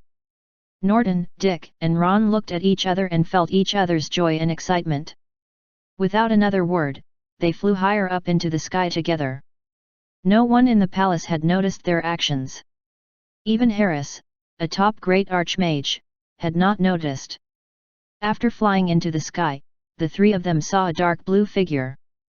They sensed a very familiar aura and immediately revealed looks of pleasant surprise. This was the first time they had encountered the old ancestor, not in a dream given by the old ancestor, nor was this a moment of crisis. Although the person in front of them was different from the silver-haired old man in their dream, his face, the way he looked at them, his aura, and so on were all familiar to them. The three of them greeted in unison, unable to hide their excitement. "Old ancestor." Romo smiled and nodded. "Yes." As he had previously said that he had once used a special magical power to go to the Calamity Mountain range personally, after returning to the city this time, he thought he might as well meet them directly to explain things, so as not to go into their dream again. Romo then told them about his journey. When they had learned that the old ancestor had caused a commotion in the magical world, Norton and the other two were so shocked that they lost control of their expressions. Romo then handed a storage ring to Norton. These were all the treasures he had obtained on this trip. Just sacred weapons alone, there were 7. There were also countless magical weapons, magical power secret manuals, and all kinds of natural treasures. After he had finished giving instructions, Romo's body had already started to fade slowly and dissipate in front of Norton and the other two. The time limit for the temporary use had become 0, and Romo returned to the familiar ancestral hall. Whether it was the current gains or the foreseeable future, this trip had a deep impact, far exceeding his expectations. When he returned to the sacred spirit tablet, he no longer felt lonely because his wife was beside him. Romo's spiritual sense reached into Hira's sacred spirit tablet and gently brushed past Hira's soul. He muttered, "Hira, you have to wake up quickly. Wake up and look at me. Look at the descendants of the clan." Chapter 327, Seclusion, 7-Color Young Peacock. Translator, Hen.ie Translations Editor, Hen.ie Translations. Divine Mountain Immortal Island, Green Peak. This was originally the residence of the ancient Grand Master, Nolan, on the island. Even though the Master of the Mountain had been missing for more than 6,000 years, this place had not changed. As for Nolan, after returning to her familiar old residence, she left the human world with a smile not long after. While this mountain peak had lost its former master, it had also welcomed a new master, Nolan's successor, Korja. At this moment, in a quiet room in a house on Green Peak, Korja was cultivating magical power in seclusion, comprehending the heavenly divine tier inheritance which had been left for her. Although she should be focusing on magical cultivation, she could not circulate her magical power like flowing water. Instead, it kept stagnating, like a magic communication device with a bad signal, flashing with strange lights. After having struggled to circulate it for a week, Korja stopped. A hint of helplessness flashed across her usually calm eyes. "No, I still can't immerse myself in magical cultivation."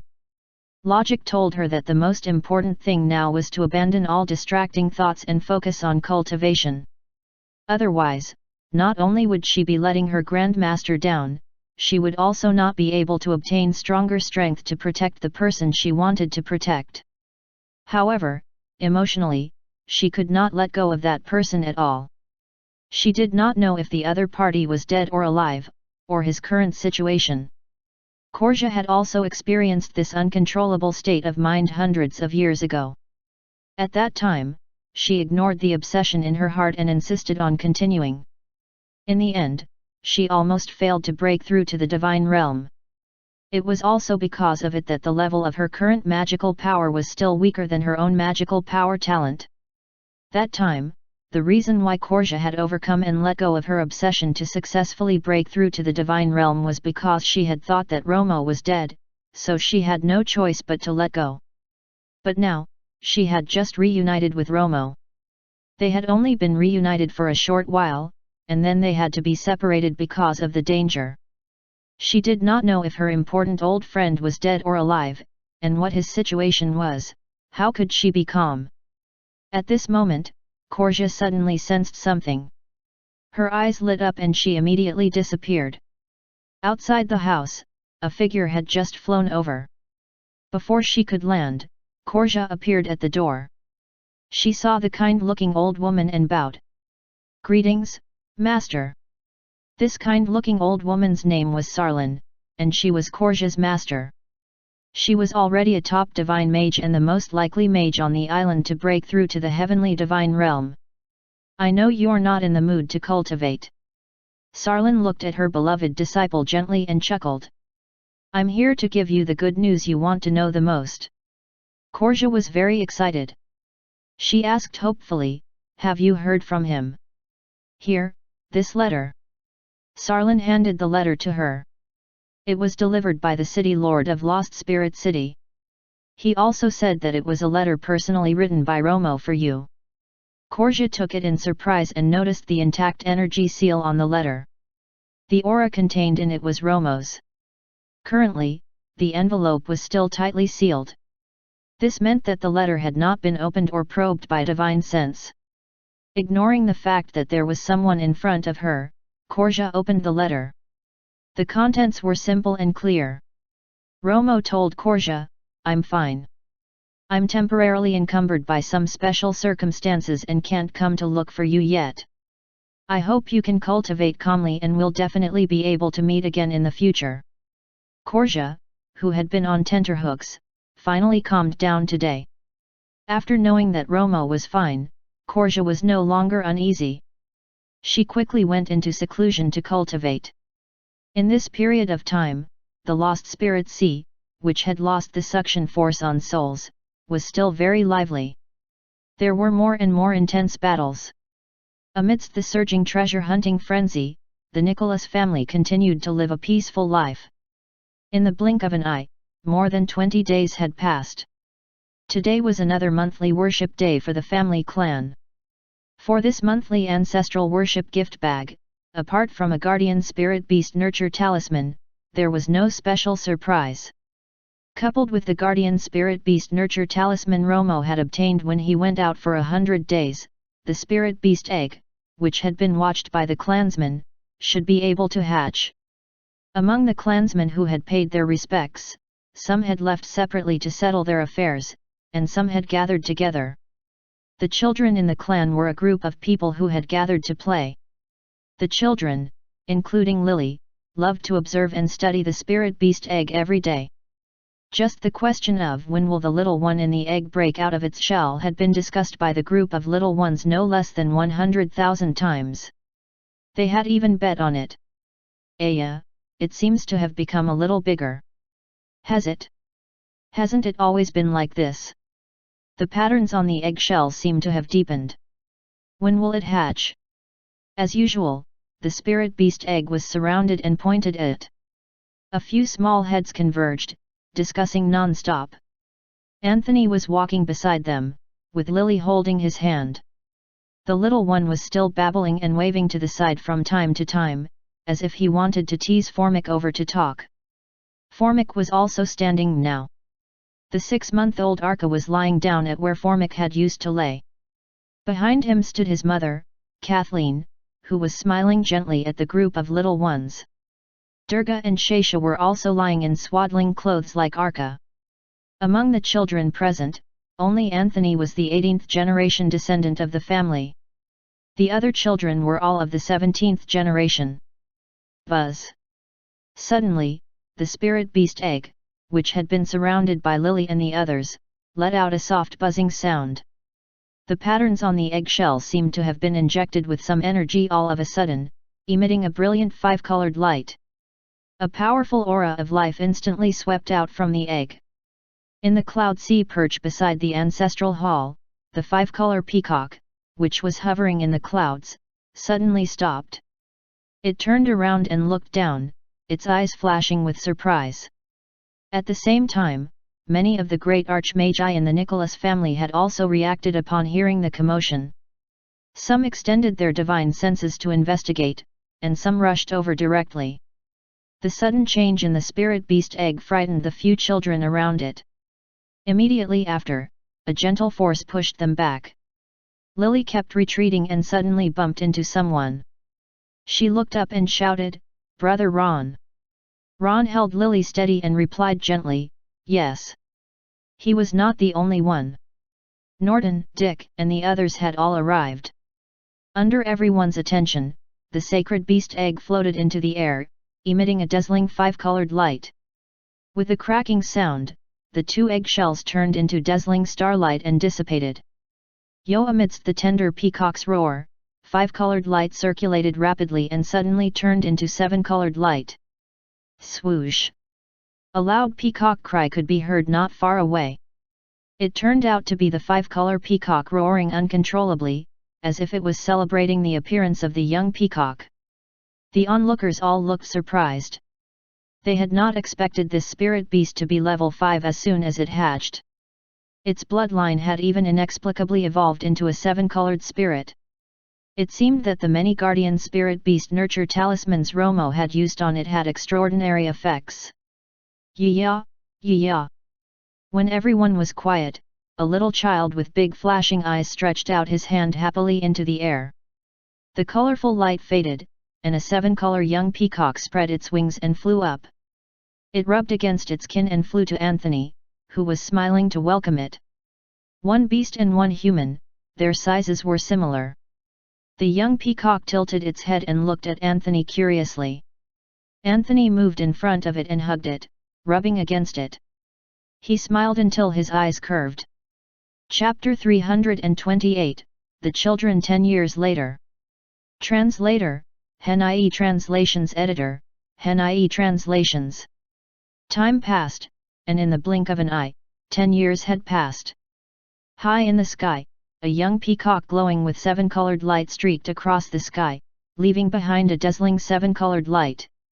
Every time they saw this boundless and dazzling scene, there would always be someone who would comment on the sky with envy or marvel. However, most people in the Holy Light City were already used to this scene. Everyone basically knew that it was the guardian spirit beast of the Nicholas family clan. It was said to be the bloodline of the previous level 7 5-color peacock. It had just hatched and was already a level 5 7-color peacock. It was a high-grade spirit beast bloodline that could not be seen even in 100,000 years. The seven-color young peacock rushed out from the clouds and flew to the sky above a certain building complex in the Holy Light City. At the outermost entrance of this extremely vast building complex, the door plate had the words Sky Eagle School engraved on it. This was the best school in the Holy Light City. It was famous throughout the country and was one of the 4 best schools in the country. The seven-color young peacock flew a few rounds around the center of the school and landed on a tall tree. Its agile eyes stared intently at a classroom in front of it, as if there was someone inside whom it was very familiar with, and whom it liked. In the school, many children in their early teens were paying attention seriously.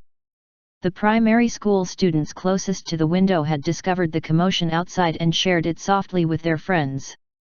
Look! The little colorful peacock has flown onto the tree again.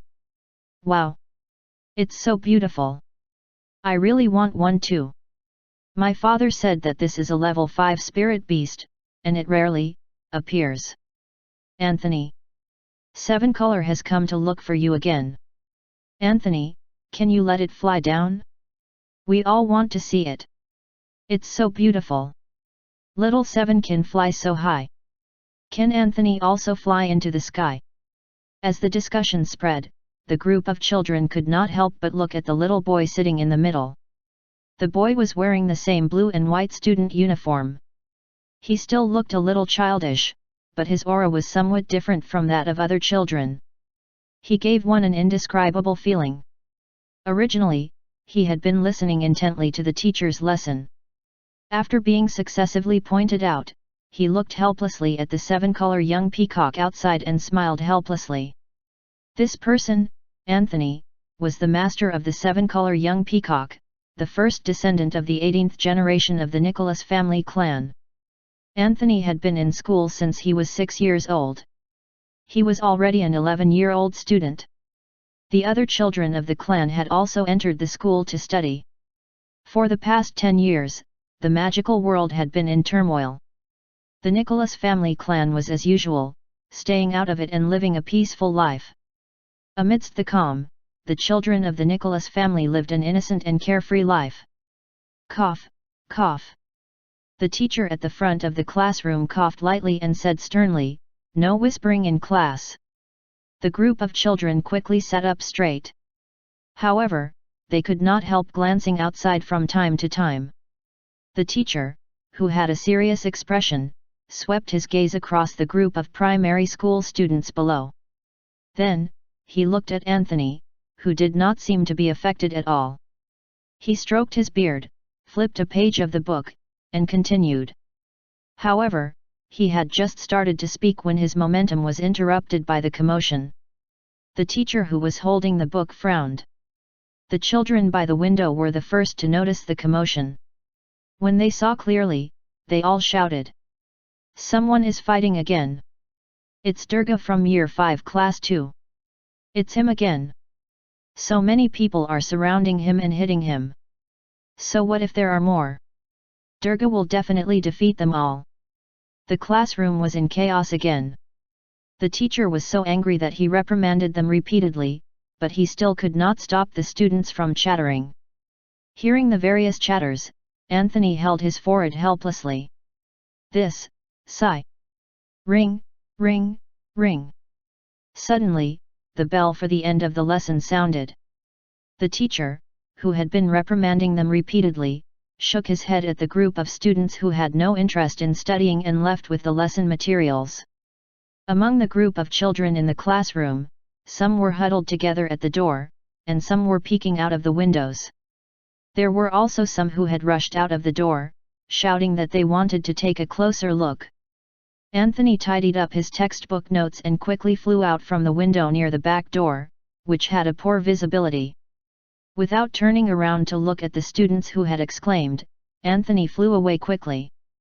Many of the children by the window exclaimed in envy.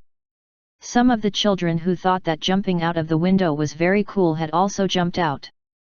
However, their movements were a little awkward, but they did not fuss about this. They ran quickly toward Anthony, who was in front of them and still faintly visible. The group of children joined in the fun and ran in the direction of a school field not far away. In the curriculum of the Sky Eagle School, there were those who studied liberal arts and those who studied martial arts.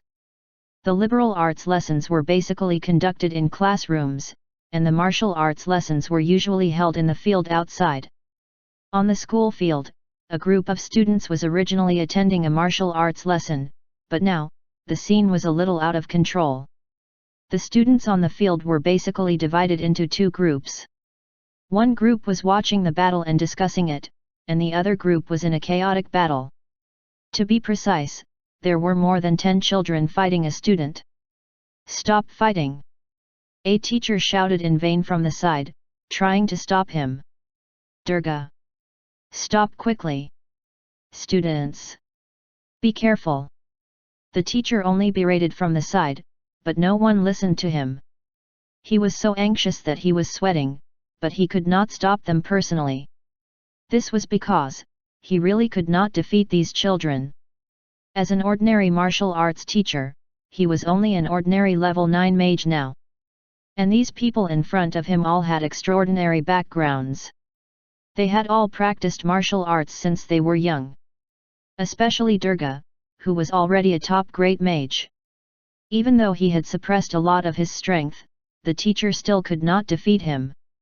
The school naturally had high-level teachers, but they usually did not teach ordinary classes.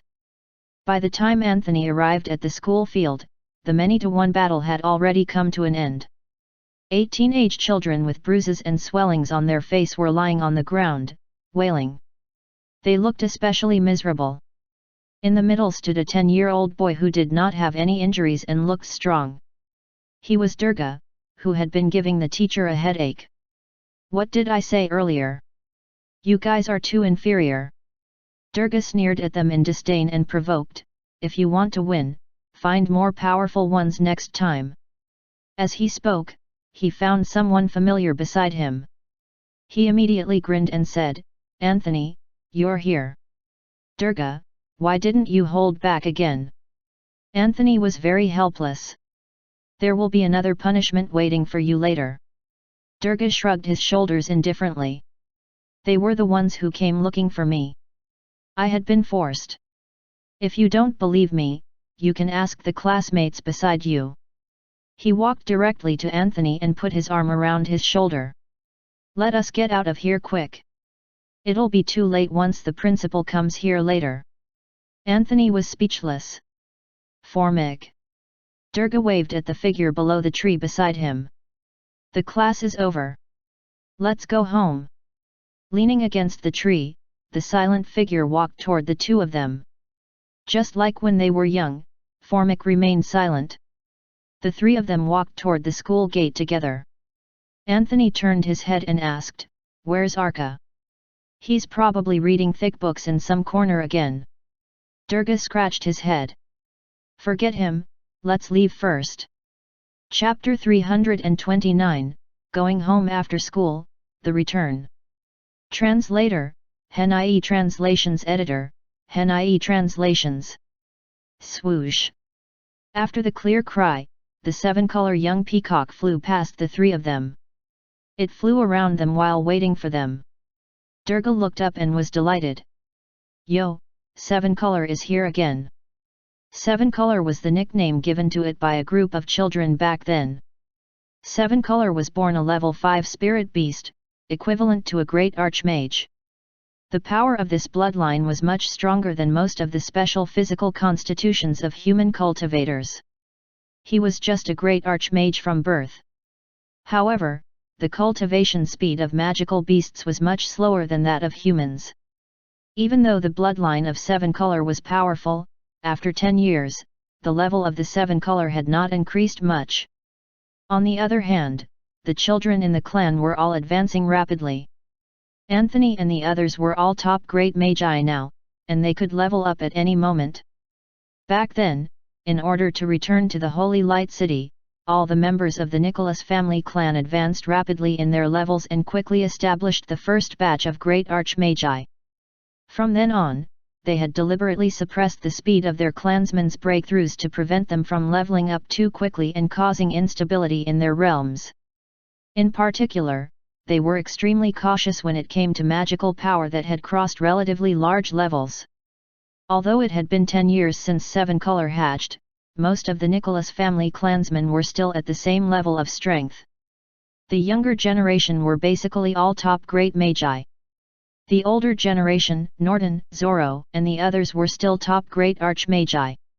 Even Ron and Dick, the two strongest in the family clan, were still top great archmagi.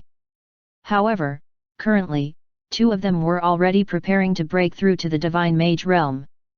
The Nicholas family did not consider whether they could successfully advance in their realm.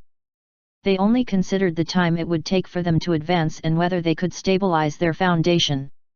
For magi, especially those who wanted to advance to a higher level, they had to consider the problem of their mental state when cultivating magical power. If they advanced too quickly, it would easily cause hidden dangers. Not only would it greatly affect their magical power cultivation in the future, it would also affect them more and more. If one wanted to develop faster, better, and stronger in the future, he should not be too impatient.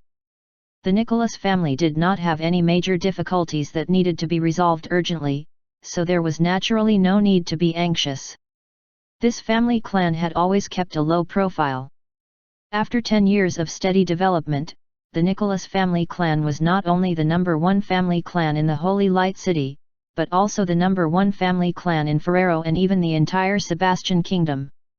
This was not an exaggeration. Even those powerful factions that had divine magi treated this family with all kinds of courtesy. In particular, although Ron and Dick, the two masters in alchemy and weapon refinement respectively, had stagnated in their levels, their secondary roles in alchemy and weapon refinement had also earned them a lot of fame in the magical world of the Sebastian Kingdom. Brother Formic. Wait, there are still us. Just as Anthony and the other two had reached the school gate, they heard a girl shouting for them from behind.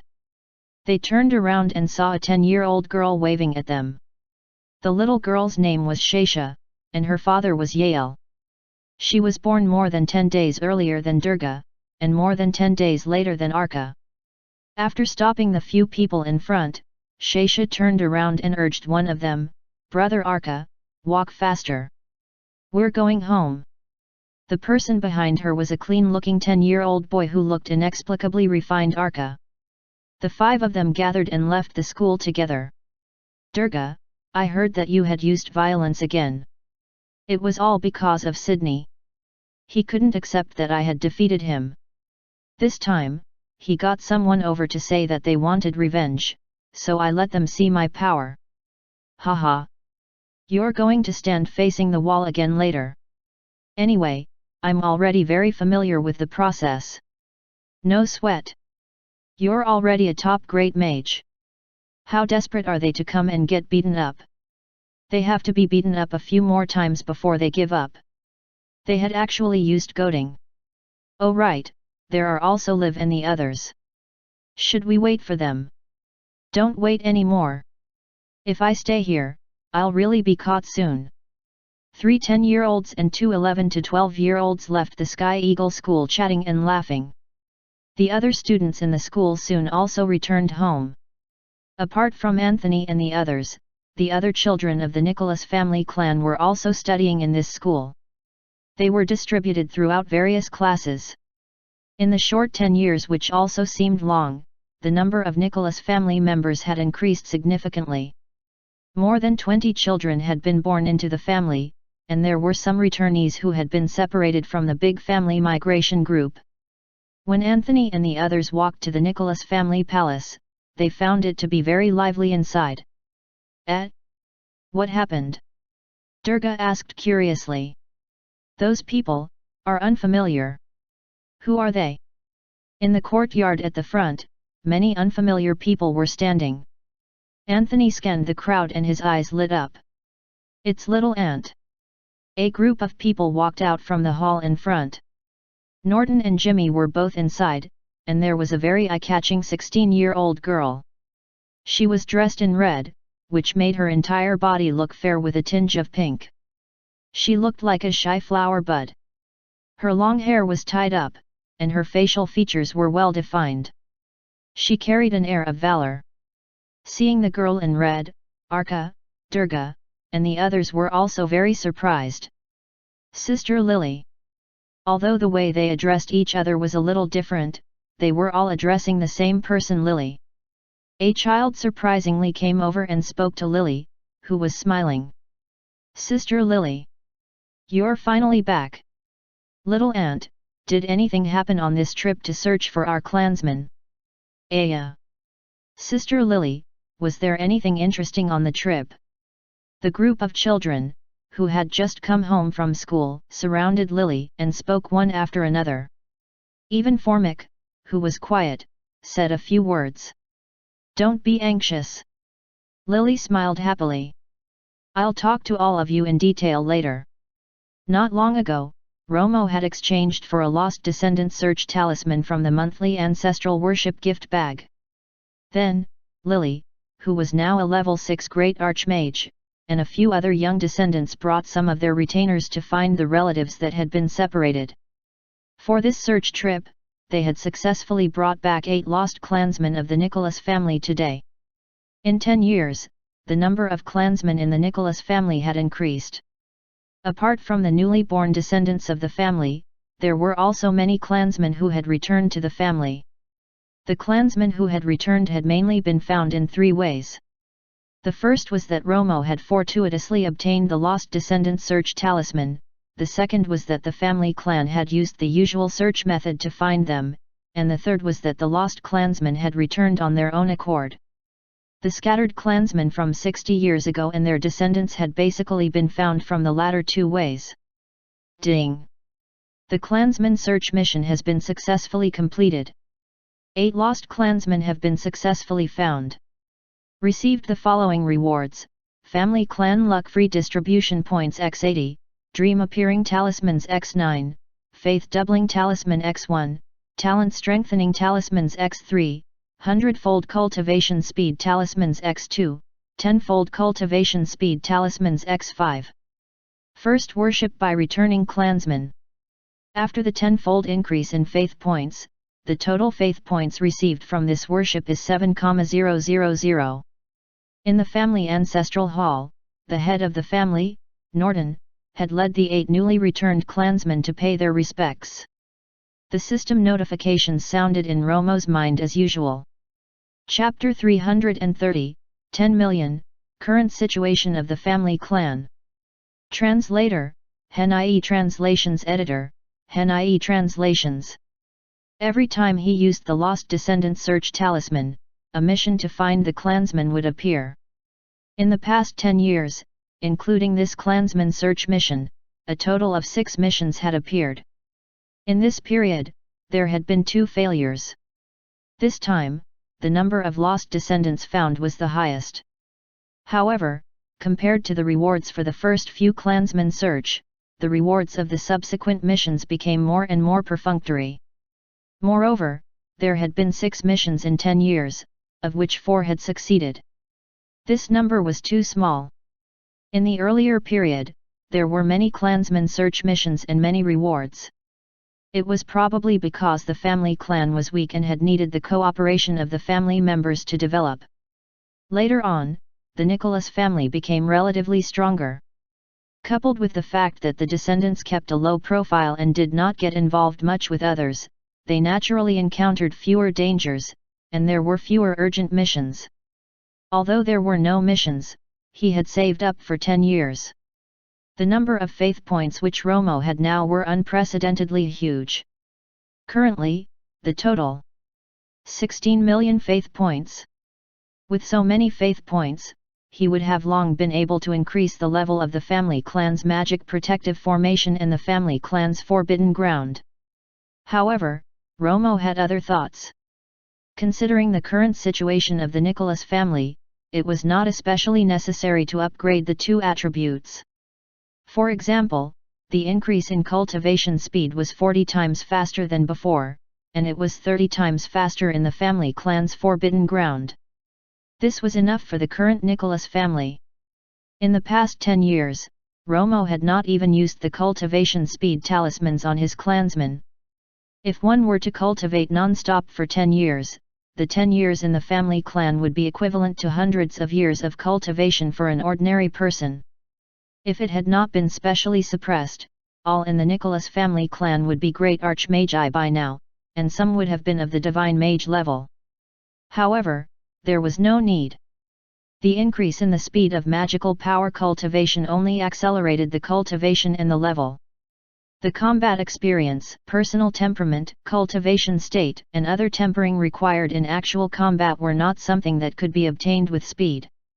All of these required time to accumulate and consolidate.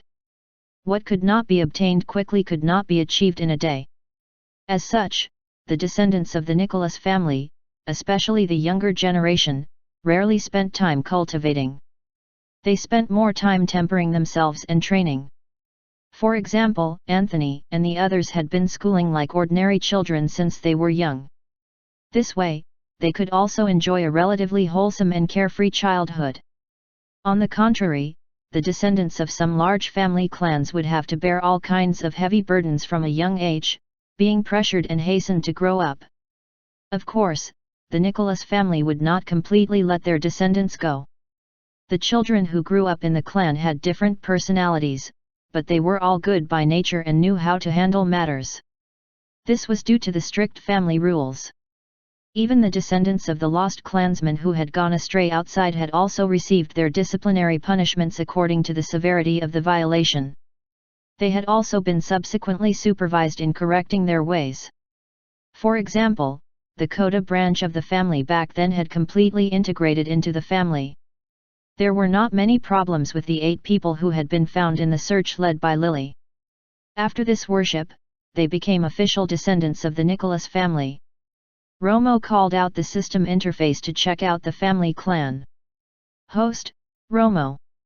Identity, old ancestor of the Nicholas family clan. Status, Sacred Spirit, Special. Rank, Top Divine Mage. Host's family clan, Nicholas family clan. Level, Level 3, Golden Age. Luck, Level 4, Details. Family clan members, 135 people, family genealogy. Reputation, Renowned. Magic Protective Formation, Level 5. Cultivation speed increased by 40 times. Rebound attack. Realm breakthroughs. Comprehension enhanced. Inner demon reduced. Retainer cultivation speed increased by 10 times. Family clan loyalty enhanced. Family clan's forbidden ground, Level 4. Number of people accommodated, 10, cultivation speed increased by 30 times, comprehension enhanced by 6 times, recuperation of injuries enhanced by 30 times, alchemy enhanced by 20%, weapon refinement enhanced by 20%, and beast suppression enhanced. Family clan assets, details. Special production, soap making, perfume making, special grade wine making, tobacco making, and so on. Item, details. Current faith points, 16,650,000 faith points. After glancing at the general situation of the family clan, Romo clicked on the family genealogy and read the life experiences of the 8 newcomers. There was no way to find out which branch the 8 of them had come from. These few people were all ordinary people, they did not know that they had an old ancestor who was a mage. Their personalities were not bad. It would not be long before they integrate into the family and become a full member of the Nicholas family, joining the development of the family clan. As the number of family members increased, Romo slowly let go of his care for his descendants. He no longer lived the days where he had to do everything himself. Back then, the entire family clan only had 20-odd clansmen. Basically, every clansman was taken care of and had resources. Currently, unless it was an urgent mission which the descendants could not handle, other activities could still proceed and operate normally even without the special care of the old ancestor. With the help of various foundations of the family clan, such as a magic protective formation, a forbidden ground, a hexagonal treasure vault, and so on, the descendants of the Nicholas family clan could cultivate in ease and break through realms. In order to facilitate the management of the family clan and the mobilization of the clansmen, the head of the family, Norton, had set up a series of related systems for the distribution of resources in the family clan according to the instructions of the old ancestor. According to the difference in levels, the clansmen would be able to obtain a fixed number of basic resources. If one wanted more types of resources, and more resources, they would have to obtain them based on their performance. There were already many great archmagi in the Nicholas family who were the backbone of the family. 15th generation descendants Norton, Norlin, and Lottie were already top-notch, while Aaron, Coda, and the others were at the intermediate level. 16th generation descendants Zorro, Yael, Malade, Sonia, and the others had reached the top. Peter, Pavel, and the others who had returned later were all great archmagi. 17th generation descendant, there is no special explanation below. They were great magi. Descendants of Zorro, Kathleen, Lena, Jimmy, Ron being top. Descendants of the Yael, Yader, Timmy, Charles, Shasha, 10-year-old top great mage. Descendants of Malade, Bree, Durga, 10-year-old top great mage. Descendants of Kathleen, Arka, 10-year-old top great mage. Doheny, 5 years old. Also, Dick is the top. Lily, 17-year-old level 6 great archmage. Formic, 12-year-old top great mage. 18th generation descendants. The first to be born was Anthony, an 11-year-old great mage, the son of John. There were also many 17th-generation descendants who had married one after another. Behind Anthony were many siblings. In addition, Ron and Serena had not yet conceived any children. For magi, the higher the level, the harder it was to reproduce, but the descendants were usually more talented. As the family clan's size increased, the faith points obtained from the daily worship also increased. Romo had already planned how he would use the 16 million faith points he currently had. He would wait for the opportunity to use the faith points to soar to the heavenly divine realm. In the past, he had nurtured his descendants, and now, his descendants would bestow him. In 10 years, Romo had already gone through the huge information vault of the ghost deity from the mystic realm of Laha Island. He had also focused on comprehending the contents of his own insights, which were the cultivation insights of the 3 heavenly divine realm experts, including the ghost deity of the mystic realm, the old ancestor of the sacred tree island, and the ancient heavenly divine mage. Even if the insights of the 3 of them were few or lacking, to Romo currently, they were already unparalleled treasures. While comprehending, he also used the various enhancement effects of the magic protective formation and the forbidden ground.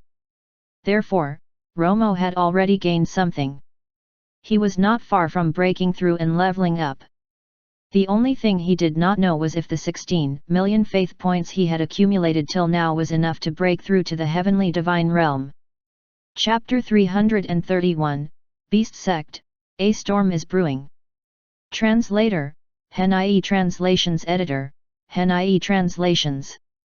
In the back garden of the Nicholas family. In the pavilion on the shore of the lake, Anthony and a group of children were sitting beside Lily, listening to her talk about the strange things she had encountered on this trip. Every listener's eyes beamed, and their faces were full of yearning. Durga asked curiously, "Sister Lily, the border between the Sebastian Kingdom and the Lassie Kingdom is so chaotic. Will there really be a war?" I really don't know," Lily joked. "You're not afraid of war, are you?" "I'm not afraid." Durga's eyes were super bright. "If there is really a battle, I'll go to the battlefield in the future to kill the enemy. I'll definitely become a great general." Suddenly, a woman's voice sounded from afar. "Durga! Where have you been?" Upon hearing this, the originally heroic Durga suddenly wilted. It was his mother. Oh no! His teacher must have leaked the news of him fighting. Durga frowned and turned around to look for his friends. He saw Anthony and the others turn around to look at the scenery. Lily suppressed her laughter and asked, "What have you gotten yourself into this time?" Durga lowered his head in dejection and muttered, "I haven't. It was just some friction between classmates." "How many did you beat up?" "Only 12. Durga suddenly raised his head, as if he was very proud. "Then," he explained, "Sydney and the others bullied their classmates, so I did justice." "Sydney?" Lily was stunned for a moment, as if she was recalling something. "I think I had beaten up someone from this family before. His name was Barker." Durga was stunned for a moment. "That's Sydney's elder brother." "No wonder," Lily held back her laughter. "Then, there's nothing I can do. Sister also endured it like this back then. You've already beat them up. Go and receive your punishment." Durga was speechless. At the same time, in Norton's study, Norton, Dick, and Kariman were talking in private. Kariman was one of the retainers who had accompanied Lily on this trip to find the lost clansmen. He was also in charge of commanding the few great archmagi who were protecting them in secret. With Romo's special care earlier and the help of the retainer tenfold cultivation speed talismans, Kariman was already a top great archmage 10 years later. 10 years had passed, and he was not the only one who had advanced. The number of retainers in the Nicholas family clan was shocking. Just great archmage retainers alone, there were more than 50. The retainers who had joined early on had basically all received a huge increase in level with the help of the tenfold enhancement. For example, Leonard was also a top great archmage, and Harris was about to break through and advance to the divine mage realm. After hearing Karimon's story, the other two pondered for a moment. Norton frowned and said, "The Lassie Kingdom has been making small moves. From the looks of the current situation, there might really be a battle. If the Beast Sect really obeyed the royal family of the Lassie Kingdom, the battle would have been decided 10 years ago when the magical beasts attacked the Imperial City." Dick continued to analyze. The reason why they haven't fought yet is probably because the 4 large factions are trying to delay it. They don't seem to want the 2 countries to fight. When he mentioned the Imperial City, a strange look flashed across his eyes, and his heart stirred. Although Ron and Dick had salvaged the situation during the crisis in the Imperial City back then, they had merely avoided the worst situation. The royal family of the Sebastian Kingdom still suffered severe losses. The perpetrators and method of attack on the Imperial City were all associated with the mysterious magical power of Lassie Kingdom's Beast Sect. At that time, there were also all kinds of rumors in the magical world of the Sebastian Kingdom, including that the Lassie Kingdom had plotted against them and the enslaved people of kingdoms that had long been destroyed by the Sebastian Kingdom had joined them. The royal family of the Sebastian Kingdom and the 4 large factions were investigating this matter together. After that, because of the treasure hunting craze in the Lost Spirit Sea, the speed of the incident's investigation in the Sebastian Kingdom slowed down a lot. It was not until 3 years later that the bloody treasure hunt in the Lost Spirit Sea gradually subsided. It was said that the royal family had obtained many treasures. From then on, there had been constant friction between the Sebastian Kingdom and the Lassie Kingdom. Small clashes had broken out frequently at the border, and many people were spreading the news that there would be a war soon. This caused everyone in the entire Sebastian Kingdom to be anxious, worried, and panicky. Their hearts were unstable. Ferrero was located to the south of the Sebastian Kingdom. It was only separated from the Lassie Kingdom by the relatively small Hanlai County, so the ordinary people in Ferrero were all on tenterhooks. 5 years ago, the 9th princess, Norli, had gone into seclusion to cultivate magical power. After that, Dick had not seen her again. No one knew exactly what had happened. This time, Lily and the others had gone out to search for their clansmen in Hanlai County. They had seen a lot of chaos there. On the way, they also encountered the people from the Beast Sect. When the people from the Beast Sect wanted to attack them, the few retainers who had secretly followed Lily and the others and were in charge of protecting them intervened and dealt with them. Therefore, Lily did not know about this. Because of this, 2 of the retainers who had been sent to secretly protect them were seriously injured. 10 years ago, the conspiracy by the Beast clan to attack the Imperial City of the Sebastian Kingdom had been stopped by the 2 brothers of the Nicholas family. Naturally, they bore a grudge and had been making moves in private. However, the Nicholas family usually kept a low profile, so they did not have many opportunities to take action. Occasionally, when the Nicholas family went out for something, these hyena-like things would stalk and attack them, but they would basically lose their lives. After he had given an account of what he had seen, Karimon left first. In Norton's study, only Norton and Dick were the only ones left. The people from the Beast Sect are getting more and more outrageous.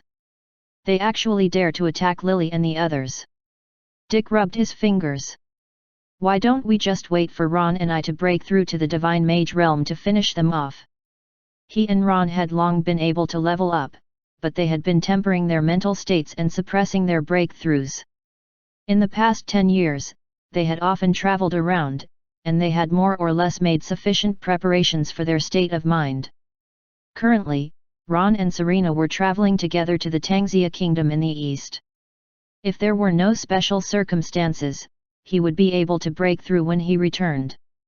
It was not just the 2 brothers who wanted to level up. Norton, Zoro, and a few others were also preparing to break through to the Divine Mage realm. It would not take long before the strength of the Nicholas family clan would soar again. Then, 15 days of peaceful life passed in a flash. On this day, military intelligence had come from the border. It was said that the army sent by the Lassie kingdom had already taken down the city of a gorge pass at the border of the Sebastian kingdom. The battle between the two countries, which the ordinary folks of the Sebastian kingdom and the Lassie kingdom were very worried about, had finally come. Smoke rose, and the battle erupted. The Sebastian kingdom immediately sent out a large army to the border. From the speed, it was obvious that they had already expected the battle to erupt. If it was not unexpected for the two countries, the Sebastian kingdom and the Lassie kingdom to be at war, then the incident that followed would far exceed everyone's expectations.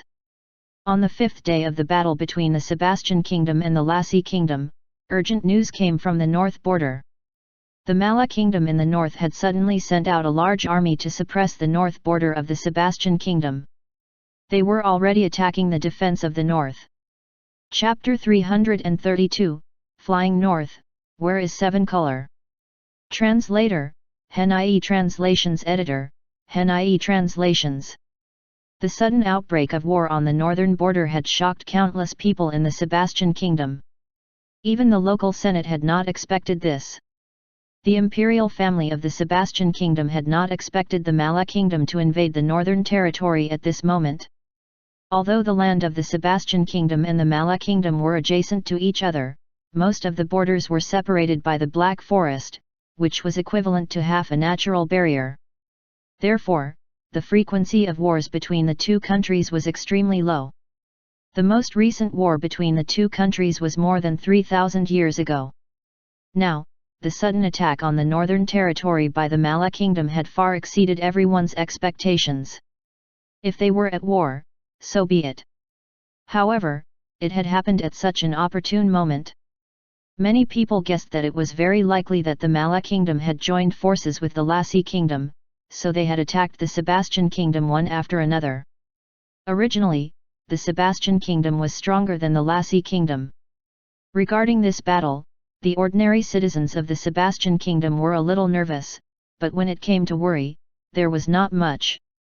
Now that the situation had suddenly changed, and the Sebastian kingdom was being attacked from both sides, the situation was already very unfavorable. The more the ordinary citizens thought about it, the more they panicked. When Dick learned of the news that the Mala kingdom had invaded the northern territory, he was surprised and his heart felt heavy. Then, he went to Norton's study. Norton saw Dick coming over and understood. "Have you also received the news that the northern territory has been invaded?" "Yes," Dick said firmly. "Grandpa, I plan to go to the northern territory to take a look." Norton looked at him and asked, "Are you worried about that weapon refining sect?" "No, they no longer have anything to do with me." Dick paused, his eyes filled with worry. "There's an elder in the northern territory whom I care about a lot. I wonder if he's safe."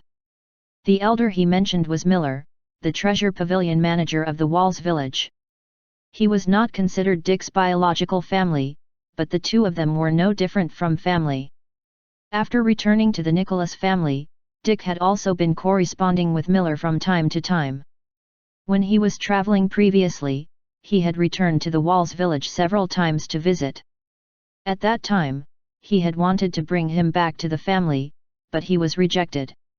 Now that he knew war was breaking out in the northern territory, he wondered if the Walls village had been affected. Dick was very worried for Miller's safety. Knowing that the other party was determined to go, Norton did not stop him. "All right, bring some retainers from the clan over." Dick shook his head. "There's no need to bring anyone. I'll go and take a look myself. Perhaps I was overthinking." "Bring a few people over," Norton advised him. "Even if they can't protect you, they can at least be your assistants to avoid the situation where you have no help when you need it." The family clan currently had many retainers, there was no point in keeping them if they were not put to use. Dick thought for a moment and agreed. "All right, I'll bring a few retainers with me." "Do you want to use the sacred mist fairy?" Norton asked. "No need." Dick shook his head. "The usual flying fairy will do." Apart from the sacred mist fairy, the family clan still had a few private flying fairies for travel. Currently, only when there was an urgent matter would the sacred mist fairy be mobilized. It had already become an important trump card of the family clan. 2 hours later, Dick led the 6 great archmage retainers and set off in a small flying fairy. The small flying fairy rose into the sky. Soon, it left the holy light city and sped north. Swoosh! A rainbow-like figure flew past above their heads. It had already been flying with Dick and the others for half a day. 7 Color, go home first. Dick stood on the deck of the flying fairy and looked up slightly to wave at the 7 Color young peacock in the sky. The intellectual development of a spirit beast was slower than that of a human. A 10-year-old young peacock's intelligence was at most that of a 3-year-old child. Usually, it would show some playful behavior.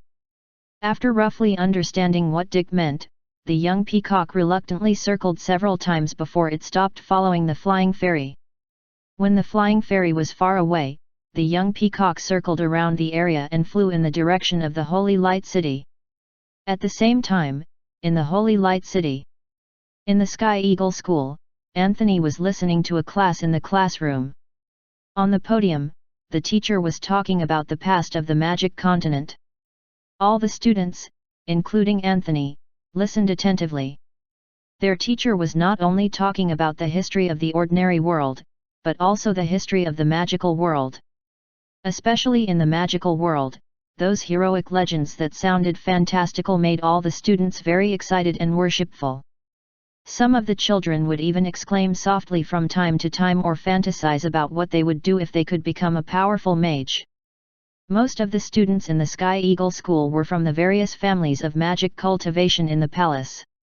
They had basically entered the lowest stage of magical power cultivation, but whether they could become a great archmage in the future was not yet known. As for becoming a great person in an earth-shaking legend, most people could only fantasize about it in their minds. Unlike his classmates, who were envious and could only fantasize, Anthony was more mature. He knew his magical power talent and the background of his family clan. Unlike the others whose futures were uncertain, Anthony was certain that he would go far in the path of cultivation in the future. It was not impossible to become a rare existence that could stir up a storm. Anthony's eyes were amazingly bright, and his heart was full of longing and desire. Sigh. He still had to wait 3 to 4 years. He would only be able to break through and become a great archmage after he was 14 years old. It was still a long time. In fact, Anthony felt that he could break through to become a great archmage at any moment. He had already made preparations for the advancement requirements mentioned by the adults in the clan. As he thought about this, the energy in his body surged and became restless in a state where he could break through the bottleneck at any moment. If he wanted to break through, he would be able to advance to become a great archmage now. Moreover, Anthony had an inexplicable feeling in his mind. There seemed to be something very tempting on the other side of the bottleneck. Especially whenever he probed the other side like today, that magical attraction became even stronger. Suddenly, Anthony was stunned. A thought inexplicably appeared in his mind, and then disappeared in a flash. He suddenly jumped up from his seat, and his chair scraped the ground backward, emitting a piercing sound. This startled the teacher and other students in the classroom. The teacher asked in shock, "Anthony, what's wrong?" The student, who had always appeared calmer than his peers, actually looked flustered at this moment. He said anxiously, "Teacher, I would like to be excused." Before he could finish his sentence, Anthony had dashed out of the window. After a few leaps, he was gone.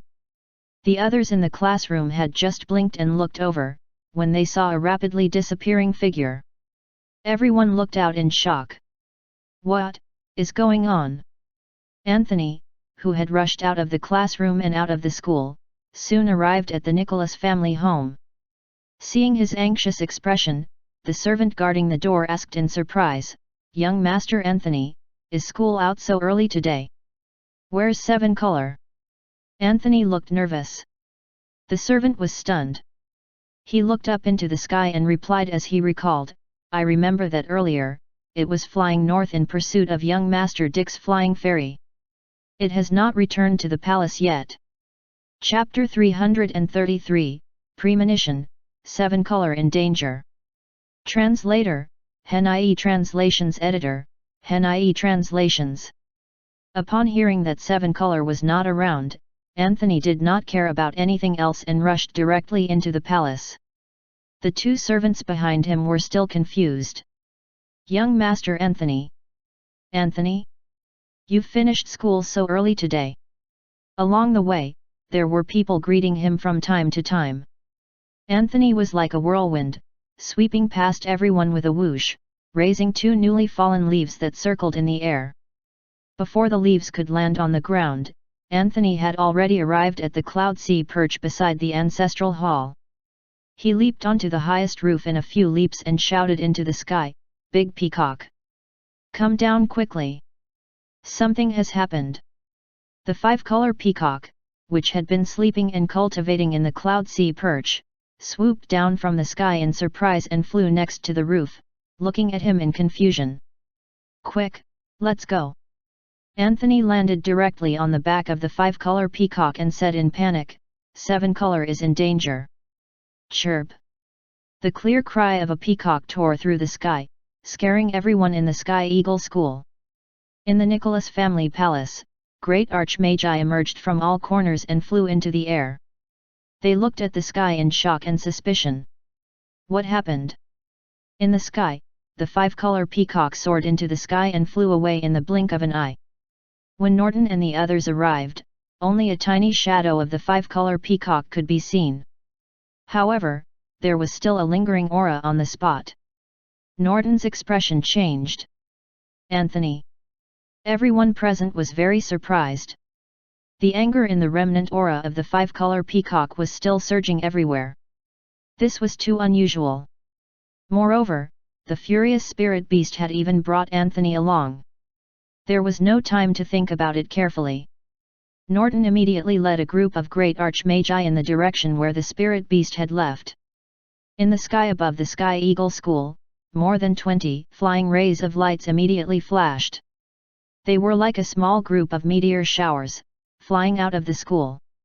In the ancestral hall of the Nicholas family, even Romo, who had always had everything under control, was surprised and puzzled at this moment.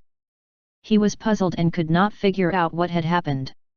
Of course, he had also heard Anthony's words that 7 Color was in danger. However, how did Anthony know this, and why was he so convinced? Romo designated Anthony as the target of the visitation talisman and probed his current situation. Although he was puzzled, Romo was not too nervous. The system had not issued an urgent mission yet, and Norton and the others had already caught up with them. If nothing went wrong, this matter would probably be resolved. Even if something unexpected had happened, Romo still had 7 ancestral protection talismans in his possession. He had bought them during the monthly worship of the past 10 years. They were enough. At the same time, under the distant and vast sky, an eagle was soaring happily in the vast sky, passing through the white clouds from time to time. Suddenly, a large patch of white clouds in the sky surged, and a shadow rushed out. It swooped down and grabbed the eagle with its sharp claws. The eagle let out a tragic cry and stopped after 2 cries. Swoosh! The 7-color young peacock happily threw its claws and grabbed the motionless eagle, and nimbly held it in its mouth. Buzz! At this moment, the vast void around the young peacock suddenly vibrated, immediately forming a magic formation energy shield. The 7-color young peacock, which had been happily hunting for food, was instantly stunned. It was anxious and angry. It exploded the energy in its body in panic, and its body expanded rapidly. It spread its huge wings, wanting to forcefully break the magic formation and rush out of the energy barrier. However, the magic formation had already been formed. A powerful force pressed down from all directions in the space, instantly pressing the young peacock back to its previous state before the energy erupted. As it was suppressed by the magical power, countless invisible chains wrapped around the young peacock's body, binding it until it could not move. In the surrounding void, 4 figures appeared out of thin air.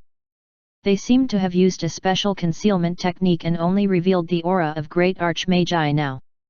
The magical power was reverberating in the bodies of these 4 grey-robed men. The most bizarre thing was their appearance. The black patterns on the left neck of each of them and half of their faces were faintly protruding. Even their pupils were like the vertical pupils of a magical beast, and there was a strange light of varying colors in them. Seeing that the young peacock had been restrained and could not move, a hint of joy flashed across the eyes of the 4 of them. They had not expected the mission to capture the 7-colored young peacock to be completed so easily. Chirp! Just as the grey-robed men were about to carry out the next step of the plan to restrain and move the 7-colored young peacock, a furious roar suddenly pierced their eardrums.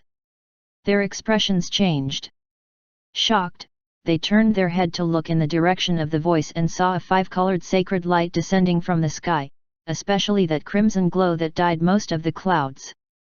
It was so strong that it seemed to be burning the sky. It could be seen how furious its master was. A sense of danger rose in their hearts.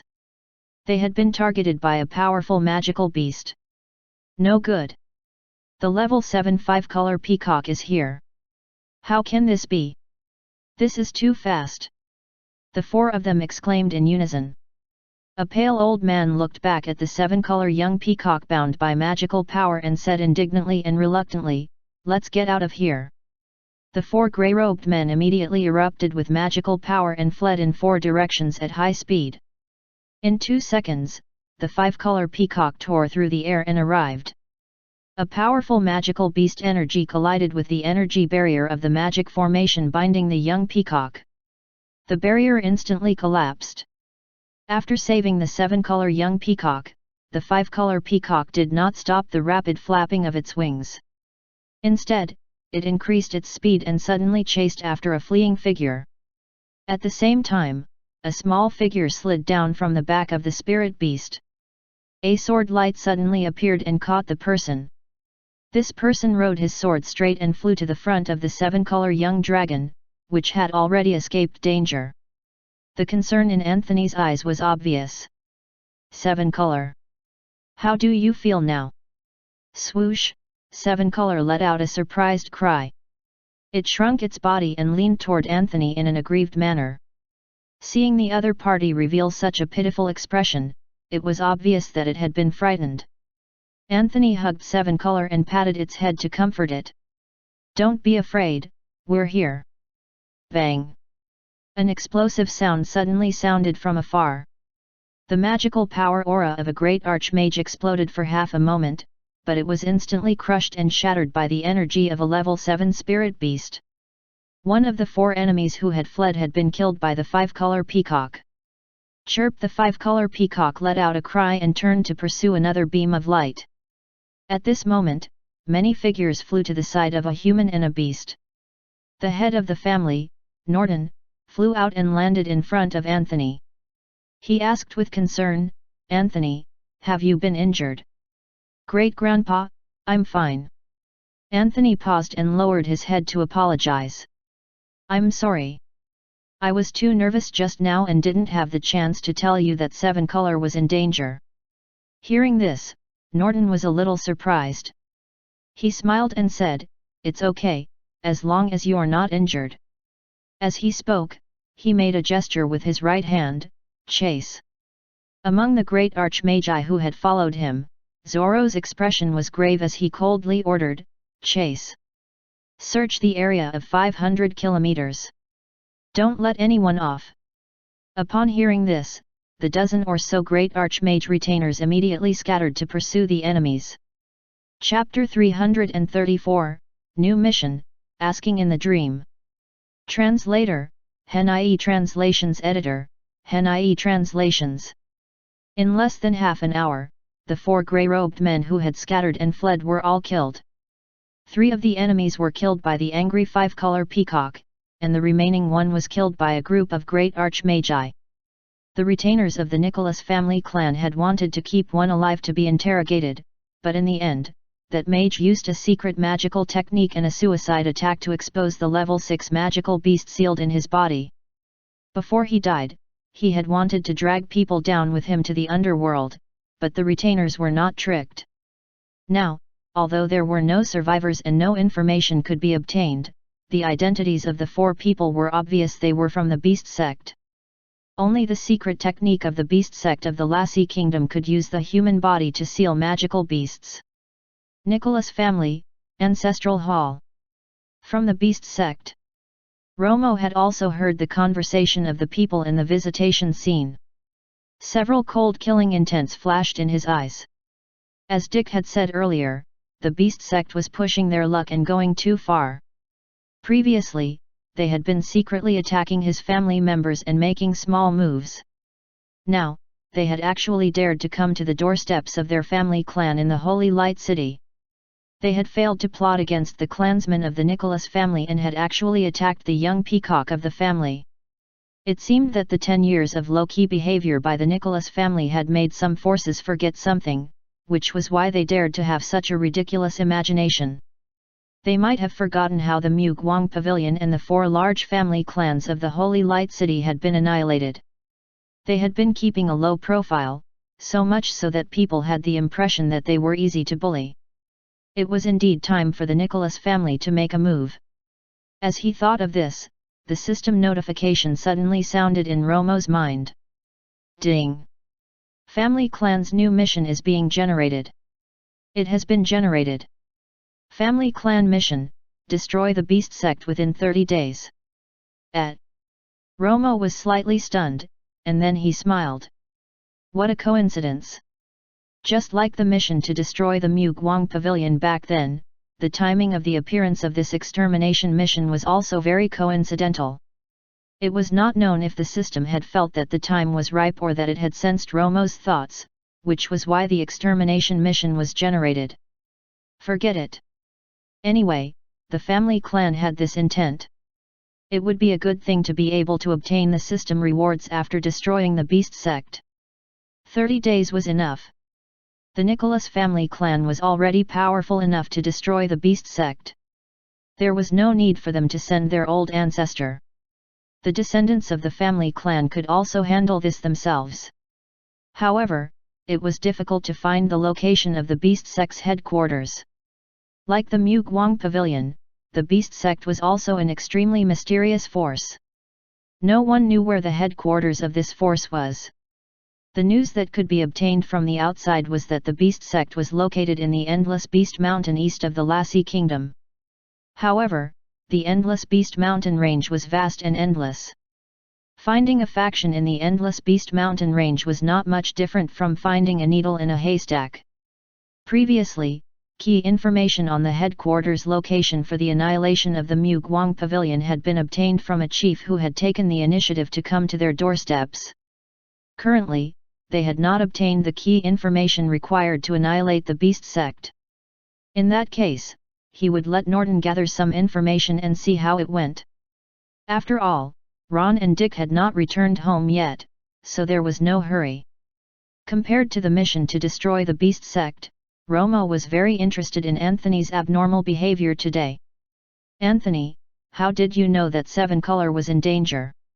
On the way back, Norton asked Anthony. He had wanted to ask this question earlier. I'm not sure, Anthony scratched his head. I suddenly sensed that the 7-Color was going to be in danger. Hearing this, everyone who heard had a strange expression. A premonition? Previously, everyone had thought that Anthony had suddenly rushed over in a hurry because he had a shared real-time perception with the 7-Color young peacock that it was in danger. However, from hindsight, it was obvious that Anthony had set off with the 5-Color peacock before the young peacock was in danger. If he had not arrived early, how could he have saved the 7-Color young peacock in time? The former was a real-time perception when one was in danger, and the latter was a premonition before danger arrived. The two were not the same concept at all. After returning to the Nicholas family palace, Norton immediately gave the order to focus on searching for information on the beast sect.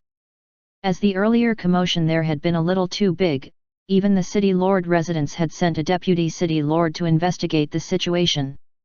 When he learned that it was the people from the beast sect who had made small moves near the Holy Light City, the city lord immediately began a strict investigation.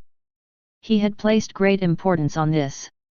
Compared to the Nicholas family, the feud between the royal family as well as the Senate of the Sebastian Kingdom, and the beast sect was deeper.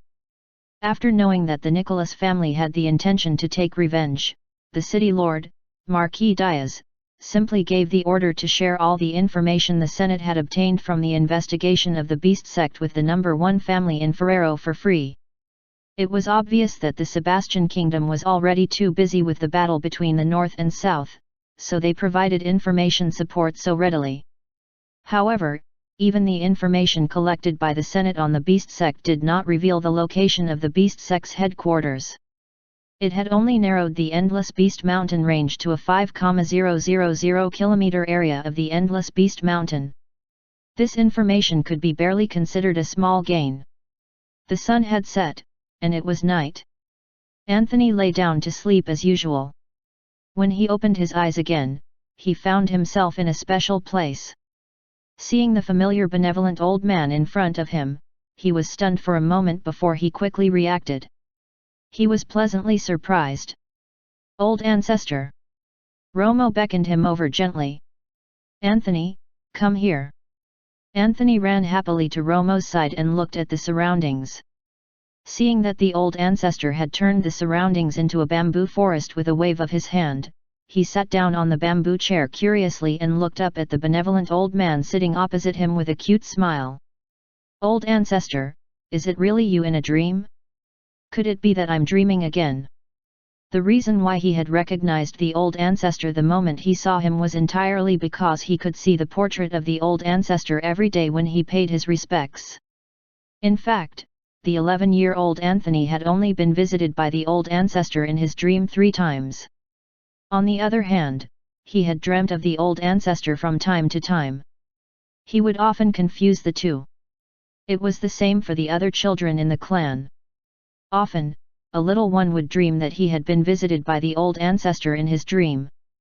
He would be extremely happy and even flaunt this matter to the other children, often causing a large wave of envy from his companions.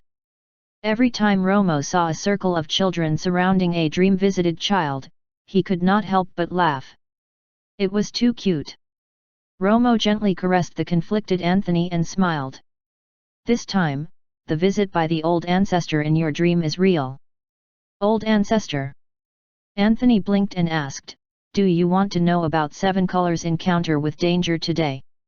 The child is indeed very sharp and intelligent. Romo praised him in his heart and nodded gently.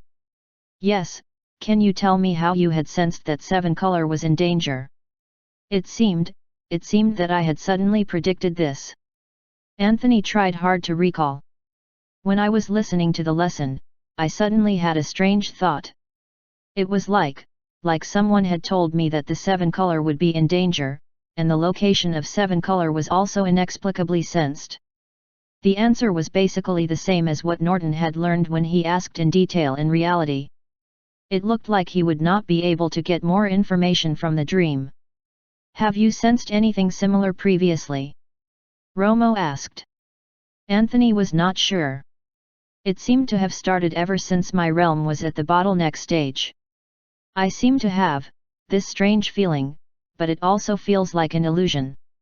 Romo's eyes flickered as he had some guesses. Chapter 335, Breakthrough Realm, Small Prediction Technique.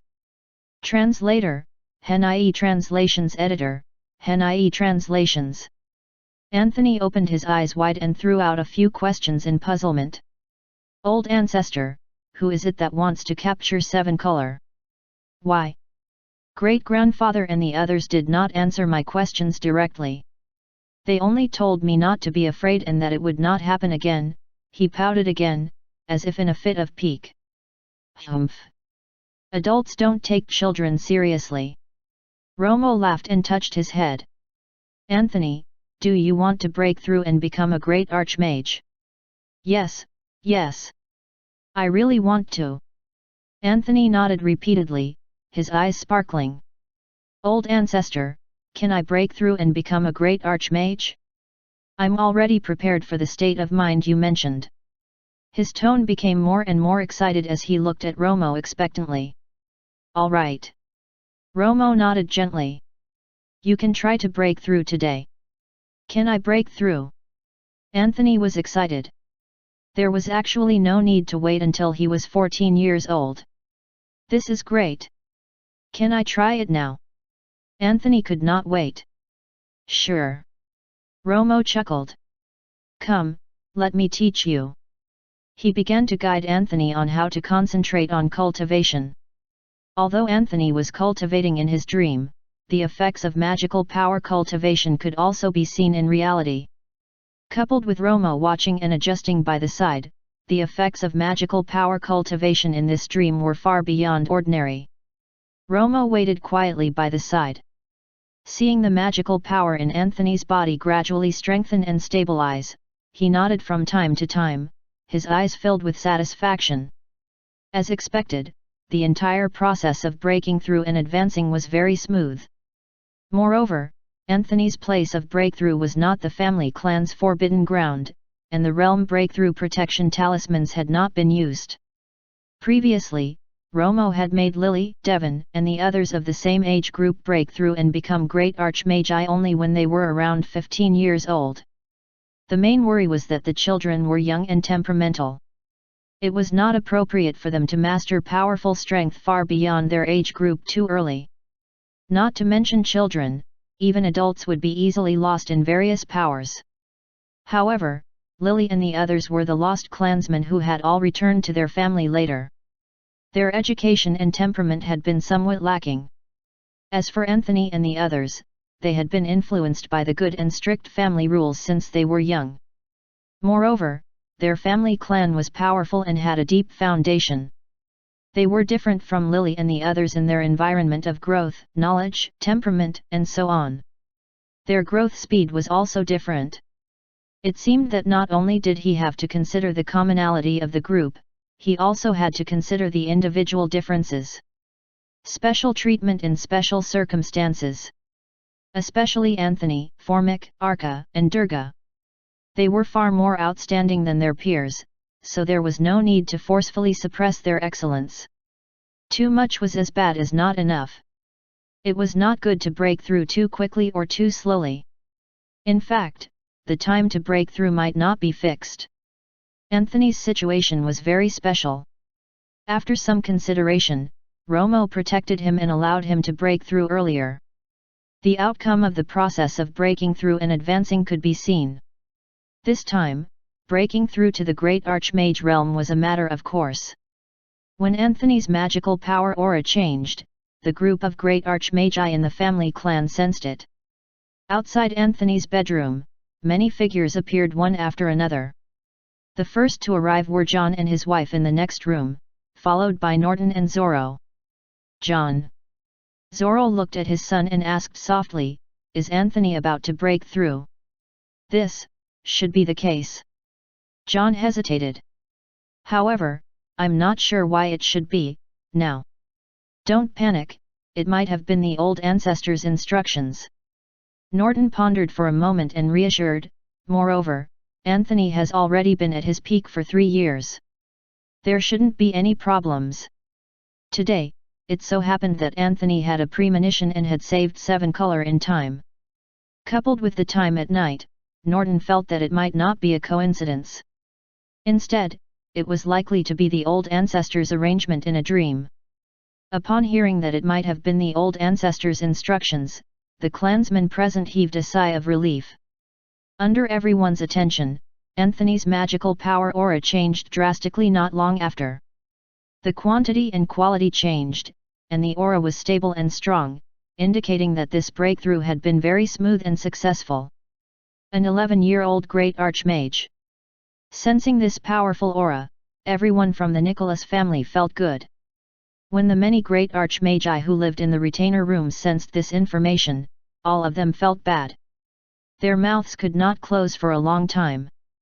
Such an eye-popping speed of realm breakthrough was not inferior to that of geniuses from the Divine Mountain Immortal Island and the Earth Origin Sacred Land who had never stopped having rare resources since they were young.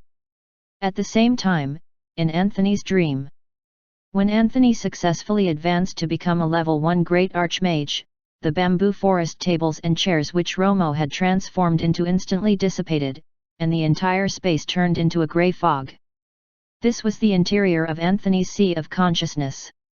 A faint golden light appeared instantly from the depths of the grey fog and enveloped Anthony's body. Countless golden characters faintly stacked up and slowly fused into his body. Currently, Anthony was equivalent to his own consciousness. The current situation indicated that countless information was fusing into his subconscious and deep in his memory. Seeing this faint golden light, Romo, who was waiting by the side, had a glint in his eyes. As expected, he had already detected this large piece of information as harmless, so he did not stop Anthony from receiving it. When Anthony received the golden text message, Romo's gaze flickered and he muttered to himself, "Small prediction technique, Xibola is really generous. It looks like the Sky Fortune Academy and Anthony will definitely intersect." As he spoke, Romo smiled. He was still somewhat grateful for the opportunity Xibola had given him. That piece of faint golden text information was the memory information left in Anthony's consciousness by the mage of the Sky Fortune Academy, Xibola, before he left when Anthony was just born. At that time, the Nicholas family had not risen up yet. Xibola had the intention to take Anthony in as his disciple but was rejected by the Nicholas family. Before he departed, he left a gift for Anthony. It could be considered an unknown opportunity for Anthony. This gift could only be read when Anthony became a great archmage. As for whether he could hold on to this opportunity in his hand, it would depend on Anthony's talent, or rather, his fate with the heavens. In other words, those who were not fated would not be able to use the small prediction technique even if they had seen it and had it. It was just like Romo, who had been waiting by the side. When he was checking the information earlier, he actually knew what the exact characters inside were, but it was useless even if he knew. What Xibola had left in the depths of Anthony's consciousness was a secret technique of the Sky Fortune Academy, known as the small prediction technique. Although Romo could see the characters of the various stages of the secret technique, he could not understand them. To put it bluntly, it was equivalent to saying, "Open it and take a look. You'll know every character." When the single characters are combined into words and paragraphs, you won't be able to understand them. There were many secret magical techniques in the magical world, and the requirements for learning them were also different. Many of them relied on talent and aptitude. For example, the small prediction technique was the extremely selective kind. If it was a magical secret technique from the system, Romo would learn it immediately once he obtained it. However, this kind in real life, he had no means to do so. Perhaps it was because of this characteristic that Xibola was so rest assured in imparting the secret technique. Chapter 336, Position Calculation, Elder's Request. Translator, Hen.ie Translations Editor, Hen.ie Translations. Time gradually passed. When the sky outside lit up, Anthony, who was in the dream, finally broke free from the mysterious cultivation state of closing his eyes to absorb knowledge. Anthony stood up from the void and smiled at Romo. "Old Ancestor. I've successfully advanced. All right, how do you feel now?" Romo chuckled. Anthony stretched and jumped again. "It feels very relaxed." Romo asked, "Have you learned the small prediction technique?" Anthony was stunned for a moment. He lowered his head and thought for a moment. His eyes lit up. "The small prediction technique is knowledge that has suddenly appeared in my mind. Was it imparted by old Ancestor?" "It wasn't me. It was Grandpa Xibola who taught you the small prediction technique." Romo paused and asked again, "Have you learned the small prediction technique?" "I've learned it." Anthony nodded vigorously. Romo was surprised to hear this. When Xibola imparted it to him, he did not dare to guarantee that Anthony would master it. He only said that it depended on luck. Now, the outcome was quite pleasant. This small prediction technique was extremely compatible with Anthony. Before he had broken through to the great Archmage realm, even before he had officially obtained the small prediction technique, the secret technique had already resonated with him. Therefore, Anthony had predicted in advance that Seven Color was in danger. This mysterious and indescribable ability immediately made Romo think of Xibola from the Sky Fortune Academy. He could roughly guess the situation, so he let Anthony break through the realm in advance. There was no one who was not greedy for the secret technique of the Sky Fortune Academy. Romo had also wanted it, but he could not learn it. Fortunately, Anthony had learned the small prediction technique. Moreover, the issue in his heart might be resolved. Romo asked the child in front of him with a serious expression, "Anthony, do you know how to use the small prediction technique now?" It should work. I'm not sure. Do you want to try?" Anthony tilted his head. "All right." Romo waved his hand and built a three-dimensional image beside the two of them. The image showed an endless series of mountain ranges. Romo's expression was solemn as he introduced the situation to the little guy beside him. "The ones who want to harm Seven Color are a force called the Beast Sect. Our family wants to take revenge on them, but we can't find their exact location. We only know that they are in the Endless Beast Mountain. Anthony, you can try using the small prediction technique you have just learned. You might be able to obtain some information." Hearing that the bad guys were hiding in this large forest, Anthony said angrily, "The bad guys must be punished. Let me try." He looked around the forest seriously and then closed his eyes. His hands moved the specks of starlight that had gathered in front of him at some point in time. A small and ethereal galaxy surrounded him, looking very magical. Romo sighed in his heart and stood quietly by the side, waiting. In just 20 seconds, Anthony opened his eyes, and the magical scene beside him retracted into his sea of consciousness. "Old Ancestor. I know. It should be here." Here." Anthony first pointed out a specific location in the forest. Then, he hesitated and gestured in a small circle with that location as the center. Romo's eyes lit up. He was surprised and delighted. Initially, he had only wanted Anthony to try out the small prediction technique and did not have much hope.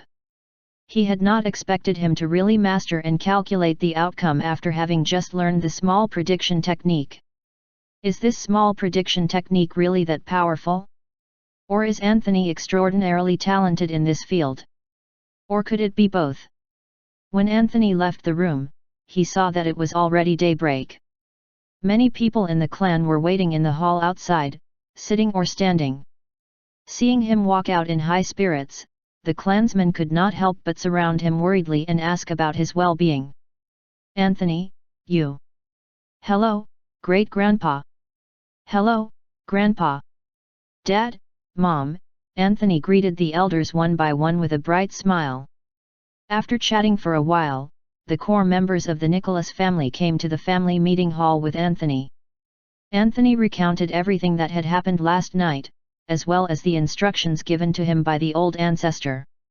Hearing Anthony's recount, the clansmen, including Norton, were all very surprised. Hearing that Anthony had obtained the small prediction technique after breaking through, everyone looked happy. Knowing that Anthony had already calculated the location of the Beast Sect's headquarters and that the old ancestor had already set the goal of destroying the Beast Sect in a month, Norton and the others' gazes turned cold. They looked at each other, and their hearts became solemn. In the past 10 years, the Beast Sect had been jumping around on the nerves of the Nicholas family clan, repeatedly doing disgusting things. This had long annoyed everyone in the family clan. Especially today, he was actually so arrogant as to ensnare the seven-color young peacock near the Holy Light City. This made them extremely angry. Even the family head Norton, who had always followed the instructions to keep a low profile, could not stand it. Even if the old ancestor had not made such an arrangement, he would have started to consider whether he should take the initiative to ask the old ancestor. Now that they had received the instructions from the old ancestor, everyone was overjoyed.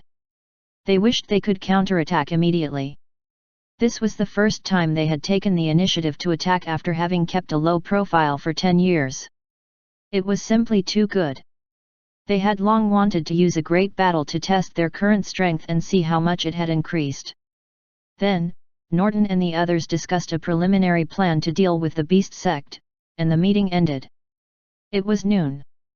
At the door of the ancestral hall of the Nicholas family, Caramon sat down on a wooden chair at the door as usual to look at the mottled light and shadow behind the leaves. He was already a top great archmage now, but he still had not delegated this task of guarding the ancestral hall's door. He had not changed his original intention. Caramon could be said to have sworn to follow the Nicholas family clan. In the past, he would never have dreamed that he could become a top great archmage. Now, not only had he become a top great archmage, he might even advance to become a divine mage. Caramon knew very well that he had this opportunity because of the Nicholas family and his master. His master's first mission for him was to guard the door of the ancestral hall, so he was definitely going to be the gatekeeper. As one of the few most valued retainers of the Nicholas family clan, Caramon also knew that the family had recently made arrangements to attack the beast sect. He was also thinking about this. Suddenly, two figures approached. Caramon took a closer look and was stunned. Why were the family head Norton and Zoro here? When the two of them got closer, he immediately stood up and bowed. Norton and the other person greeted him and entered the family ancestral hall. Caramon sat back down and retracted his soul power, which he had spread out to protect the ancestral hall earlier. He did not dare to probe into the ancestral hall. As he had not tried, he did not realize that he could not do this. In the ancestral hall, Norton and Zoro paid their respects to the old ancestor one after another. Then, Norton spoke. Old ancestor, your descendant, Norton, is seeking your permission. Norton paused for a moment and continued, perhaps we don't have to wait for Ron and Dick to destroy the beast sect. The two of us are enough to resolve this matter. As the family head, I must not push everything to the outstanding descendants. Zoro and I have already made full preparations for our advancement. Old ancestor, please allow us to break through and advance. If we successfully advance to become divine magi, we can lead our clansmen to the endless beast mountain to destroy the beast sect. Old ancestor, please grant me my wish. Chapter 337, Divine Magi Attack, Southward. Translator, Henai Translations Editor, Henai Translations.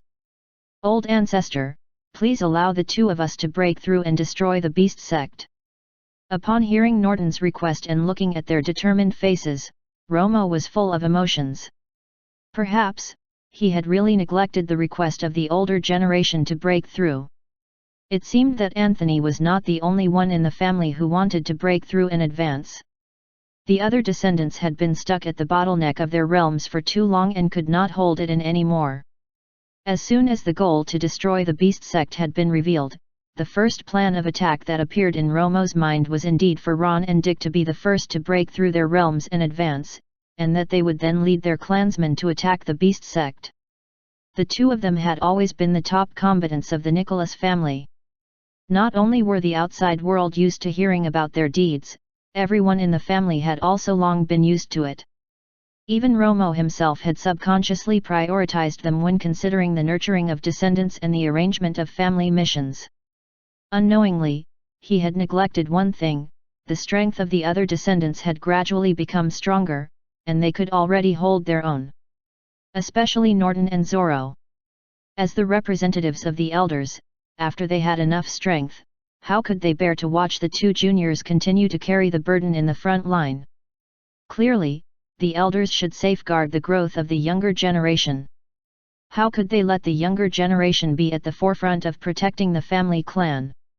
Therefore, Norton and Zoro, who had always followed the instructions of their old ancestor, could not help but ask for instructions contrary to the previous arrangements. Romo was deeply gratified by this. The descendants of the family were not tools. They each had their own thoughts. It was very good that they had the courage to deviate from the instructions of their old ancestor, and dared to put forward their personal opinions, and expose the problems in the blind spot. At this point, the Nicholas family had been completely separated from the weakness of the past. Romo no longer needed to take care of them carefully and arrange everything. Now that the family mission to destroy the beast sect had been released, the family needed to deal with the mysterious and powerful Lassie Kingdom's beast sect. They did not have to beg Ron and Dick to return home and break through before the family could go to the Endless Beast Mountain to attack the beast sect. Norton and the other clansmen of the older generation had originally also been in the arrangements for the family clan's breakthroughs. Now that the two of them had taken the initiative to ask for instructions, it was not impossible for them to advance to the Divine Mage realm in advance. In terms of personal experience, Norton and the others had actually decades more experience than Dick and Ron, so they naturally had a relative advantage in mental stability. It should not be a problem for the two of them to break through earlier this time. After they had asked for instructions, Norton and Zoro's hearts were still pounding. They waited quietly by the side for the old ancestor to respond. Soon, the candle flames in the ancestral hall flickered even though there was no wind. A breeze blew past the two people in front of the hall, making them feel refreshed. Even the candle flames became brighter. This was permission from the old ancestor. That night, in the family clan's forbidden ground. At this moment, Norton was the only one left in the forbidden ground. After he had adjusted his personal condition, he started to circulate his magical power to break through the bottleneck of his realm. Romo did not visit his dream or guide him because he had no use for it. Norton's advancement to the next realm had been smoother than Romo had imagined. He had also not used the realm breakthrough protection talisman. Late into the night, the energy in Norton's body suddenly skyrocketed to a new level of quality. Breakthrough 2. Divine Mage Realm. Norton's current magical power talent was already at the genius level. With the series of enhancements from the family clan's magic formation and the forbidden ground, there was no doubt that he would break through as a great archmage to the Divine Mage realm. Romo was not worried about breaking through.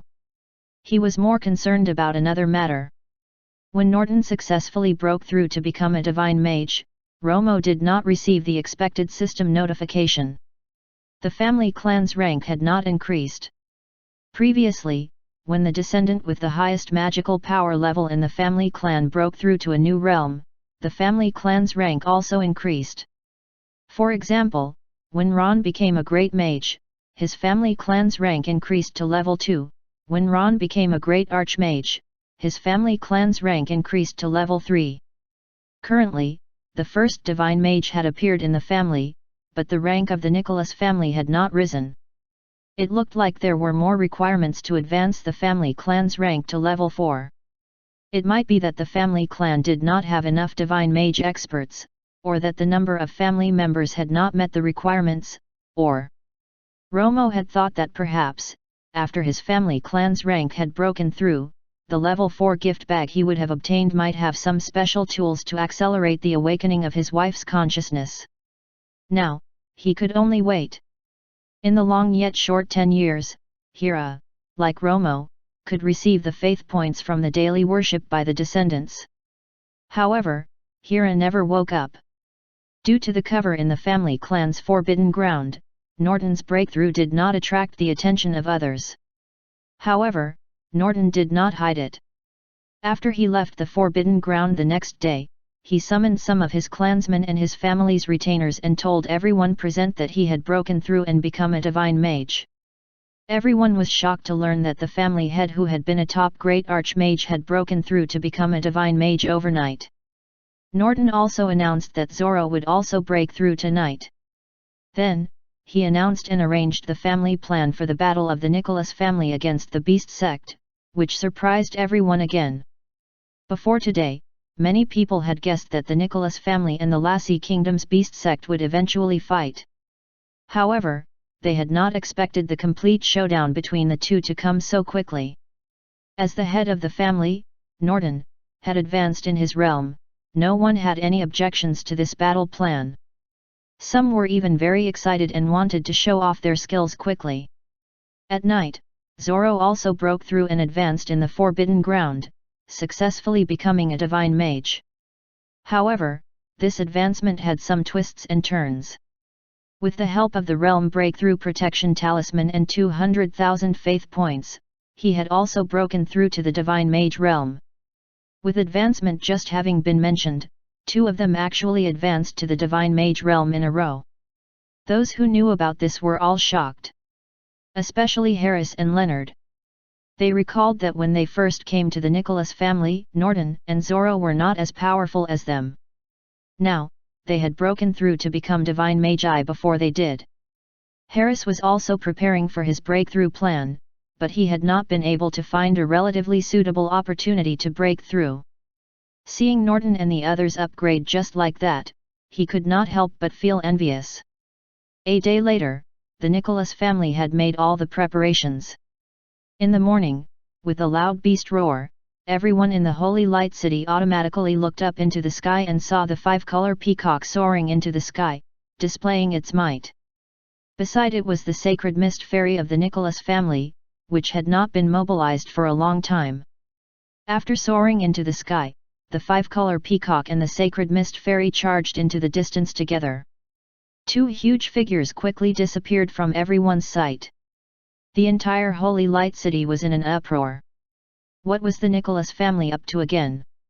They have actually mobilized a level 7 5-color peacock. And the family clan's important sacred mist fairy. They are flying south. Although it was not known how many people had been sent out, something big was definitely about to happen. Some people with many channels had already guessed that this matter might be related to the Beast sect. No matter what the people in the city were discussing, the Nicholas family had kept it a secret before they took action. As soon as they set off, the sacred mist fairy flew directly to the endless beast mountain of the Lassie kingdom. Southern border of the Sebastian kingdom, steep southern pass.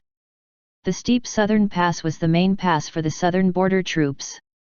At the same time, it was also the first southern border defense line of the Sebastian kingdom. This place had already fallen into the flames of war. Several millions of troops from the Sebastian kingdom and the Lassie kingdom had been fighting here for 10 days. Outside the steep southern pass, the mountains and plains were filled with corpses after corpses.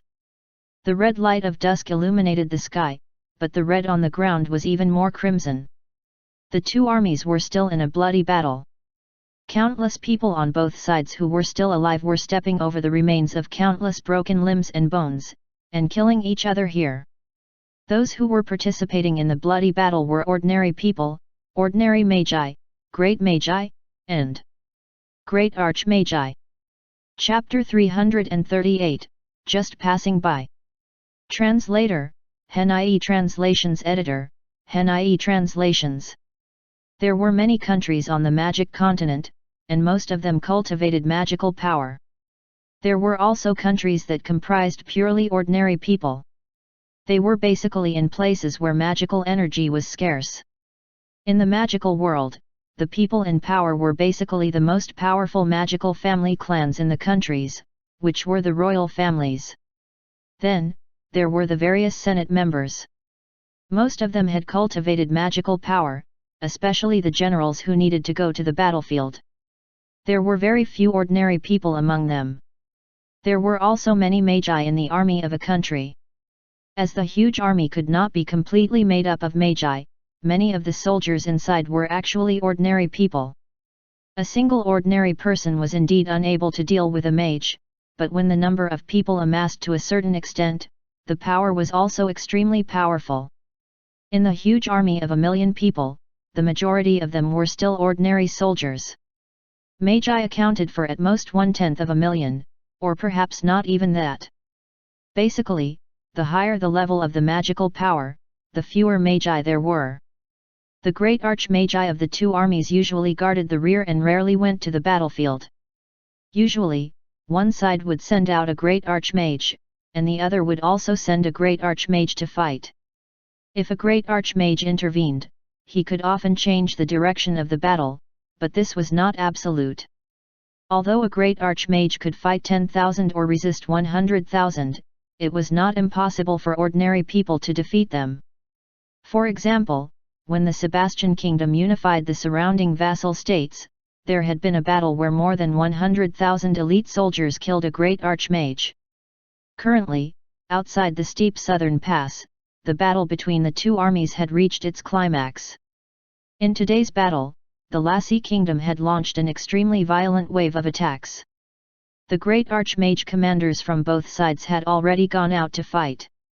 Now, the battle was so intense that the sky was turning dark. Just as the two sides were locked in battle, the great archmagi in the air suddenly turned pale with fright. Both sides hurriedly retreated. Everyone's gaze converged on the northern horizon, their eyes filled with surprise. Swoosh! With a loud peacock cry that resounded throughout the world, five-colored light filled the sky. A five-colored dazzling shadow spread its wings and streaked across the sky, covering the sky. A powerful pressure overwhelmingly pressed down from the sky, a level 7 magical beast. Not to mention the group of great archmagi who were originally engaged in a fierce battle, even the two huge armies, which were originally in a chaotic battle on the ground, had stopped in their tracks from the sudden suppression of the powerful pressure. The originally loud sounds of metal clashing and the loud explosions of various powerful magical powers colliding. At this moment, all the sounds and lights of the battle had disappeared. Someone seemed to have hit the pause button on the intense battle. It became quiet, extremely quiet. Just as everyone was horrified and could not regain their senses, the mighty five-color peacock had already flown past 100,000 feet above their heads. Only then did some people see clearly that there was actually a huge flying fairy beneath the five-color peacock. The flying speed of the huge fairy was not inferior to that of the spirit beast at all. It was like a comet flying at high speed, disappearing into the other side of the sky in a few seconds. Five-color peacock. A level 7 five-color peacock. It's the guardian spirit beast of the Nicholas family. Yes. That flying fairy is their sacred mist fairy. Fly south to the Lassie kingdom. What is the Nicholas family going to do? The few great archmagi on the side of the Sebastian kingdom's army recovered from their shock. They could not help but secretly pull out a voice transmission channel and discuss in surprise. The moment they saw and recognized the spirit beast and the flying fairy, they had thought that the Nicholas family was about to fly over to support them. Unexpectedly, the other party did not even slow down and flew directly south. Clearly, they had just happened to fly past here. They were clearly just passing by, but they inexplicably cheered on the people from the friendly side of the Sebastian kingdom. Among the powerful family clans in the country, the Nicholas family clan had mobilized their guardian spirit beast and flying fairy to charge directly behind the enemy. They might be able to bring about some changes to the battle situation. On the other side of the battle, the people from the Lassie kingdom were more or less panic-stricken. What was this aggressive rage going to do to their territory? After an extremely short pause, the two armies clashed again. However, after the Nicholas family had unintentionally interrupted the battle between the two armies, which had originally been evenly matched, the situation of the battle was faintly inclined toward the Sebastian kingdom, and they were faintly in the advantage. At this moment, on the flying fairy, Norden and the others stood on the deck and retracted their gazes from the battlefield. The two countries had just started to fight, and the Lassie kingdom sent out 1,000,000 troops. Zoro said in a low voice, "This battle will probably not end easily. They have clearly planned this for a long time. Perhaps, when the imperial city of the Sebastian kingdom was attacked by magical beasts 10 years ago, they had already wanted to attack." Beside him, Malade nodded and continued, "If Dick and Ron had not jointly blocked them, the losses of the royal family would have been unimaginable. The Sebastian kingdom would have definitely been in chaos then, and the Lassie kingdom would not miss the opportunity. They would have definitely sent an army to the border. There are 1,000,000 troops in the southern border, and there are probably also some twists and turns in the northern border." Yael was a little worried. "I wonder how Dick is doing currently. He should have arrived, right? Nothing will happen to Dick. There's no need to worry. The war between the two countries has nothing to do with us for the time being. The head of the family, Norton, looked ahead steadily and said in a deep voice, "Our goal this time is to destroy the beast sect in the Endless Beast Mountain." With the high speed of the Sacred Mist Ferry, it only took a day for everyone on the flying ferry to fly here from the Holy Light City. They were still a day away from the Endless Beast Mountain. After entering the Endless Beast Mountain, they would still need a day to reach their true destination. For a 3-day journey, even if the beast sect was well informed and could send a message from afar in time, they would not have the time to be on guard. A day passed quickly, and what appeared in front of everyone on the flying ferry was a large stretch of mountain ranges. This was the Endless Beast Mountain. This area was on the east side of the Lassie Kingdom. The existence of the Endless Beast Mountain was similar to the Black Forest in the Sebastian Kingdom. However, compared to the Black Forest, the Endless Beast Mountain was more vast and more dangerous. It was rumored that in the deepest depths of the forest of the Endless Beast Mountain, there were many level 7 and level 8 magical beasts. It was also said that there were also ferocious beasts of the Middle Ages that were far more brutal than ordinary magical beasts. Moreover, legend had it that at the end of the Endless Beast Mountain, there was a level 9 beast deity.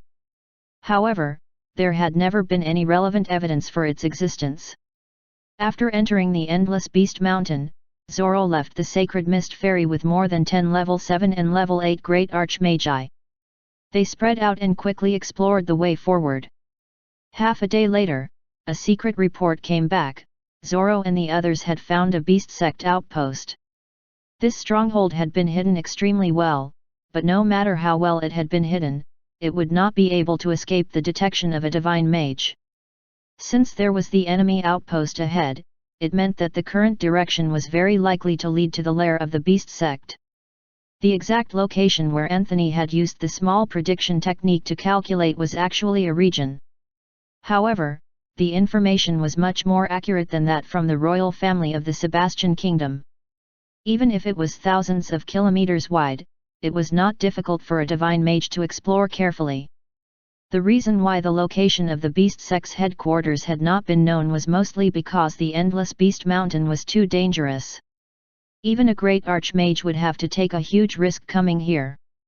However, these issues were not a problem for the Nicholas family. Along the way, they had not been stopped at all. The powerful pressure emitted by the level 7 5-color peacock alone was enough to suppress most magical beasts. Even some magical beasts that had not been afraid of death had also been killed in passing. Chapter 339, Found, Pierced in One Spear. Translator, Hen.ie Translations Editor, Hen.ie Translations. Reporting. Sect Master, the Nicholas family's flying ferry has entered the Endless Beast Mountain. Sect Master. The Nicholas family has arrived at the Scarlet Beast Mountain. Reporting. We have lost contact with the Scarlet Beast Mountain outpost. Reporting. We have lost contact with the Broken Mountain Cliff outpost. Reporting. Sect Master. The Nicholas family's flying ferry is 1,500 kilometers away. It's charging at our door. Everyone was silent. In the wide hall, disciples rushed in unceasingly to report the military situation. As the distance shortened, the atmosphere in the hall became more and more solemn, so oppressive that no one could speak. In the vast space, there were only 2 rows of beast-patterned wooden chairs in the middle. More than 10 people were sitting in them. They were all old men above the age of 50. Their magical power auras were soft but dense, and all of them were great archmagi. At the top was a silver-haired old man in a black magic robe. He had a thin and withered face, and his gaze was sharp.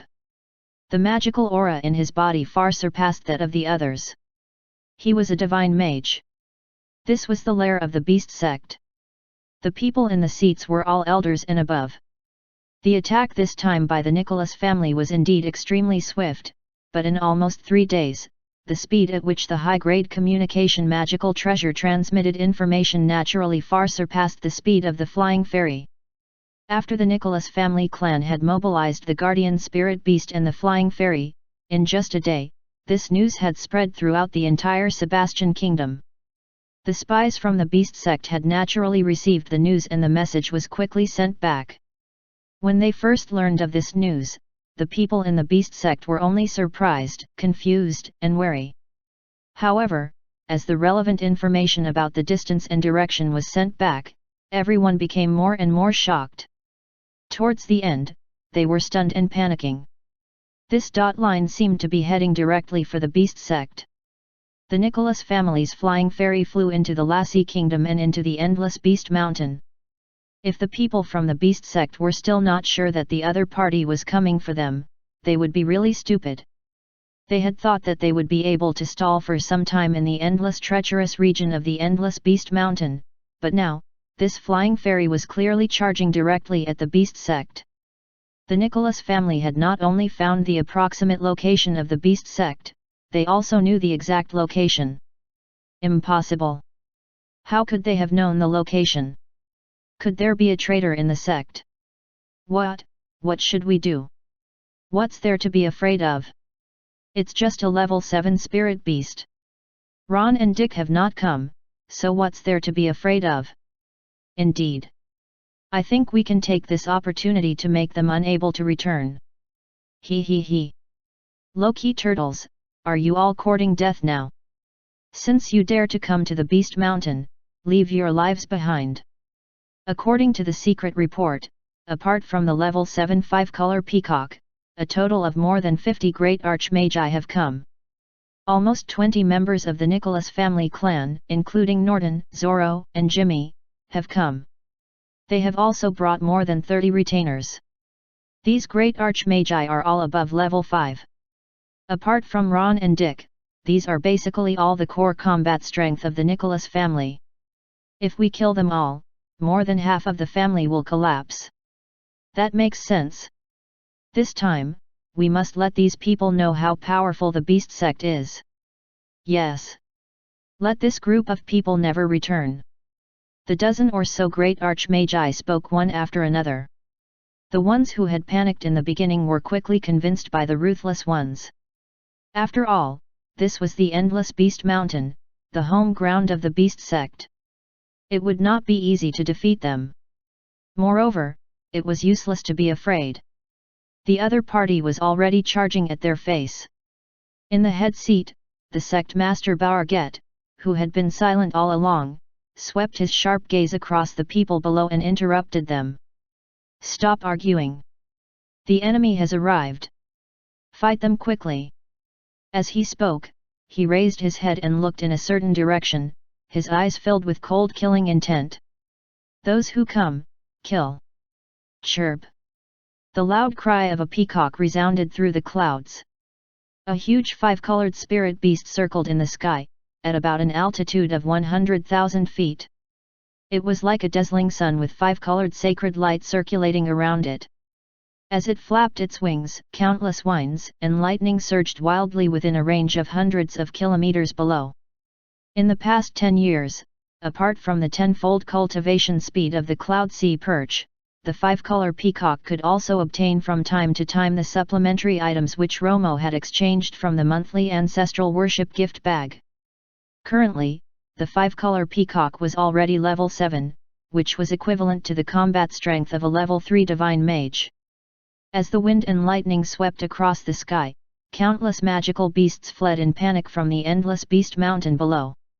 As the 5-color peacock had a powerful bloodline, the powerful might it emitted directly suppressed countless ferocious beasts until they could not get up.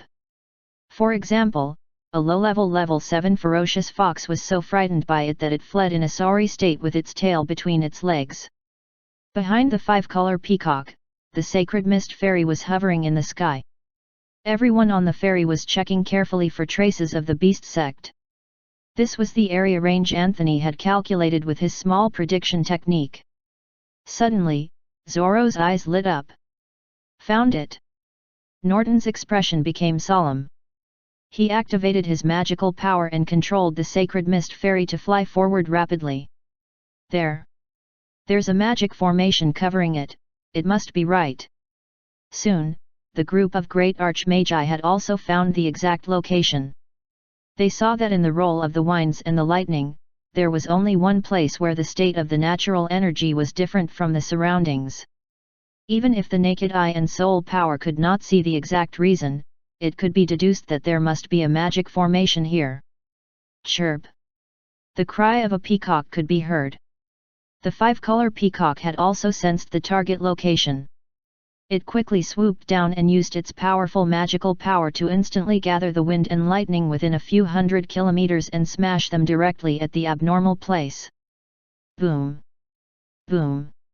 Amidst the earth-shaking roars, the mountain fog that had enveloped an area of 50 kilometers instantly dissipated, as if an invisible barrier had shattered.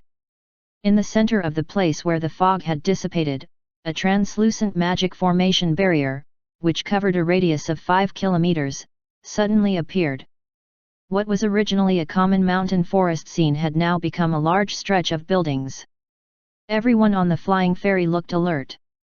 The enemy was indeed here. Norton controlled the sacred mist ferry and flew to the energy barrier. Buzz! At this moment, a buzzing sound could be heard in the surrounding void. Everyone looked around and saw that another magic formation had formed a barrier behind them, trapping them in two hemispherical barriers. It's a trap. It's a formation within a formation. Family head. Suddenly, they were sandwiched between two layers of barriers. Some of them panicked and subconsciously looked at Norton. Norton's expression did not change. He ignored the barrier behind him and looked directly at the barrier in front of him. Figures had already rushed out from it and soared into the sky, looking at the people on the flying ferry from afar. Those who could reverberate their magical power were all great archmagi. One of the old men with grey hair and a black robe stared at Norton and sneered. Hee hee. The Nicholas family clan has good methods. You can actually find the door of the beast sect. Seeing these people with unfriendly gazes, everyone on the flying ferry could not help but reveal a wary look and be secretly on guard. Hee hee. Norton chuckled. The Nicholas family has traveled thousands of kilometers, and the divine mage of your beast sect is still unwilling to come out and meet us. Or do you really think these two magic formation barriers can stop us? As he spoke, a sacred weapon, the formation-breaking spear, suddenly appeared in his hand. With a wave of his hand, the formation-breaking spear emitted a golden light and shot forward. In just an instant, the formation-breaking spear had reached the barrier. With a stab, the barrier flickered and vibrated. It only lasted for a second before the originally unbreakable barrier collapsed. The expressions of the great archmagi in the barrier changed drastically. They were horrified. This was the magic formation protecting the beast sect. Even a level 5 divine mage would not be able to break it easily, but it had been instantly broken. Not only that, after the spear had broken through the formation, it continued to stab at the black-robed man with grey hair who had sneered earlier. What? The old man erupted with magical power in surprise to protect his body and retreated quickly. However, it was too late. The formation-breaking spear had arrived in front of him in an instant. It forcefully broke through the magical treasure and the protective shield, piercing through his chest and spurting out blood. Chapter 340, Divine Mage, Don't Hide, Come Out. Translator, Hen.ie Translations Editor, Hen.ie Translations. Elder. Divine. Divine Mage. The situation of the battle had reversed quickly. The magi of the beast sect could not accept it for a moment, and they all exclaimed in shock.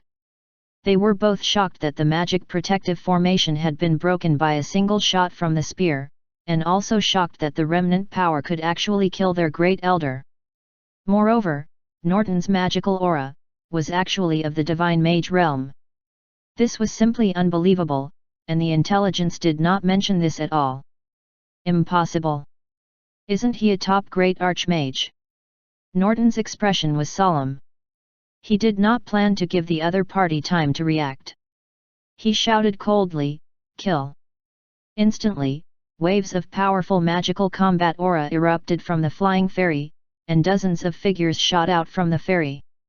Apart from Norton and Zoro, the 50+ great archmagi all flew toward the enemy. Just as the intelligence the beast sect had obtained, the core combat strength of the Nicholas family was basically all here. Among them, 18 clansmen had come. They were basically all from the 15th and 16th generation of the family clan. They had also brought out 36 of them, including Karaman, Harris, and Leonard. And the levels of the people who had come were all not lower than a level 5 great archmage. In other words, there was no one guarding the Nicholas family clan in the Holy Light City now. All the important matters of the family clan had been handed over to John to manage. In the eyes of the outside world, the Nicholas family's operation this time had been too rash. If their core combat strength were damaged and the family clan suffered a surprise attack from the rear, then the family clan would be finished.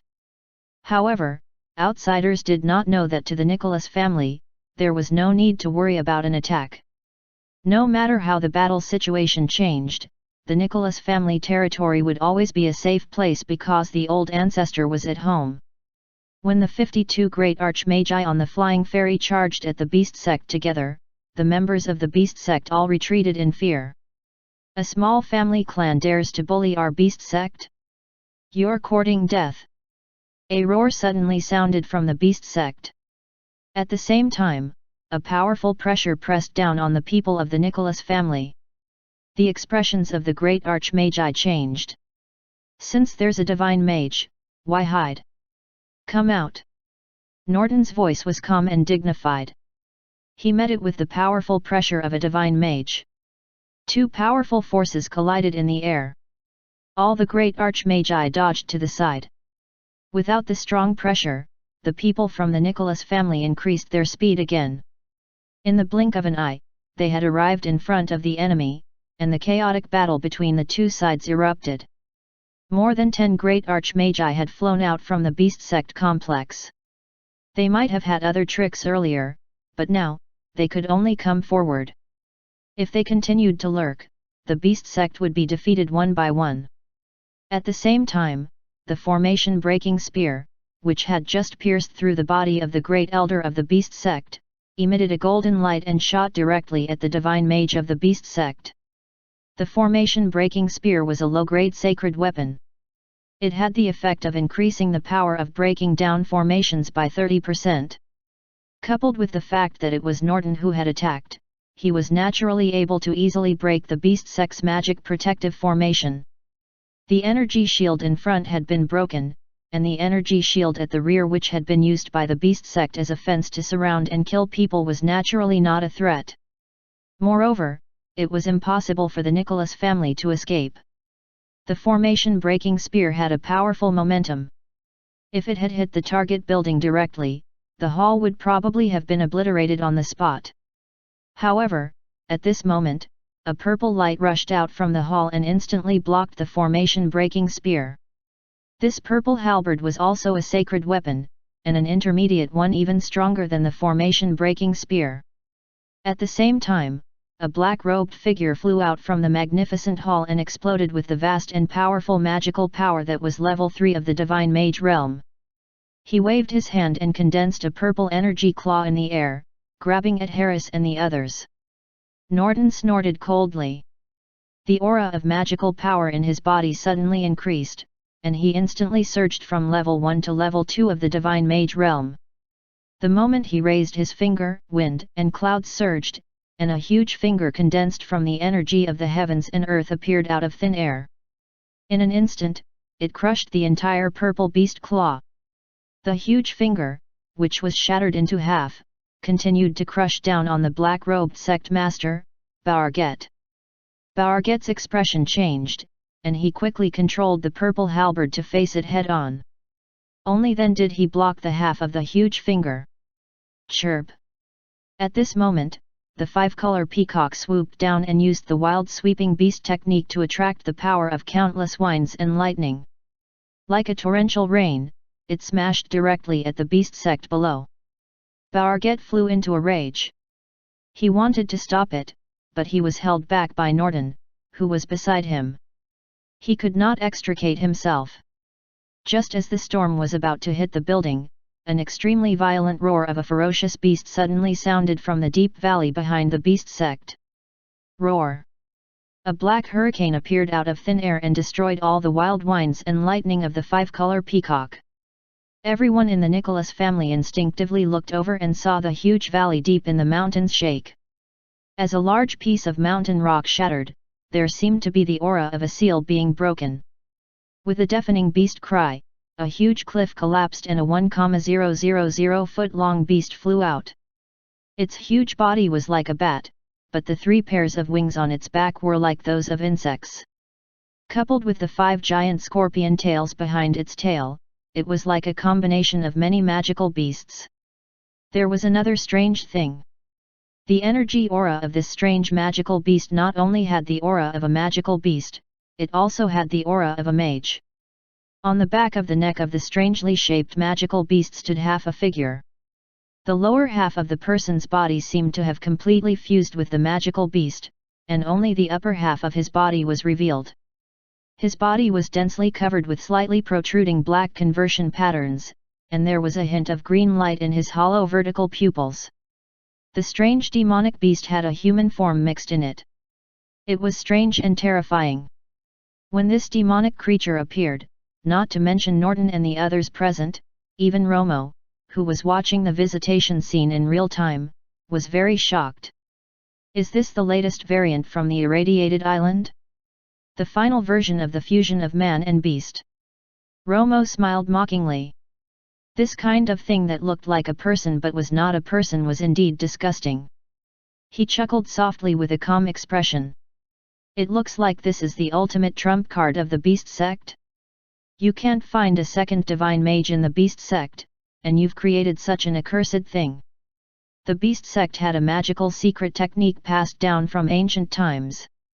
It could seal a magical beast completely in the body of a mage. The host mage of the beast sect could possess a portion of the might of the powerful magical beast. This was already known to the people outside the beast sect. Currently, this demonic beast had a strange and disgusting form. Those who had seen it would definitely have a deep impression of it. Currently, there was no information about it outside at all. It should be the final trump card of the beast sect. If the beast sect revealed their trump card now, they should have no more cards to use.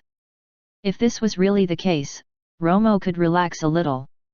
There seemed to be no need for him, the old ancestor, to appear. Roar! In the battlefield, just as the humanoid demonic beast broke out of the seal, it suddenly erupted with a violent roar. The half-human on the demonic beast also roared crazily. It looked crazy and violent, its facial features ferocious and filled with killing intent. Everyone in the Nicholas family could not help but be deeply shocked. This demonic beast. In terms of the strength of magical beasts, it was equivalent to a level 5 divine mage. Chapter 341, Transforming into a Beast, Mysterious Person. Translator, Hen.ie Translations Editor, Hen.ie Translations. After the humanoid demonic beast had appeared, it immediately fought with the 5-color peacock in the sky. The battle between the two of them was extremely powerful. Not to mention the great archmagi, even Norton and Barget had to make way for them.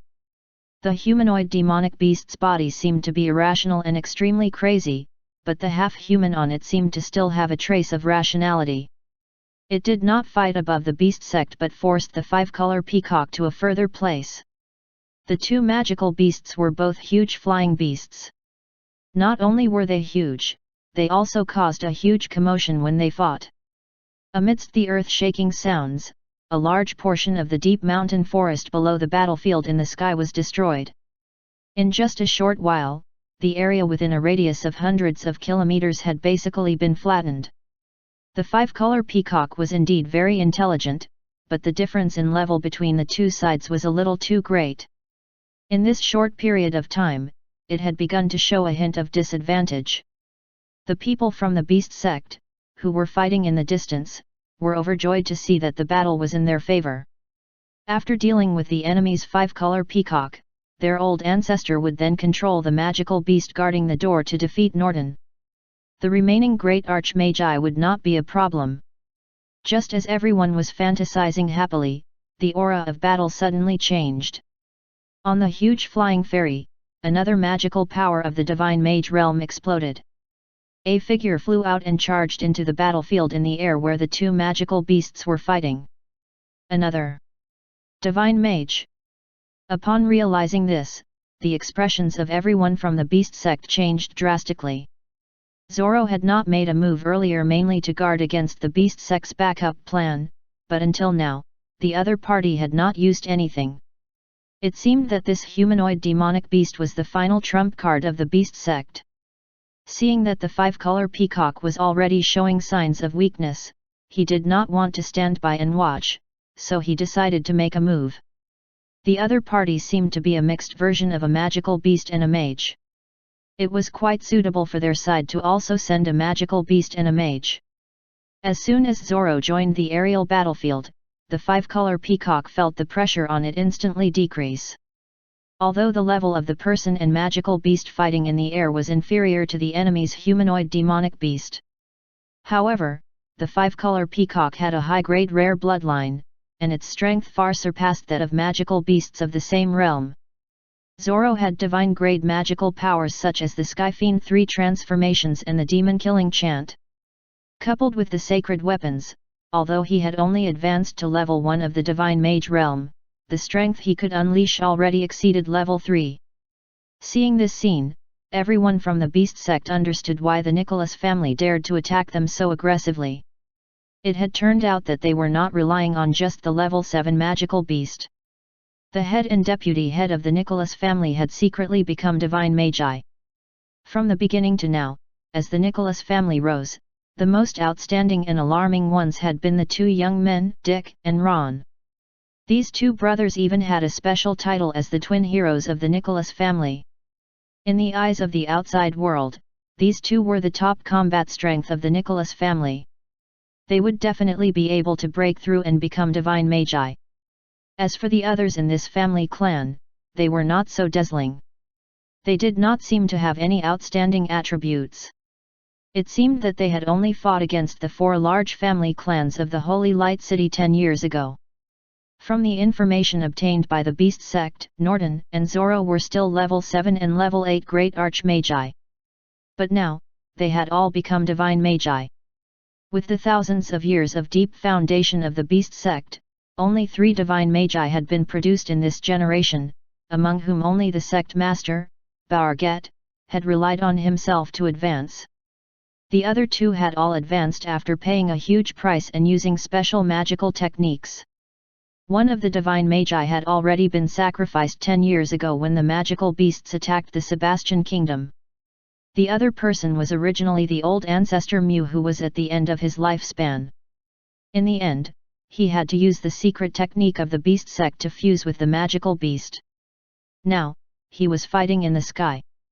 Even such a powerful force like the beast sect had to go through all kinds of extreme difficulties and dangers to nurture a divine mage. Furthermore, it would often take thousands of years of painstaking effort, but in the end, all this could still be all in vain, and a waste of effort. For such a rarity as a divine mage, the Nicholas family had actually been able to produce 2 divine magi in 10 years. In fact, these 2 were not even Ron and Dick, who were the strongest in their family. After cultivating for countless years, the sect master of the beast sect, Barget, who had a firm mind, felt that this was ridiculous. His mind was swaying. He could not accept this. Ah! After a shrill scream, a level 8 great archmage from the beast sect was killed. In the next second, the corpse was like a shell. Powerful magical beast energy erupted violently, and a magical beast broke out of the body. It was no different from the magical beast attack on the Imperial City 10 years ago. However, this level 6 magical beast which had broken through the body did not seem to be able to differentiate friend from foe. As soon as it came out, its eyes were bloodshot with killing intent. Everyone, including the beast sect, was its target. Swoosh! After a flash of white light, the head of a level 6 magical beast fell. The white light flashed back to Jimmy's side, and only then did it reveal its original appearance. It was a cold curved saber magical weapon, a low-grade sacred weapon. This was one of the few sacred tools Romo had retrieved from the Lost Spirit Sea during his second temporary rebirth 10 years ago. It was not just Jimmy. Yael and Malade were also equipped with a sacred weapon. Norton and Zoro were also equipped with 2 sacred weapons each. Apart from sacred weapons, there was no lack of magical weapons. The others had basically been equipped with a few each. The current situation of the Nicholas family's magical weapons was enough to make the 4 large factions of the Sebastian Kingdom covetous. Ah! At this moment, a mage from the beast sect suddenly roared angrily. An even stronger magical power erupted from his body. The aura of the magical power was suddenly mixed with the aura of a violent magical beast. Moreover, his human form instantly mutated into the form of a deformed magical beast. At the same time, its magical power aura immediately increased by several times. This person's active mutation was like a source of infection. The other magi of the beast sect also mutated into deformed magical beasts one after another. This was one of the secret magical skills passed down from ancient times by the beast sect. It could temporarily activate the magical beast in one's body and borrow the powerful strength of the magical beast to obtain even more strength. However, the side effects were very great. After using it, one would either be seriously injured to a weak state or lose his will and be transformed directly into a magical beast.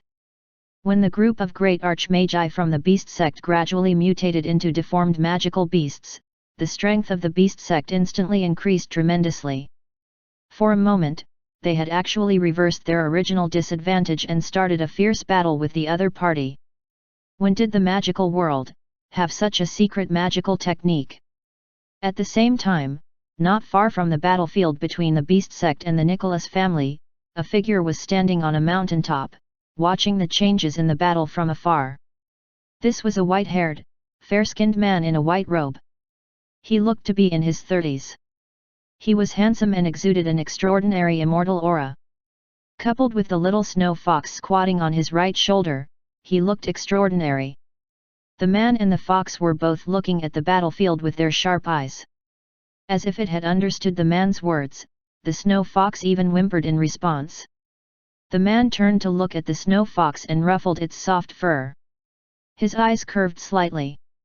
Yes, this kind of magical power should not have been passed down to this day. As he spoke, something seemed to flash past his eyes. Someone is about to make a move. Let's wait and see. Chapter 342, Unable to Block, Unable to Escape. Translator, HenIE Translations Editor, HenIE Translations. After the group of great archmagi from the beast sect had activated their magical beast state, they had indeed salvaged some of their disadvantage, but it was only for a short period of time.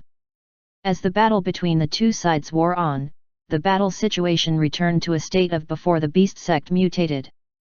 The beast sect could not stop the Nicholas family. The people from the beast sect had originally hoped that the sect master or the magical beast guarding the sect would be able to quickly eliminate the enemy and turn around to support them. However, as time passed, the battle between the two divine magi were still in a stalemate. There was no obvious advantage. Moreover, in the chaotic battle between the great archmagi, there were casualties again from the beast sect. The secret technique of the beast sect would seal a magical beast in the body of a mage. As a host mage, one could continuously absorb the energy of the magical beast when cultivating magical power. In combat, he could also temporarily use the powerful strength of the magical beast. However, when used, it was very easy to lose one's mental state and become a magical beast completely. When a mage died and became a shell, the magical beast in his body that was still alive would break out and attack everyone indiscriminately. Regarding the point that a beast would break out upon the death of the host, there was a caveat. If the attack suffered had exceeded the tolerance range, the host would die and the magical beast in his body would also die. This meant that not all members of the beast sect would turn into magical beasts after they died. For example, the great elder of the beast sect, who had been penetrated by the formation-breaking spear earlier, did not have a magical beast break out of his dead body. Of the great archmagi of the beast sect that had been killed one after another, more than half of the magical beasts had successfully broken through their bodies. However, the first to suffer the ravages of the magical beasts were not from the Nicholas family but from the beast sect. A magical beast that had broken through the seal of a human body was even more terrifying than a ferocious beast. It would kill anyone it saw. Moreover, because this battlefield was originally the lair of the beast sect, most living creatures in the surroundings were naturally not a few divine magi and a group of great archmagi, but ordinary members of the beast sect. As soon as the magical beasts broke out of the bodies and landed on the ground, the first to be killed were the members of the beast sect. They fought until it was chaos, and blood flowed like a river. When Barget, who was fighting with Norden, saw the tragic scene in the beast sect, the indignation in his heart became increasingly strong. He actually roared and transformed into a lizard-like magical beast.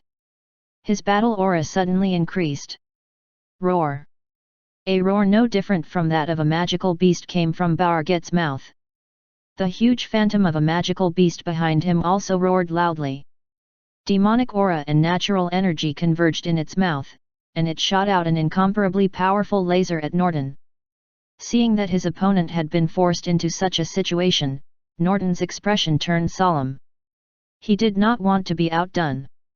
He erupted the magical power in his body and activated the second transformation of the Skyfiend 3 transformations. He raised his hand and used the demon-killing chant for the second time. Boom! Amidst the earth-shaking collision, the powerful force of the collision between the two instantly swept out thousands of kilometers away. The battle group of great archmagi, which had originally been entangled together in a mess, had no choice but to split up and dodge. A magical beast that had just broken out did not dodge, and was instantly torn into pieces by the powerful force. In front of Norden, there was a golden shell blocking him. He stood firmly in the midst of the violent sweeping force. Opposite him, Barget was pressed directly to the ground by the demon-killing chant. A huge building in the beast sect was directly smashed into ruins. The human race is indeed a little ingenious in creating magical power and mystic techniques. The man in white robe on the distant mountain muttered as he watched the earth-shaking battle from afar. At this moment, the snow fox on his right shoulder suddenly arched its back and hissed at the front, as if it had discovered some enemy. The man's expression was still calm. He followed the snow fox's hostile gaze and glanced at the foot of a mountain not far ahead. The rock walls at the foot of the mountain suddenly moved a few times, and a stone cave leading deep into the mountain was revealed. Many figures rushed out from the cave. In this group of fleeing people, the person at the front of the group was a thin grey-robed man. From the state he was in, the magical beast sealed in his body was probably a magical beast that could drill holes. Looking at their behavior and the aura of magical power on their bodies, this group of people should be those from the beast sect who had fled. Apart from the level 1 great archmage who was leading the team, the rest were all young people. They were either great magi or ordinary magi. It looked like this should be the core of the younger generation of the beast sect being nurtured. These young people were all trembling in fear. From time to time, they would look in the direction of the beast sect. When they saw the shockwaves in the sky, they were so frightened that they quickly retracted their gazes. Run! Don't turn back! The grey-robed man at the front of the group reminded them as he ran. Suddenly, he stopped in his tracks in shock. The other young people who had been fleeing also stopped in their tracks. They looked at the front of the group in shock and saw a person in white standing there. As their flight, they had suddenly been stopped by a stranger. Was he a friend or foe? He had come with ill intentions. The magical power in the half-beast grey-robed man surged. He was shocked and wary. Who are you? The person in white glanced indifferently at the group of people in front of him and seemed to shake his head vaguely. No one knew what he meant. There was no time to think now. A cold light flashed in the eyes of the grey-robed man. Just as he was about to make a move to find out the background of this man in white. Why? Humph! The grey-robed man's expression froze, and then his eyes bulged. He was in so much fear and pain that his facial features twisted. After a muffled groan, he fell to the ground and trembled non-stop, as if he had gone berserk. At the same time, countless slightly protruding black patterns covered his face and all over his body. In the next moment, countless fine cracks appeared on this person's body, and he exploded into pieces of flesh and blood with a tragic and despairing wail. Bang! Black light erupted from the flesh fragments. It was a huge black rat. Squeak! The black rat magical beast let out a violent roar. A gust of wind, which carried the energy of a powerful magical beast, swept across the surroundings and knocked the group of young people down. Screams could be heard incessantly. As if provoked by the screams, the magical beast's eyes were bloodshot. It let out a cry and charged at the fleeing prey, pouncing on them and biting. After a series of tragic screams, the group members of the beast sect below the level of a great mage were instantly torn apart and bitten to pieces by the murderous magical beast. These people did not release their magical beasts after they died. It seemed that only those who had reached the great archmage realm could obtain the special qualification to be inhabited by magical beasts. Squeak! The berserk rat was covered in blood. After killing a wave of weak people, its originally red eyes became even redder. It let out a cry and charged at the only living person nearby, the person in white. However, just as the huge beast exploded the beast energy in its body and was about to pounce on the other party and tear him apart again, its huge body suddenly exploded into a ball of blood mist with a bang. A faint trace of emotion seemed to appear in the eyes of the person in white, but it instantly returned to the calm and collected look from before. Even the inexplicable sigh became very calm. Sigh. Then, he and his snow fox looked in a certain direction. Battle ended. Boom! At the same time, a loud cry that shook the heavens and the earth could be heard in the distance. The violent aura of the low-level, level 8 humanoid demonic beast had vanished from the world. This was the magical beast guarding the beast sect had died. Chapter 343, Destruction of the Beast Sect, Rewards. Translator, Hen.ie Translations Editor, Hen.ie Translations. The beast sect's guardian magical beast was actually just a puppet magical beast that had not gone berserk and wreaked havoc. It had also attached itself to a divine mage whose mind was on the verge of collapse and used the mage to control the magical beast. The magical secret techniques passed down from ancient times by the beast sect could generally only allow the disciples to stay in a half-magical beast state at most.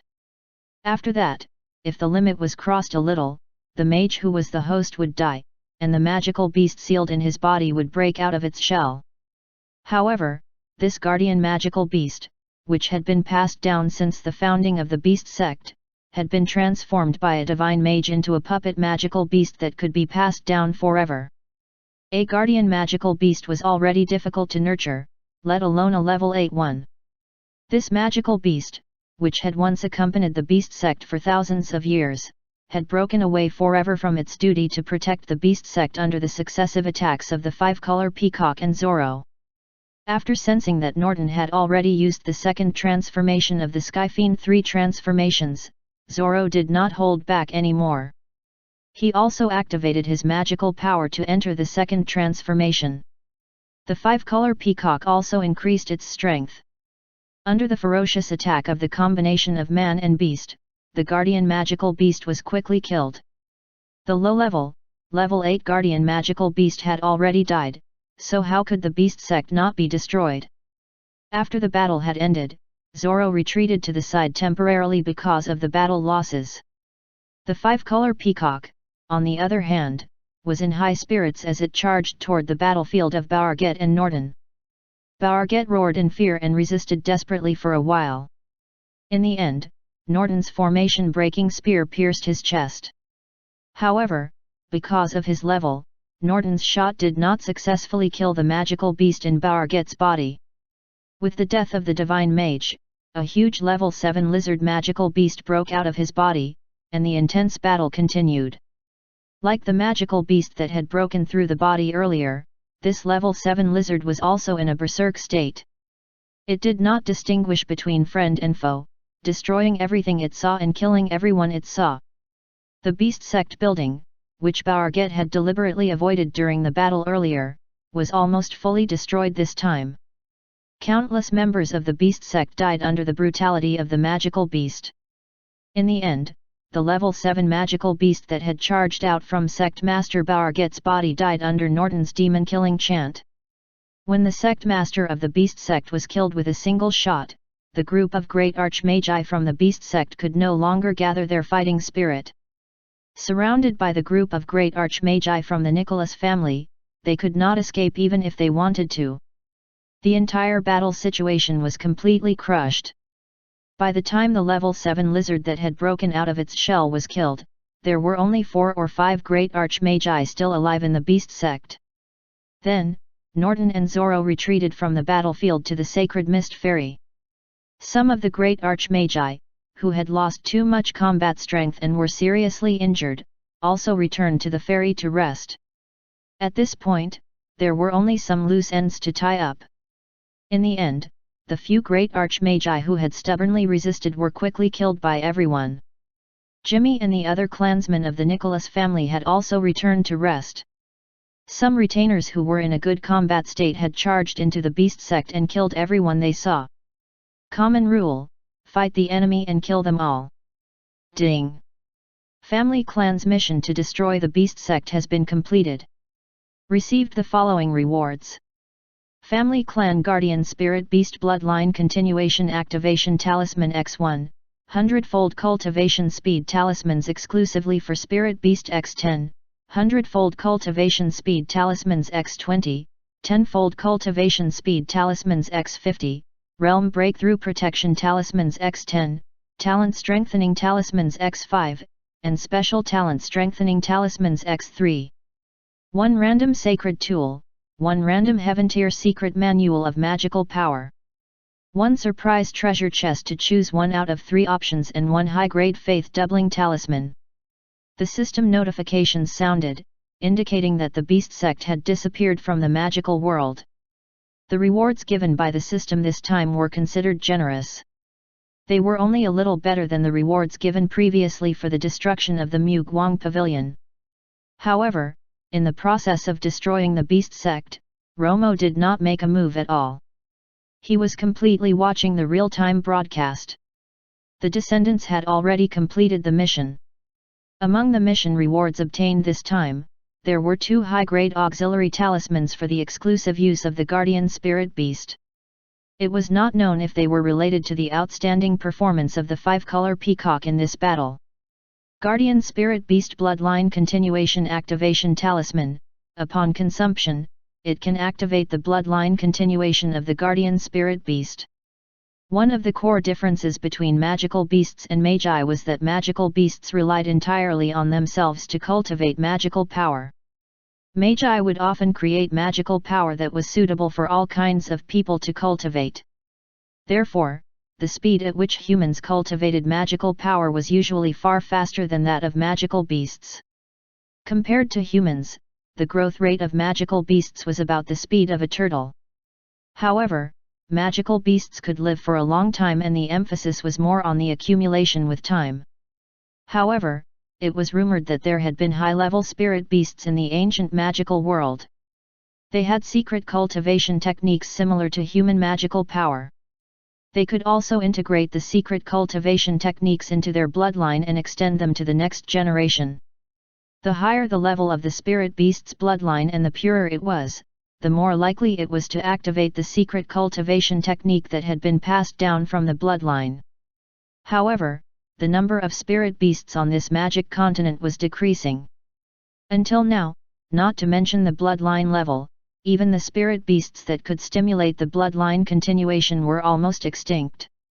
Even among the 2 strongest factions on the magic continent, the spirit beasts protecting the Earth Origin Sacred Land or the Divine Mountain Immortal Island, there had not been anyone who had activated the bloodline continuation. Therefore, the bloodline continuation activation talisman in the family mission reward was an extremely valuable high-grade auxiliary tool for the 5-color peacock. Of course, Romo was not in a hurry to use it. It was better to use it after the 5-color peacock returned to the Nicholas family. The two random items, one was a sacred tool, and the other was a Heaven-tier magical manual. They were respectively a medium-grade sacred tool, the magic robe, and a Heaven-tier secret manual. Command confirmation: use the choose 1 out of 3 surprise treasure box, successfully used. 3 choices: 1. Heaven-tier magical power secret technique, 2. Family clan formation enhancement talisman, 3. Top-grade sacred weapon, sword kernel. Romo picked the top-grade sacred weapon, the sword kernel, again. He only thought for a moment before deciding on this reward. Later, he would be able to combine this newly obtained sacred weapon, the sword kernel, with the top-grade sacred weapon, the sword embryo, which Lily had carried for 10 years to form a real top-grade sacred weapon, the flying sword. As for the other system tools, Romo temporarily placed them in the system inventory. While the old ancestor Romo was counting the rewards for the family mission of destroying the beast sect, Norton and the others were doing the final work of destroying the beast sect. In this battle to exterminate the beast sect, the Nicholas family had suffered a total of 8 casualties. 3 retainers had died, and among the 5 seriously injured, one of the clansmen had been seriously injured. He was Lottie from the 15th generation, and he had been injured to protect his descendants. With an extremely small casualty rate, they had annihilated the entire Lassie Kingdom's beast clan in one fell swoop. It could be said that they had returned victorious. At this point, the entire beast sect had been annihilated. Half of the clansmen and retainers who were in a good state were searching for treasures in the beast sect, and the other half were searching everywhere in case there were any members of the beast sect who had hidden themselves or escaped. After a while, a retainer returned to report the situation to Norton. Family head, 450 kilometers southwest, there is a pile of the remains of the beast sect members who had been torn and shredded by magical beasts. They had probably fled secretly during the battle earlier. Now, they are all dead. It looks like they had bumped into magical beasts that were above level 6. Chapter 344, Shocking Return, Northern Territory. Translator, Hen.ie Translations Editor, Hen.ie Translations. It was naturally common for someone to flee when the sect was being exterminated. Half of the people who had been sent out previously had killed many members of the beast sect who were fleeing desperately within a 50-kilometer radius.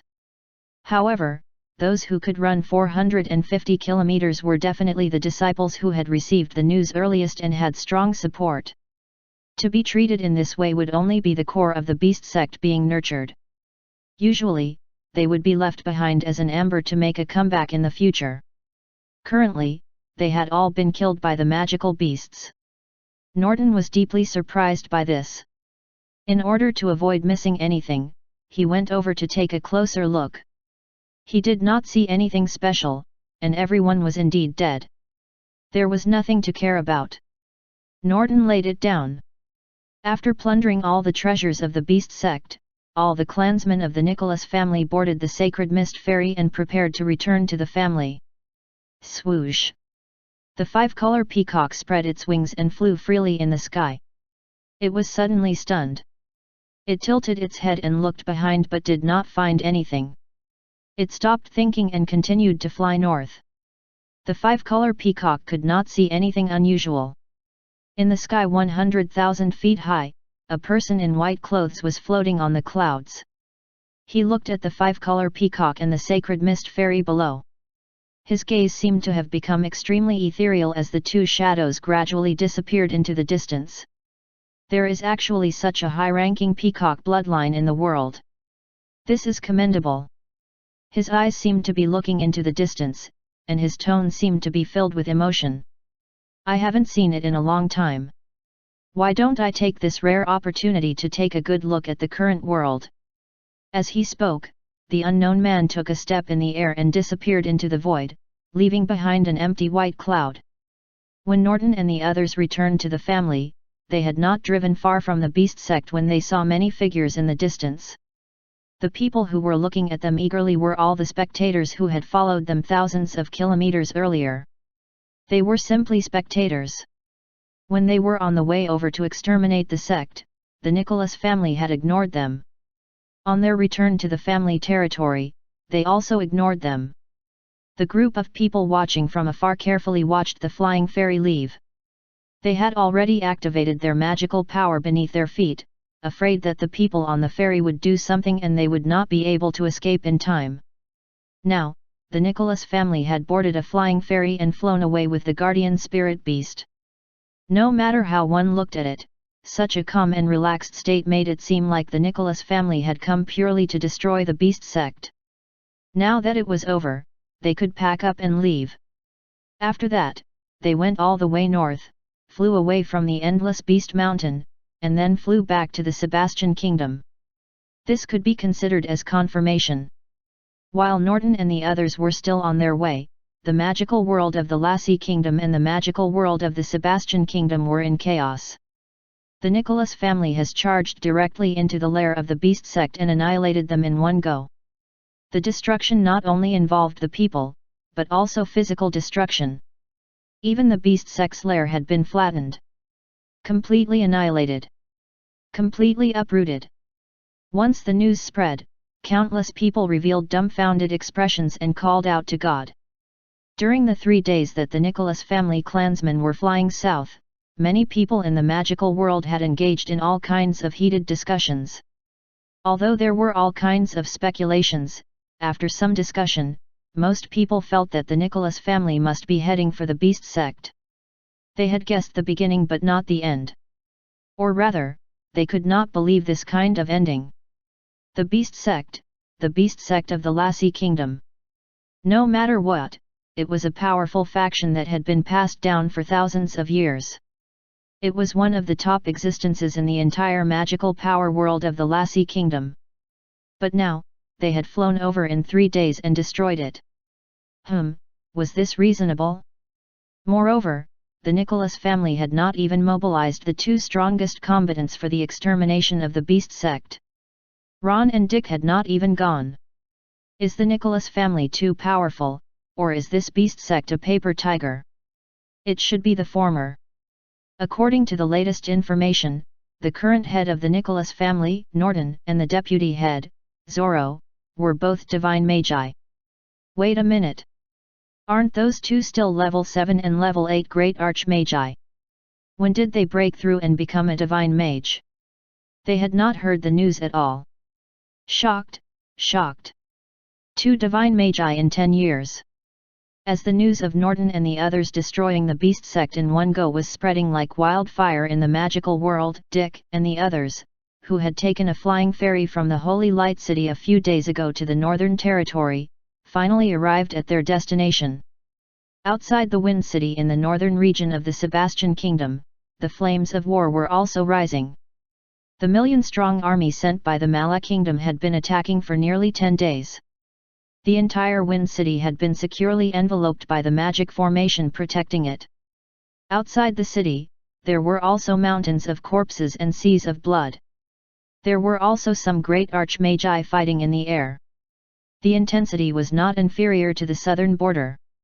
Moreover, the attack by the Mala Kingdom had been too sudden.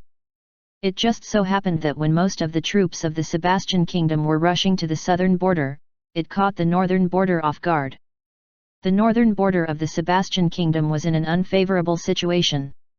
If it had not been for the troops that had stayed in the northern territory risking their lives to withstand the enemy's sudden and violent first wave of attack, the reinforcements from the Sebastian Kingdom that had rushed over later would probably have been held hostage.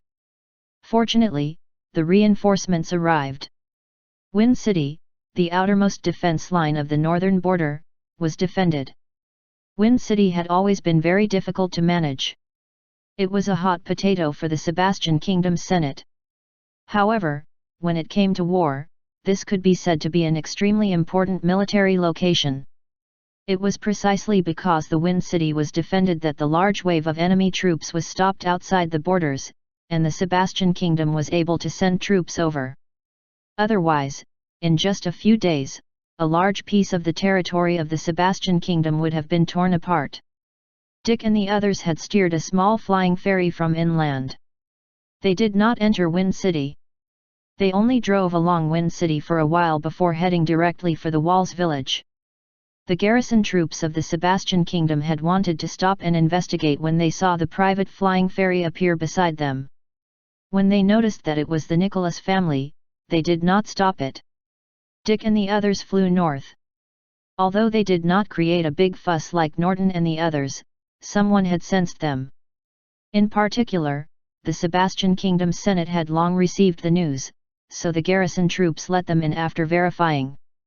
However, when they passed by Wind City and a small part of the Mala Kingdom battlefield, it still caused a huge panic. The Mala Kingdom army shot out a large number of arrows at the flying ferry right away and threw a lot of cannons. The arrows and cannons here all had special magic runes on them. The powerful runes and cannons could even hit a great archmage without a miss. Basically, in every magical kingdom, there would be a trapping mechanism and weapon refinement institution. Inside would be specially hired and nurtured research and development masters for trapping mechanisms.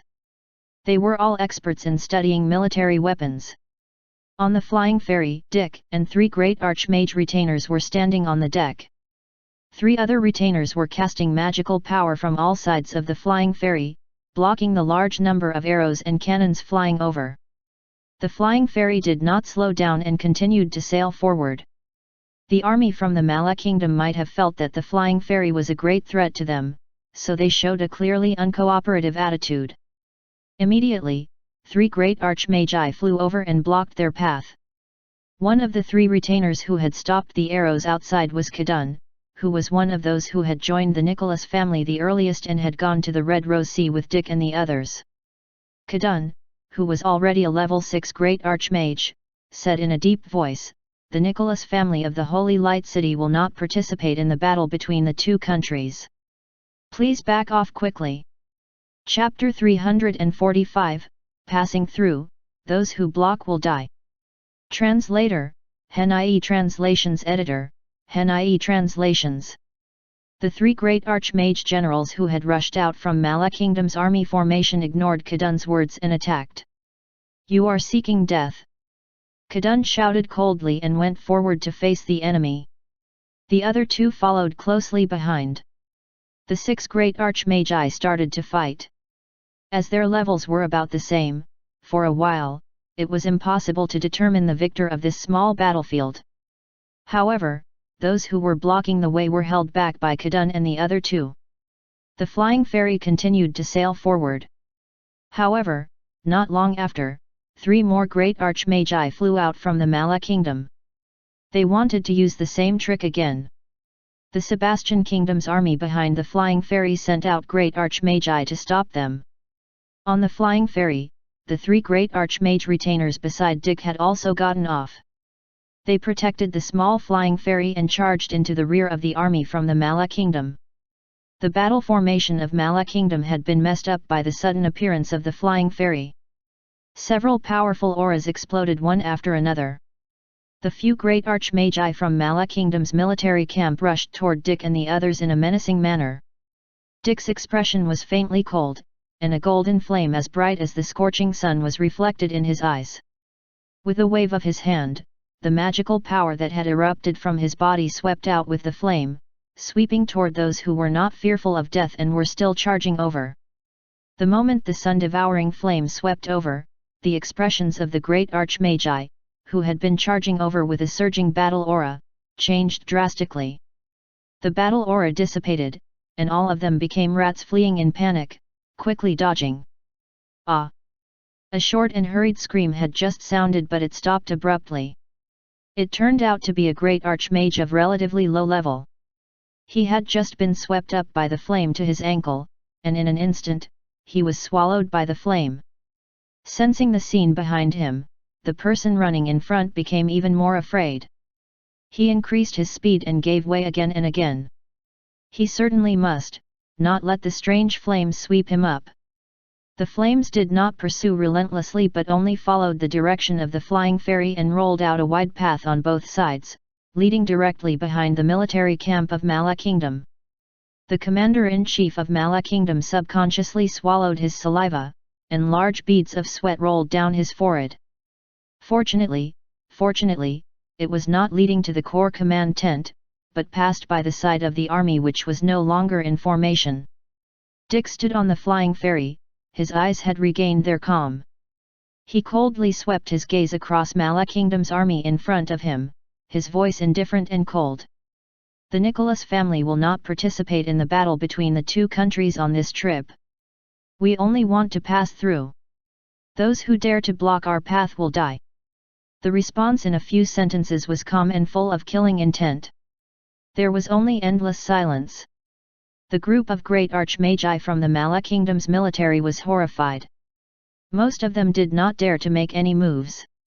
The few who were irritable and wanted to charge forward to fight had also been stopped by their friends.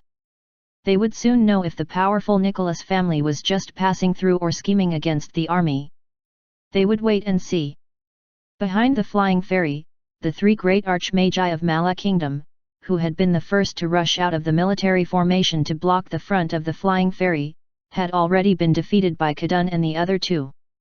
They were all seriously injured, and one of them was about to die. When they saw the golden flames sweeping out, they all retreated in horror. The retainers of the Nicholas family did not pester them anymore. They soon returned to the flying ferry. The flying ferry passed between two rows of quietly burning flames. Wherever it passed, the flames dissipated. Soon, the flying ferry had completely left Mala Kingdom's army formation and flew into the distance. They were actually, really passing through. Everyone in the Mala Kingdom watched the flying ferry leave. They were shocked and puzzled. What was going on? In front of Mala Kingdom's main camp, a burly grey-haired old man looked at the small flying ferry from afar and heaved a sigh of relief. Dick, one of the two top combatants of the Nicholas family clan? Indeed, his might is as terrifying as the rumors. That sacred flame magical power should be a divine tier magical power. The magical world of the Mala Kingdom had also heard of the two heroes of the Nicholas family. However, rumors had always been half true and half false. Without personally witnessing the terrifying might of the flames, most people would not be able to imagine the astonishing scene of two top great archmagi killing a level 7 magical beast instantly. Now that he had seen the might of this flame, he believed that the terrifying actions in the rumors were true. Fortunately, the other party is only passing through. It seems that they really have no intention of intervening in the war between the two countries. Otherwise, no matter how many great archmagi our army has, we probably won't be able to stop them for long. No. The direction of that flying ferry. Indeed, at this moment, the expression of the burly grey-haired general suddenly changed drastically. He was horrified. Dick and the others had indeed passed through and did not care much about the battle situation. However, it had still affected the originally anxious battle situation. Not to mention the low-level great archmage who had been instantly swallowed by the sun-devouring flame, just the great archmage, who had been seriously injured by Kadun and the other two, was quickly killed by the great archmagi of the Sebastian kingdom who had seized the opportunity. The two armies continued to fight for half a day. Seeing that the situation on their side was getting worse, the Mala kingdom directly retracted their troops and rested. The intense battle, which had lasted for nearly 10 days, finally came to a halt. The army of the Sebastian kingdom also seized this opportunity to rest and recuperate. However, the battle between the two armies had nothing to do with Dick's goal for this trip. The Nicholas family had not declared their loyalty to the royal family, so they naturally did not need to participate in the battle between the two countries. After passing through the intense battlefield between the two armies, the flying ferry continued its flight toward the Walls village. The Walls village was actually considered to be within the borders of the Sebastian kingdom, but it was not in the defensive line of the Wind City. Mala Kingdom's army had arrived suddenly, and very quickly subdued the periphery of Wind City. It had been many years since the Sebastian kingdom and the Mala kingdom had fought. Ever since the creation of the Forging sect, the two armies had only been in war once. At that time, the Mala army had even sent an army to attack the forging sect. However, the resistance of the forging sect was too strong, and the attack did not last long. It was not known if the Mala kingdom had sent troops to attack the forging sect this time.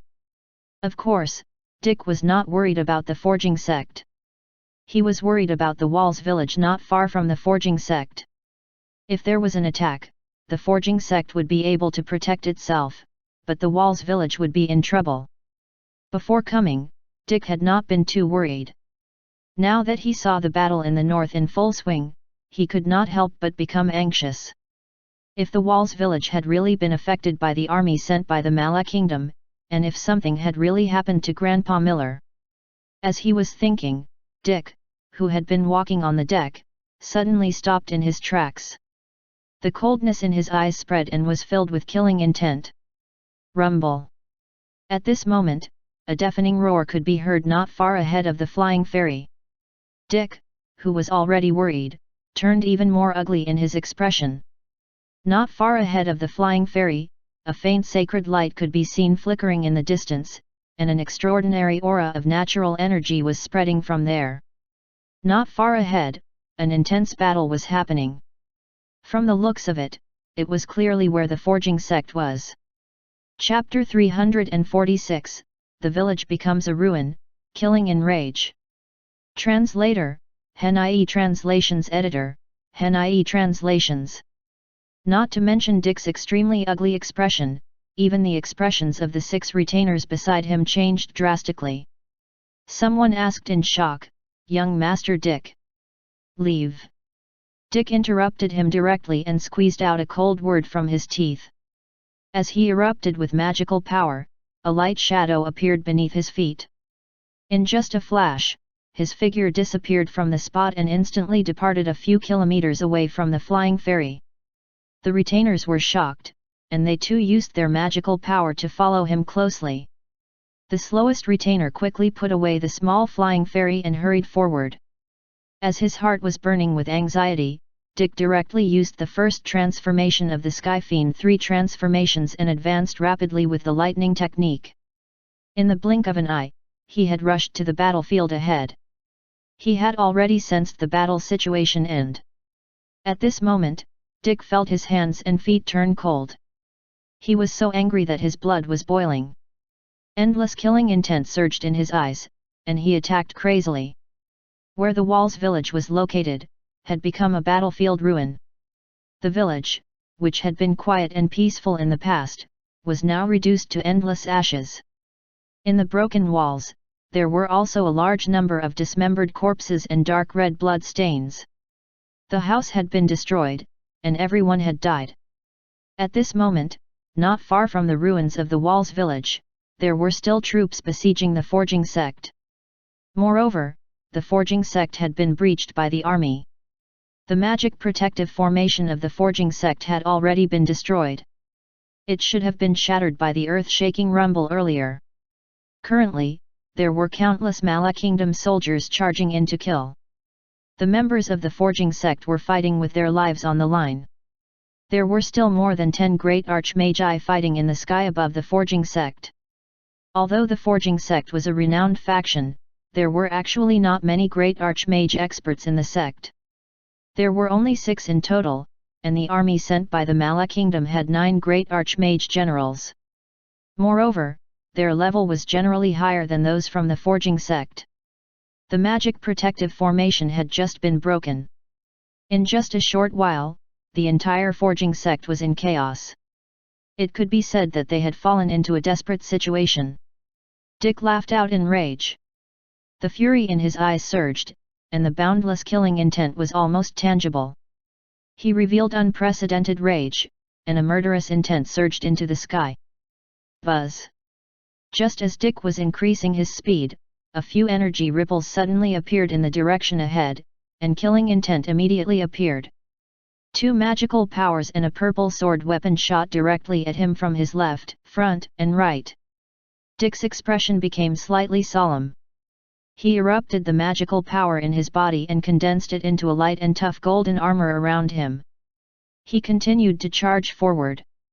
This was the defensive magical power imparted by the old ancestor, the flowing cloud armor.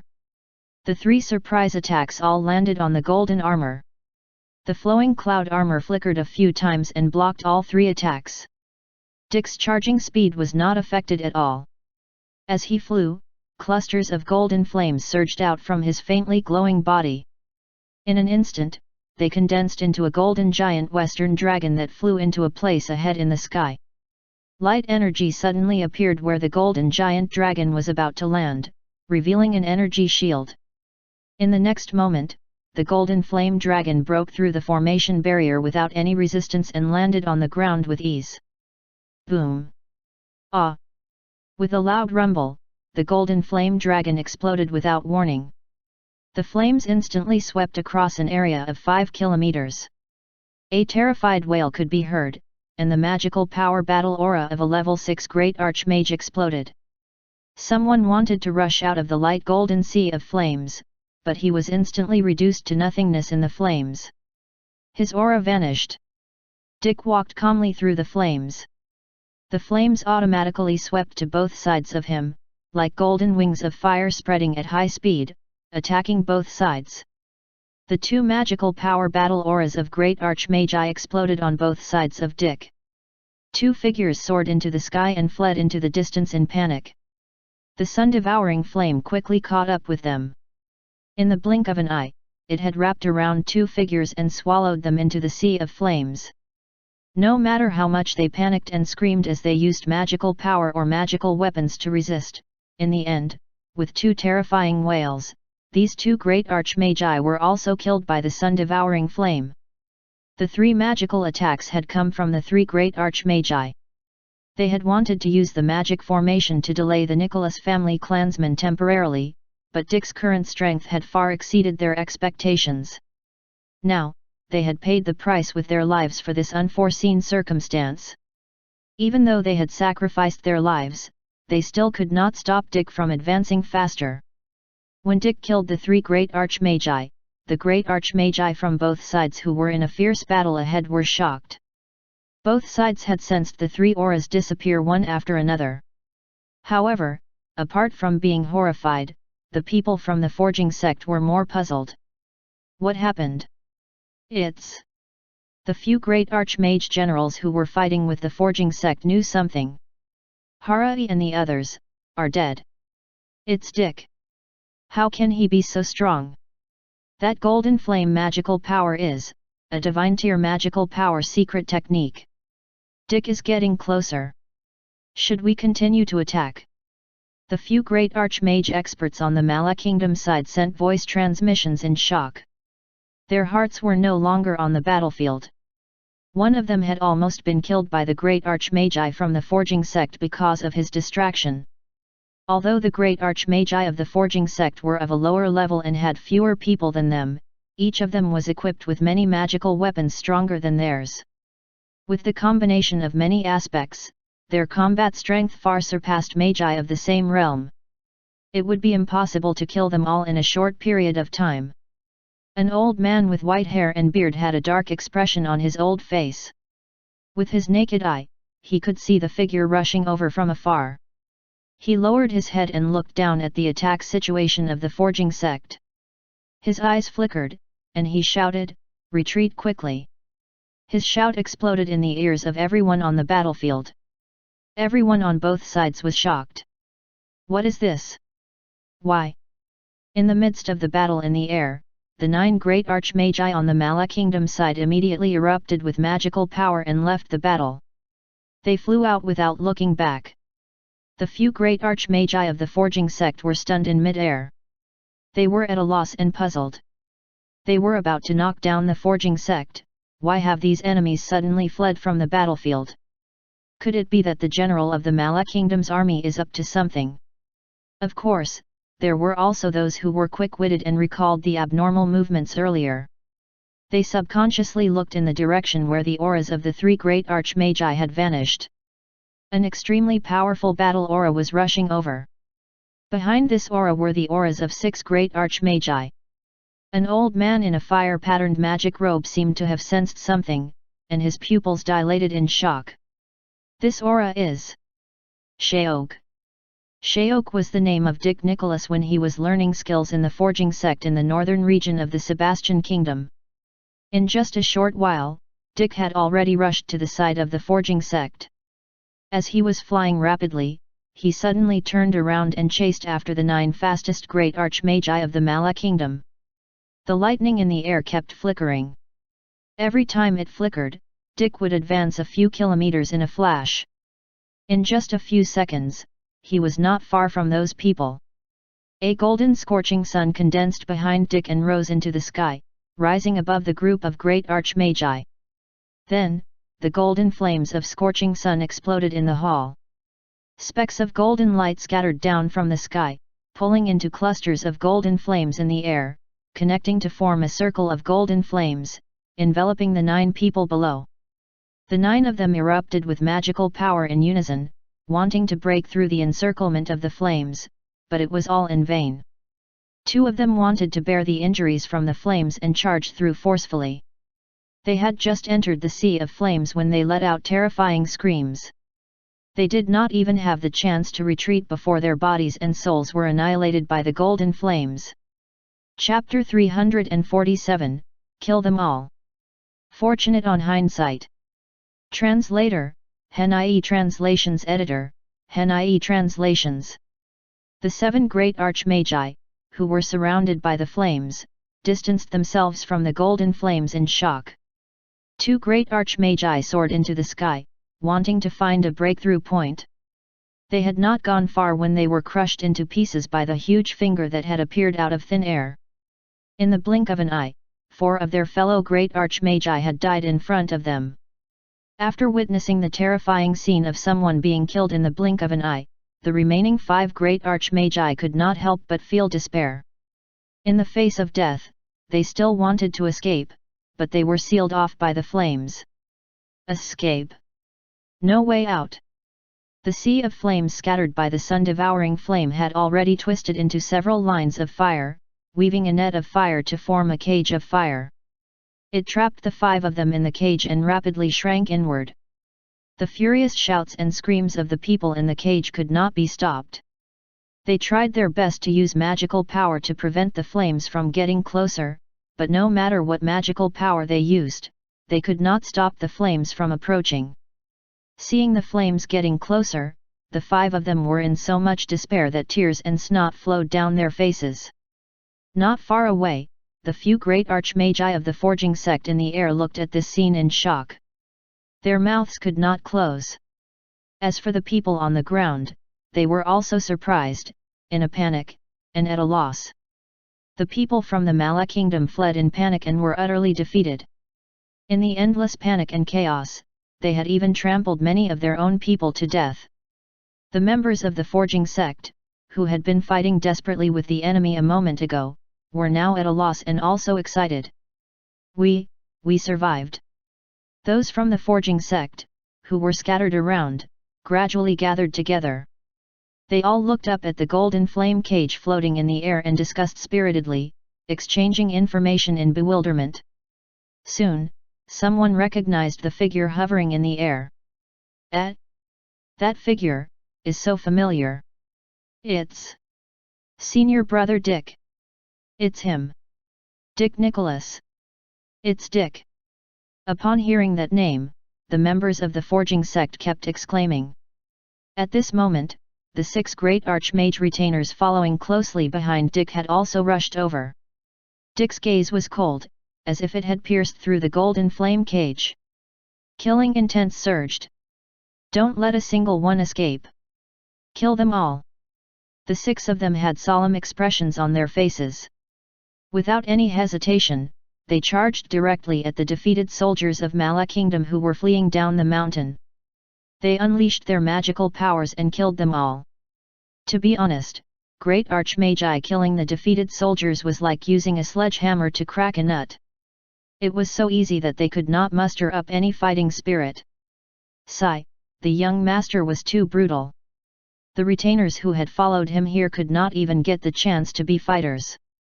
Previously, not far from Wind City, they were still able to fight with experts of the same realm.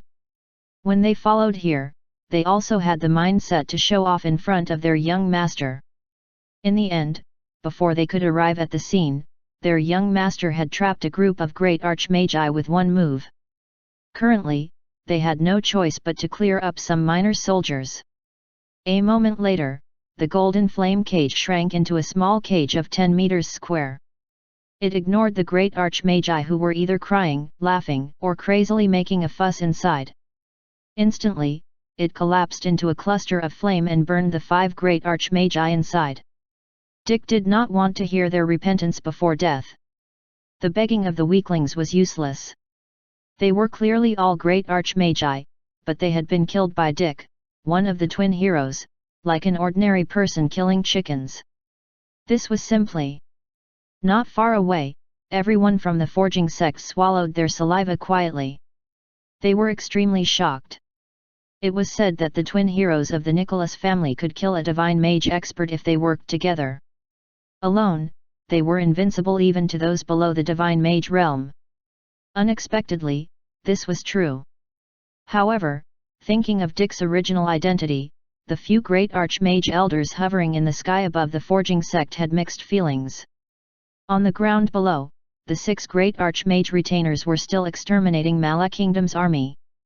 This army, which had been sent to attack the forging sect, was a team of more than 1,000 magi.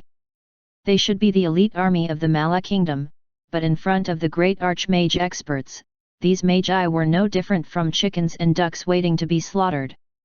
After using the flame cage to kill, Dick waved away the flames that had already shrunk into a ball. He turned around and was about to speak to the few great archmagi of the forging sect not far away when he sensed something unusual.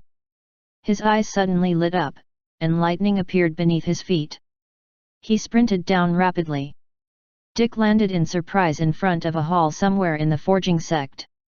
The disciples of the forging sect beside him were all shocked to see him descend from the sky. Someone shouted, "Senior Brother Dick!" The person who had shouted was a magical female cultivator named Faye. Beside her was a man named Shaw. Back then, when Ron came here to find Dick, he had met the two of them once. Dick nodded gently. He did not care about anything else. He walked quickly into the hall. The hall was spacious and bright. At this moment, it was already full of people. The aura of blood loss was very strong inside. Many injured people were lying on the ground. There were members of the forging sect and also people from the Walls village. Dick rushed to a straw mat in a flash and squatted down nervously. He called out softly, "Grandpa Miller." On the mat, Miller's face was pale. He closed his eyes and did not respond. The clothes on his chest were already stained with a large amount of blood. Even the corners of his mouth were bleeding from time to time. He was clearly seriously injured. On the straw mat beside Miller, a young man, who had not fainted, shouted in surprise, "Sheok!" Seeing the attendant from the treasure pavilion, Dick nodded gently. Without asking about the situation, he grabbed the unconscious person's right hand and carefully checked on Miller's injuries. Although he was seriously injured, he could still be saved. Dick's tense heart finally relaxed a little. Fortunately. Previously, when he saw the bloody scene of corpses everywhere in the ruins of the Walls village, Dick was almost in despair. Coupled with the chaos in the forging sect, he did not have the chance to use his soul power to investigate carefully. Only after he had killed the enemy and had unconsciously unleashed his soul power did he realize that there was a familiar aura. After confirming that the injuries could be treated, Dick took out 3 pills from his storage ring. These 3 pills had all been refined by Ron, and they were top-notch healing pills. After Miller had taken them, although he did not wake up immediately, his injuries had improved and his life was no longer in danger. Dick waved his hand and placed a large pile of medicine jars on the slightly clean ground beside him. He said to Faye and the other person who had followed him, "Use them on those who are injured." Faye and Shaw were stunned for a moment before they immediately sprang to action. The forging sect usually had medicinal pills, but the calamity had come too suddenly and there were too many injured. The medicine in the inventory had long been emptied. This batch of medicine should be able to save many lives. Outside the main hall, 3 great archmagi from the forging sect had landed at the door. The other 3 had already gone outside to clear up the mess. Sect Master. Seeing the 3 elders appear, the members of the forging sect all bowed respectfully to the middle-aged man at the front. This middle-aged man was the current sect master of the forging sect, Lenny. Lenny and the other 2 walked to Dick's side and looked at him with mixed feelings. Dick, who had been ordinary in the past, was now one of the 2 heroes of the Nicholas family. Sect Master. Dick nodded gently. After the word had left his mouth, Lenny paused and changed his words. Nicholas. Dick chuckled. Just call me by my name, Sect Master. Lenny sighed in his heart and said solemnly, Sir Dick, thank you for saving the forging sect. As he spoke, he and the 2 elders beside him thanked Dick solemnly. Chapter 348, Lux Oppression Dragon Scale, Stolen. Translator, Hen.ie Translations Editor, Hen.ie Translations. Lenny and the other 2 did not know how to treat the current Dick. However, they were all great archmagi who had cultivated for a long time. It did not take long for them to adjust their mental states. No matter who Dick was in the past, he was already a genius of the Nicholas family, a top great archmage, and almost certainly able to advance to become a divine mage in the future. As for the forging sect, it was still a little weak. Moreover, Dick had saved the forging sect not long ago, so what if they respected their benefactor? Even if Dick had come knocking on their door arrogantly to wash away the humiliation from back then, the forging sect could only cooperate and beg for his forgiveness. Fortunately, Dick did not seem to plan to hold the past against them. Lenny and the others, who had come to this conclusion, relaxed a little. In fact, when he left here with Ron back then, Dick had thrown away those old grievances. Currently, the forging sect of the Northern Territory was just an ordinary faction to him. He only knew a few members inside. Dick's target this time was not the forging sect. He had just killed those great archmagi. He had only attacked because he was too angry and thought that Grandpa Miller had been killed by them. Moreover, considering that Grandpa Miller had a deep relationship with the forging sect, Dick naturally would not deliberately make things difficult for the forging sect. After a few words, Dick was invited by Lenny and the others to the conference hall for a formal meeting. As for the injured people lying in the hall, they were all taken care of by the uninjured members of the forging sect. Grandpa Miller was sent to the guest room first to be taken care of. From the story told by Lenny and the others, Dick finally learned what had happened to the Walls village and the forging sect earlier. A few days ago, the army of the Mala Kingdom had suddenly attacked the Northern Territory. In just a day, they had occupied the periphery of Wind City. A large area of the country, including the forging sect, was directly occupied by the Mala Kingdom. The forging sect had not wanted to care about the battle between the 2 countries. Unexpectedly, the Mala Kingdom had directly sent out an army of magi to surround the forging sect.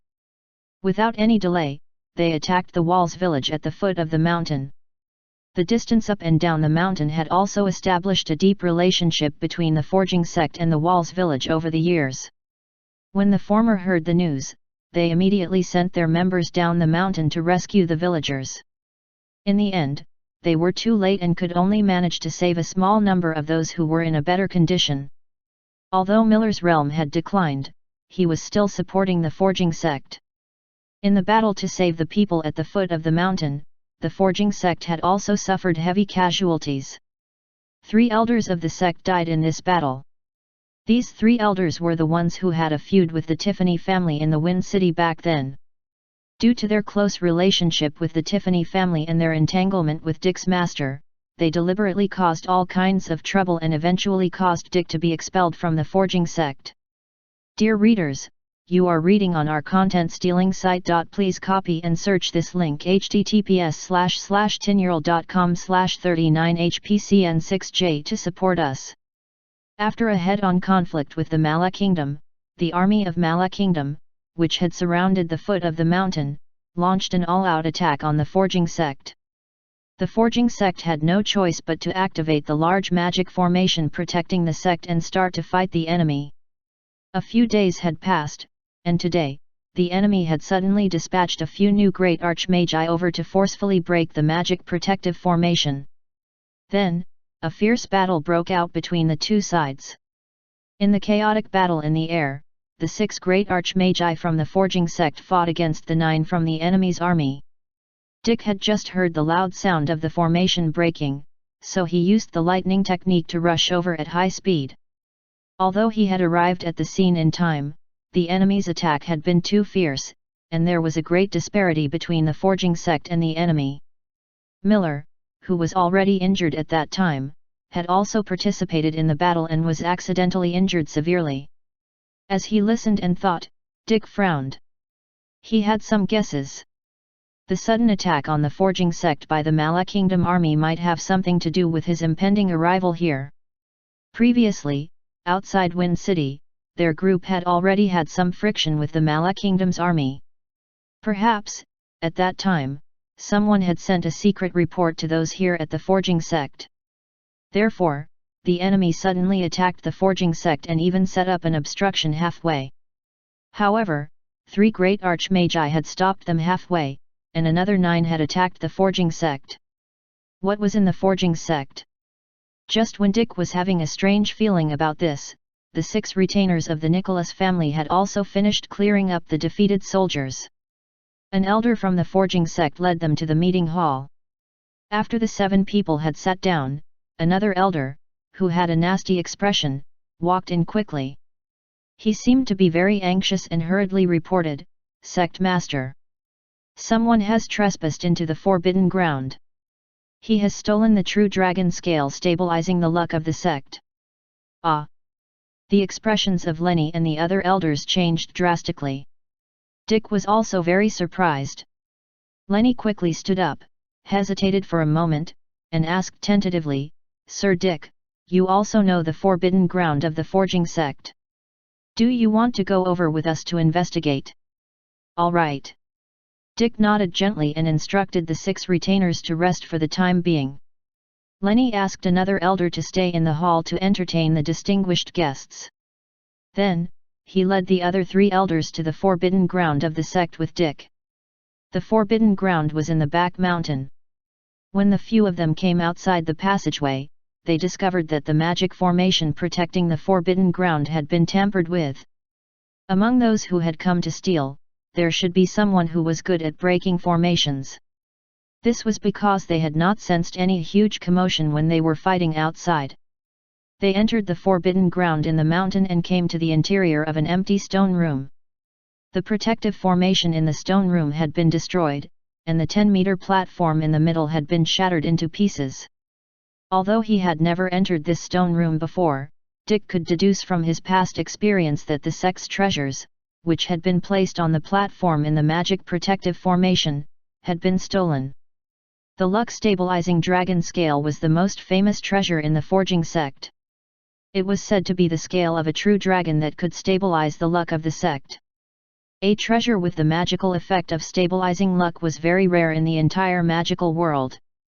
Usually, only those powerful family clans could possess such a treasure, such as the fiery dragon treasure sword, which seemed to be the incarnation of the luck of the country. Of course, the luck-stabilizing dragon scale of the forging sect was far inferior to those of super-powerful factions. As a diamond-tier magical treasure, its luck-stabilizing effect was not very strong. However, to have such a magical treasure was something that made everyone envious. If it had not been for the great reputation of the forging sect for weapon refinement, this luck-stabilizing dragon scale would have long been snatched away. However, it was still stolen today. And it was even stolen by the military of the Mala Kingdom. Is the whole country a thief? After all, it was a country of magical power cultivation. It was impossible for it not to have a sacred tool with stronger luck stabilization. Why had they wanted to snatch the one from the forging sect?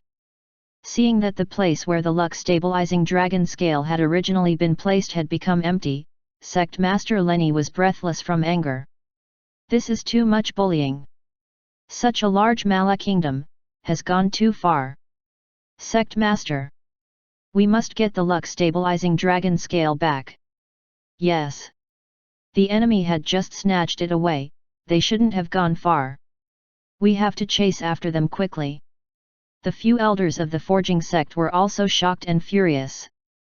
They all suggested, the current situation is urgent. No matter what, we must snatch back the luck stabilizing dragon scale. Lenny's old face was dark. He lowered his head and took 2 hurried steps. As if he had thought of something, he suddenly stopped in his tracks and looked at Dick, who had not said a word since he entered the secret room. He looked hesitant. Chapter 349, Hole in the Ground. Translator, HenIE Translations Editor, HenIE Translations. At this moment, Dick was also thinking. He saw Lenny looking at him and asked softly, "Can you find traces of the luck stabilizing dragon scale?" "As long as the thieves haven't fled too far, we should be able to find them," Lenny replied. "In that case, I'll search for it too." Dick pondered. "I wonder who stole it and what they want it for." Since the enemy had repeatedly stopped him and had also secretly stolen the luck stabilizing dragon scale, it seemed that they had other plans in the future. Since he had already ruined the enemy's superficial plan, he might as well interfere to the end and make the enemy pay the price. Currently, the army and the generals who had attacked the forging sect had been completely annihilated, but the enemy's true secret plan had already begun. The enemy had already turned the Walls village into ruins, killed most of the innocent villagers, and even seriously injured Grandpa Miller. He wanted to continue fighting the enemy and not let them do as they wished. Hearing that Dick was willing to help, Lenny and the others were overjoyed. "All right. This matter cannot be delayed. I'll start searching now." As he spoke, Lenny waved his hand and took out a diamond-tier magical weapon that was glowing with a faint golden light. The flying sword floated not far in front of him. Although there were still some waves emitting from the flying sword, the aura was already a little weak. Even the blade was covered in fine cracks visible to the naked eye.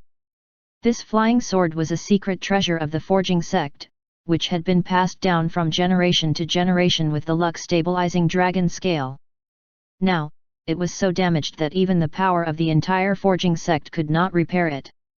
Earlier, in the chaotic battle with the enemy troops from the Mala kingdom, Lenny had no choice but to use this flying sword. The extent of the flying sword's damage deepened. This magical weapon could not be used as a weapon now, but it still had a use.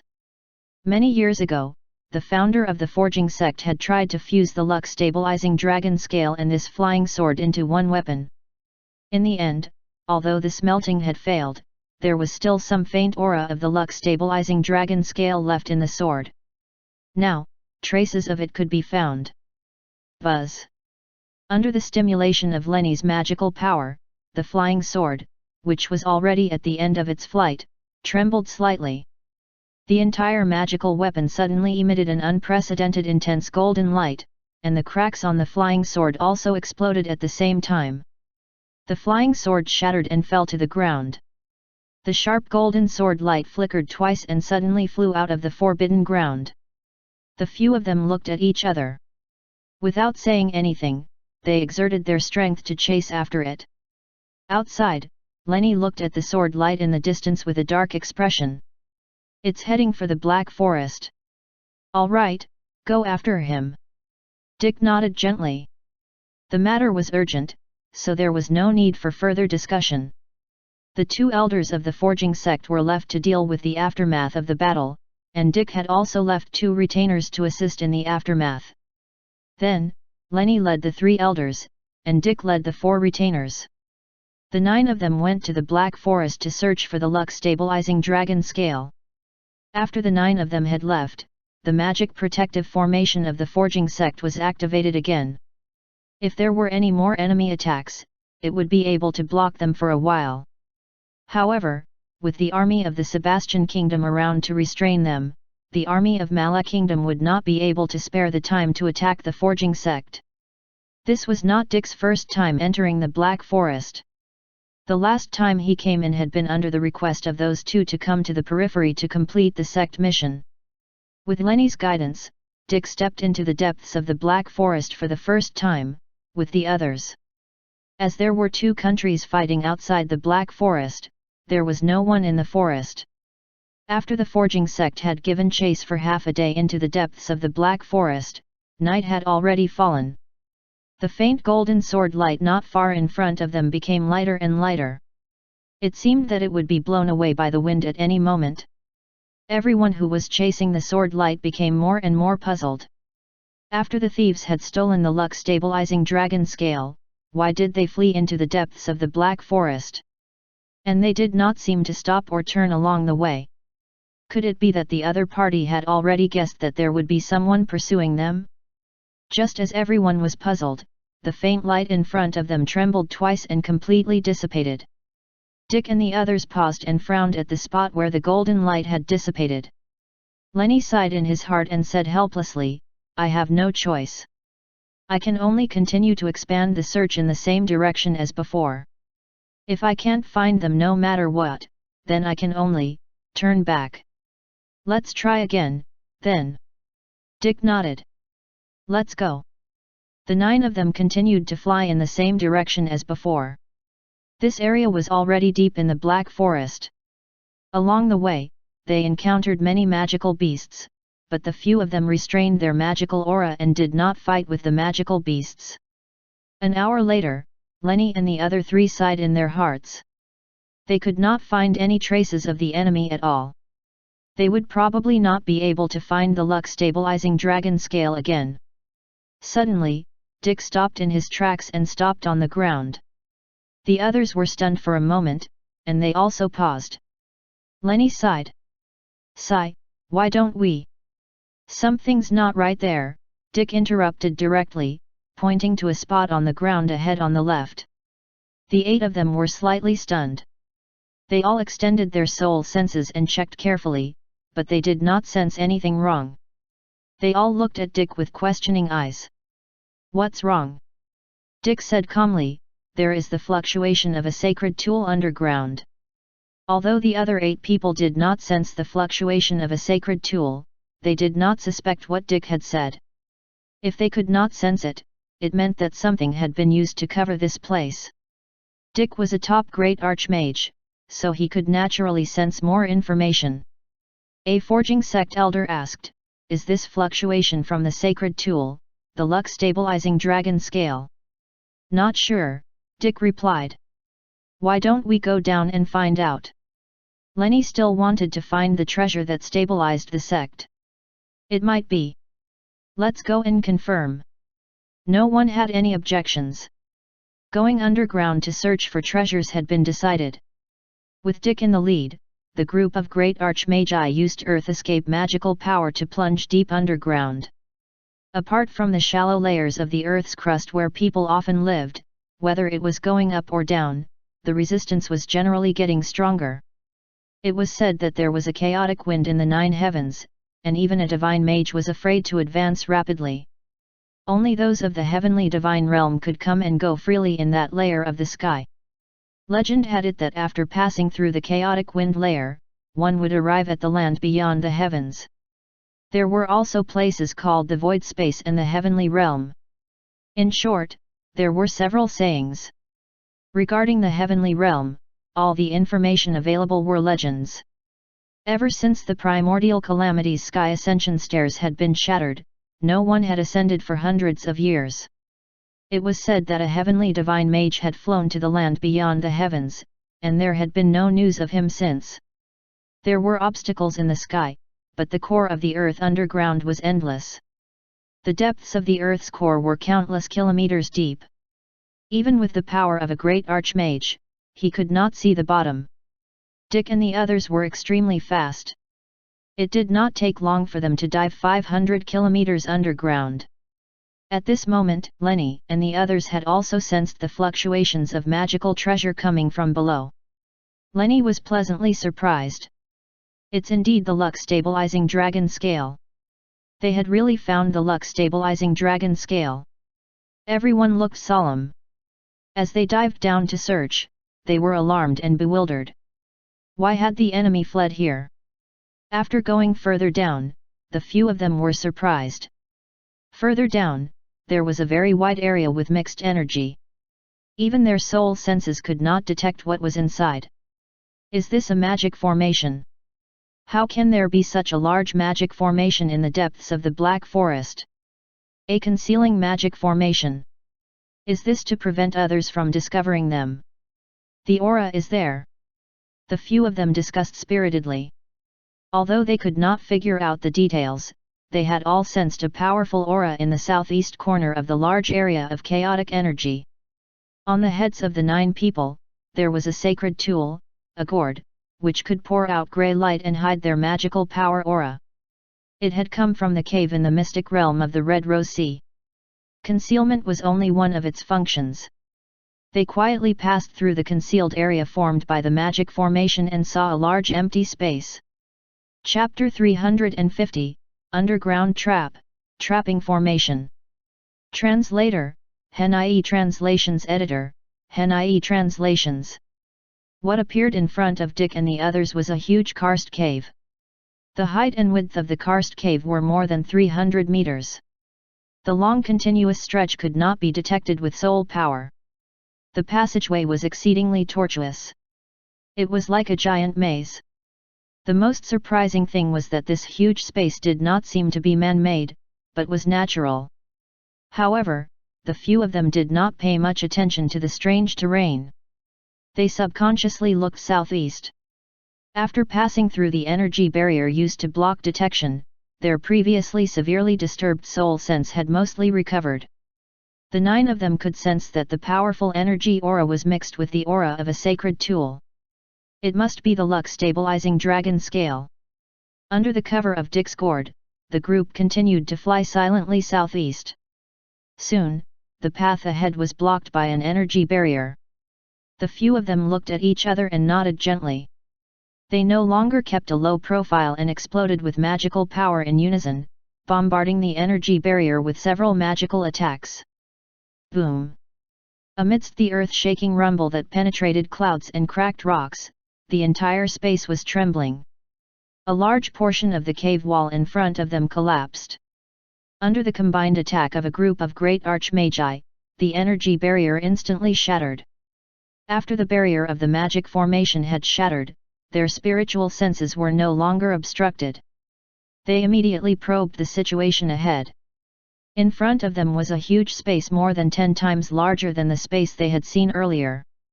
The natural energy inside was so dense that it was almost condensing into a liquid that dripped down. In the center of the empty space, there were more than 10 great archmagi forming a special magic formation.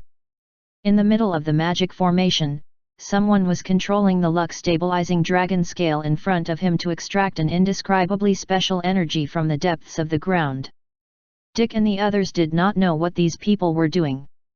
However, they could not be pleased with the enemy who had snatched the luck-stabilizing dragon scale.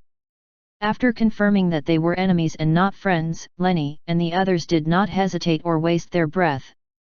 The moment they broke through the energy barrier, they quickly rushed in, used magical power, and attacked the enemy. After charging into this empty space, the 8 people except Dick were all attacking the enemy. Dick did not look at the dozen or so enemies who were forming the formation. Instead, he carefully checked the surroundings with a grave expression. The moment he rushed in, the ominous feeling in Dick's heart suddenly rose from within. He could not explain it clearly, and he felt inexplicably uneasy. Boom! Boom! The moment the lightning and flint collided, the attack magical power of Lenny and the others landed on those enemies. Buzz! At the same time, something unexpected happened in the empty area. Dick, who had been paying attention to his surroundings, had a dark look in his eyes. The magical power in his body instantly erupted. He waved his hand to draw out the sun-devouring flame and charged directly at the way he had come. Boom!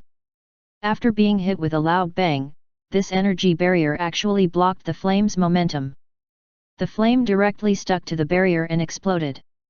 It then burned the energy barrier in the form of a sea of golden flames. The barrier flickered and trembled, but quickly stabilized. This magical barrier, which had just appeared, was actually not breached by the sun-devouring flame. At the same time, Lenny and the others were shocked. They exclaimed, "No! We've been tricked!" The spot where the few of them had attacked earlier was actually empty. All their attacks had missed. These were all illusions. This illusion was so powerful that it instantly blinded all their senses. Everyone had thought that they would join forces to break through the barrier ahead and attack the enemy, but they had not expected that they would step into the enemy's trap. It was equivalent to saying that the concealment power of Dick's intermediate sacred tool, the gourd, had been seen through by the enemy. And this magic formation, not only had it deceived the soul sense of their group, the trapping formation barrier it had formed had even withstood Dick's strange sacred flame attack. Dick's expression darkened. His gaze landed outside the magic formation opposite him, where a figure had appeared out of thin air. Before that person made his move, Dick had not sensed his existence at all, and the aura of magical power emitted from the other party. Level 4 Divine Mage. After Lenny and the others had sensed the enemy's level, they were all shocked. How could this be? The enemy actually had a Divine Mage. The level 4 Divine Mage was an old man with somewhat withered hair and flesh. His eye sockets had sunk very deeply. He was clearly as withered as an old piece of wood, and his face was very ashen. However, there was still a faint glow in his eyes, making one not dare to look at him directly. Behind the old man, a group of great archmagi had already appeared. They were operating a special magic formation. The person in the middle was using the luck stabilizing dragon scale to absorb the special energy from the depths of the ground. It turned out that the scene Dick and the others had seen earlier had not been conjured out of thin air. Instead, it was a live broadcast of this scene opposite a projection. Such an exquisite and powerful magic formation trap should have come from that divine mage old man, which meant that the other party was also a grand master of magic formations. While everyone was horrified, Lenny pulled a long face and suppressed his anger. "Why have all of you stolen my luck stabilizing dragon scale?"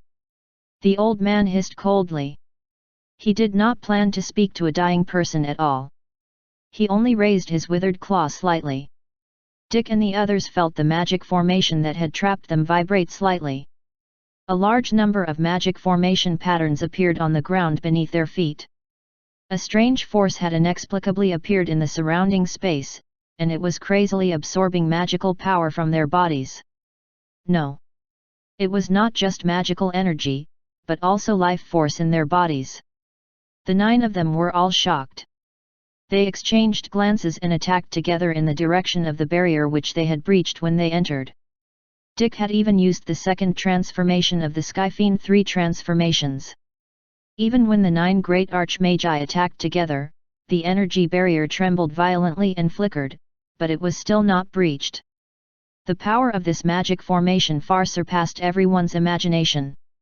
Not only was the barrier not breached, it had also absorbed all their magical attacks. The absorbed energy was transmitted to the other side. Dick's expression was grave as he took a look. The magic trapping formation we're in is absorbing the energy and vitality in our bodies to replenish the energy of the magic formation opposite. Therefore, what the group of great archmagi opposite them had done with the magic formation they had set up was the enemy's primary target. As for the level 4 divine mage old man, the reason why he did not simply attack Dick and the others was firstly because he wanted to use them as fuel, and secondly, the old man wanted to control the magic formation here, so he did not attack them directly. He had set up obstacles on his way to the forging sect, stolen the luck stabilizing dragon scale from the forging sect during the chaotic battle back then, and used the dragon scale to absorb special energy in the underground magic formation of the Black Forest. Everything was linked. What was the enemy trying to do by racking their brains and going through so much trouble to snatch the luck stabilizing dragon scale? What was the special energy the enemy had used the luck stabilizing dragon scale to absorb from the depths of the ground? Just as Dick was concentrating on thinking of a solution to get out of danger, the person who was surrounded by the 12 great archmagi was looking coldly at Dick and the others. His lips curled into a mocking smile. This person was wearing a white magic robe. He was a man of about 30 years old, who was quite handsome and had an extraordinary aura. He had appeared in the Mystic Realm trial which Ron had participated in and was the person Hoenn had reminded Ron to be wary of. However, Ron had not seen this person. This person's name was Jared.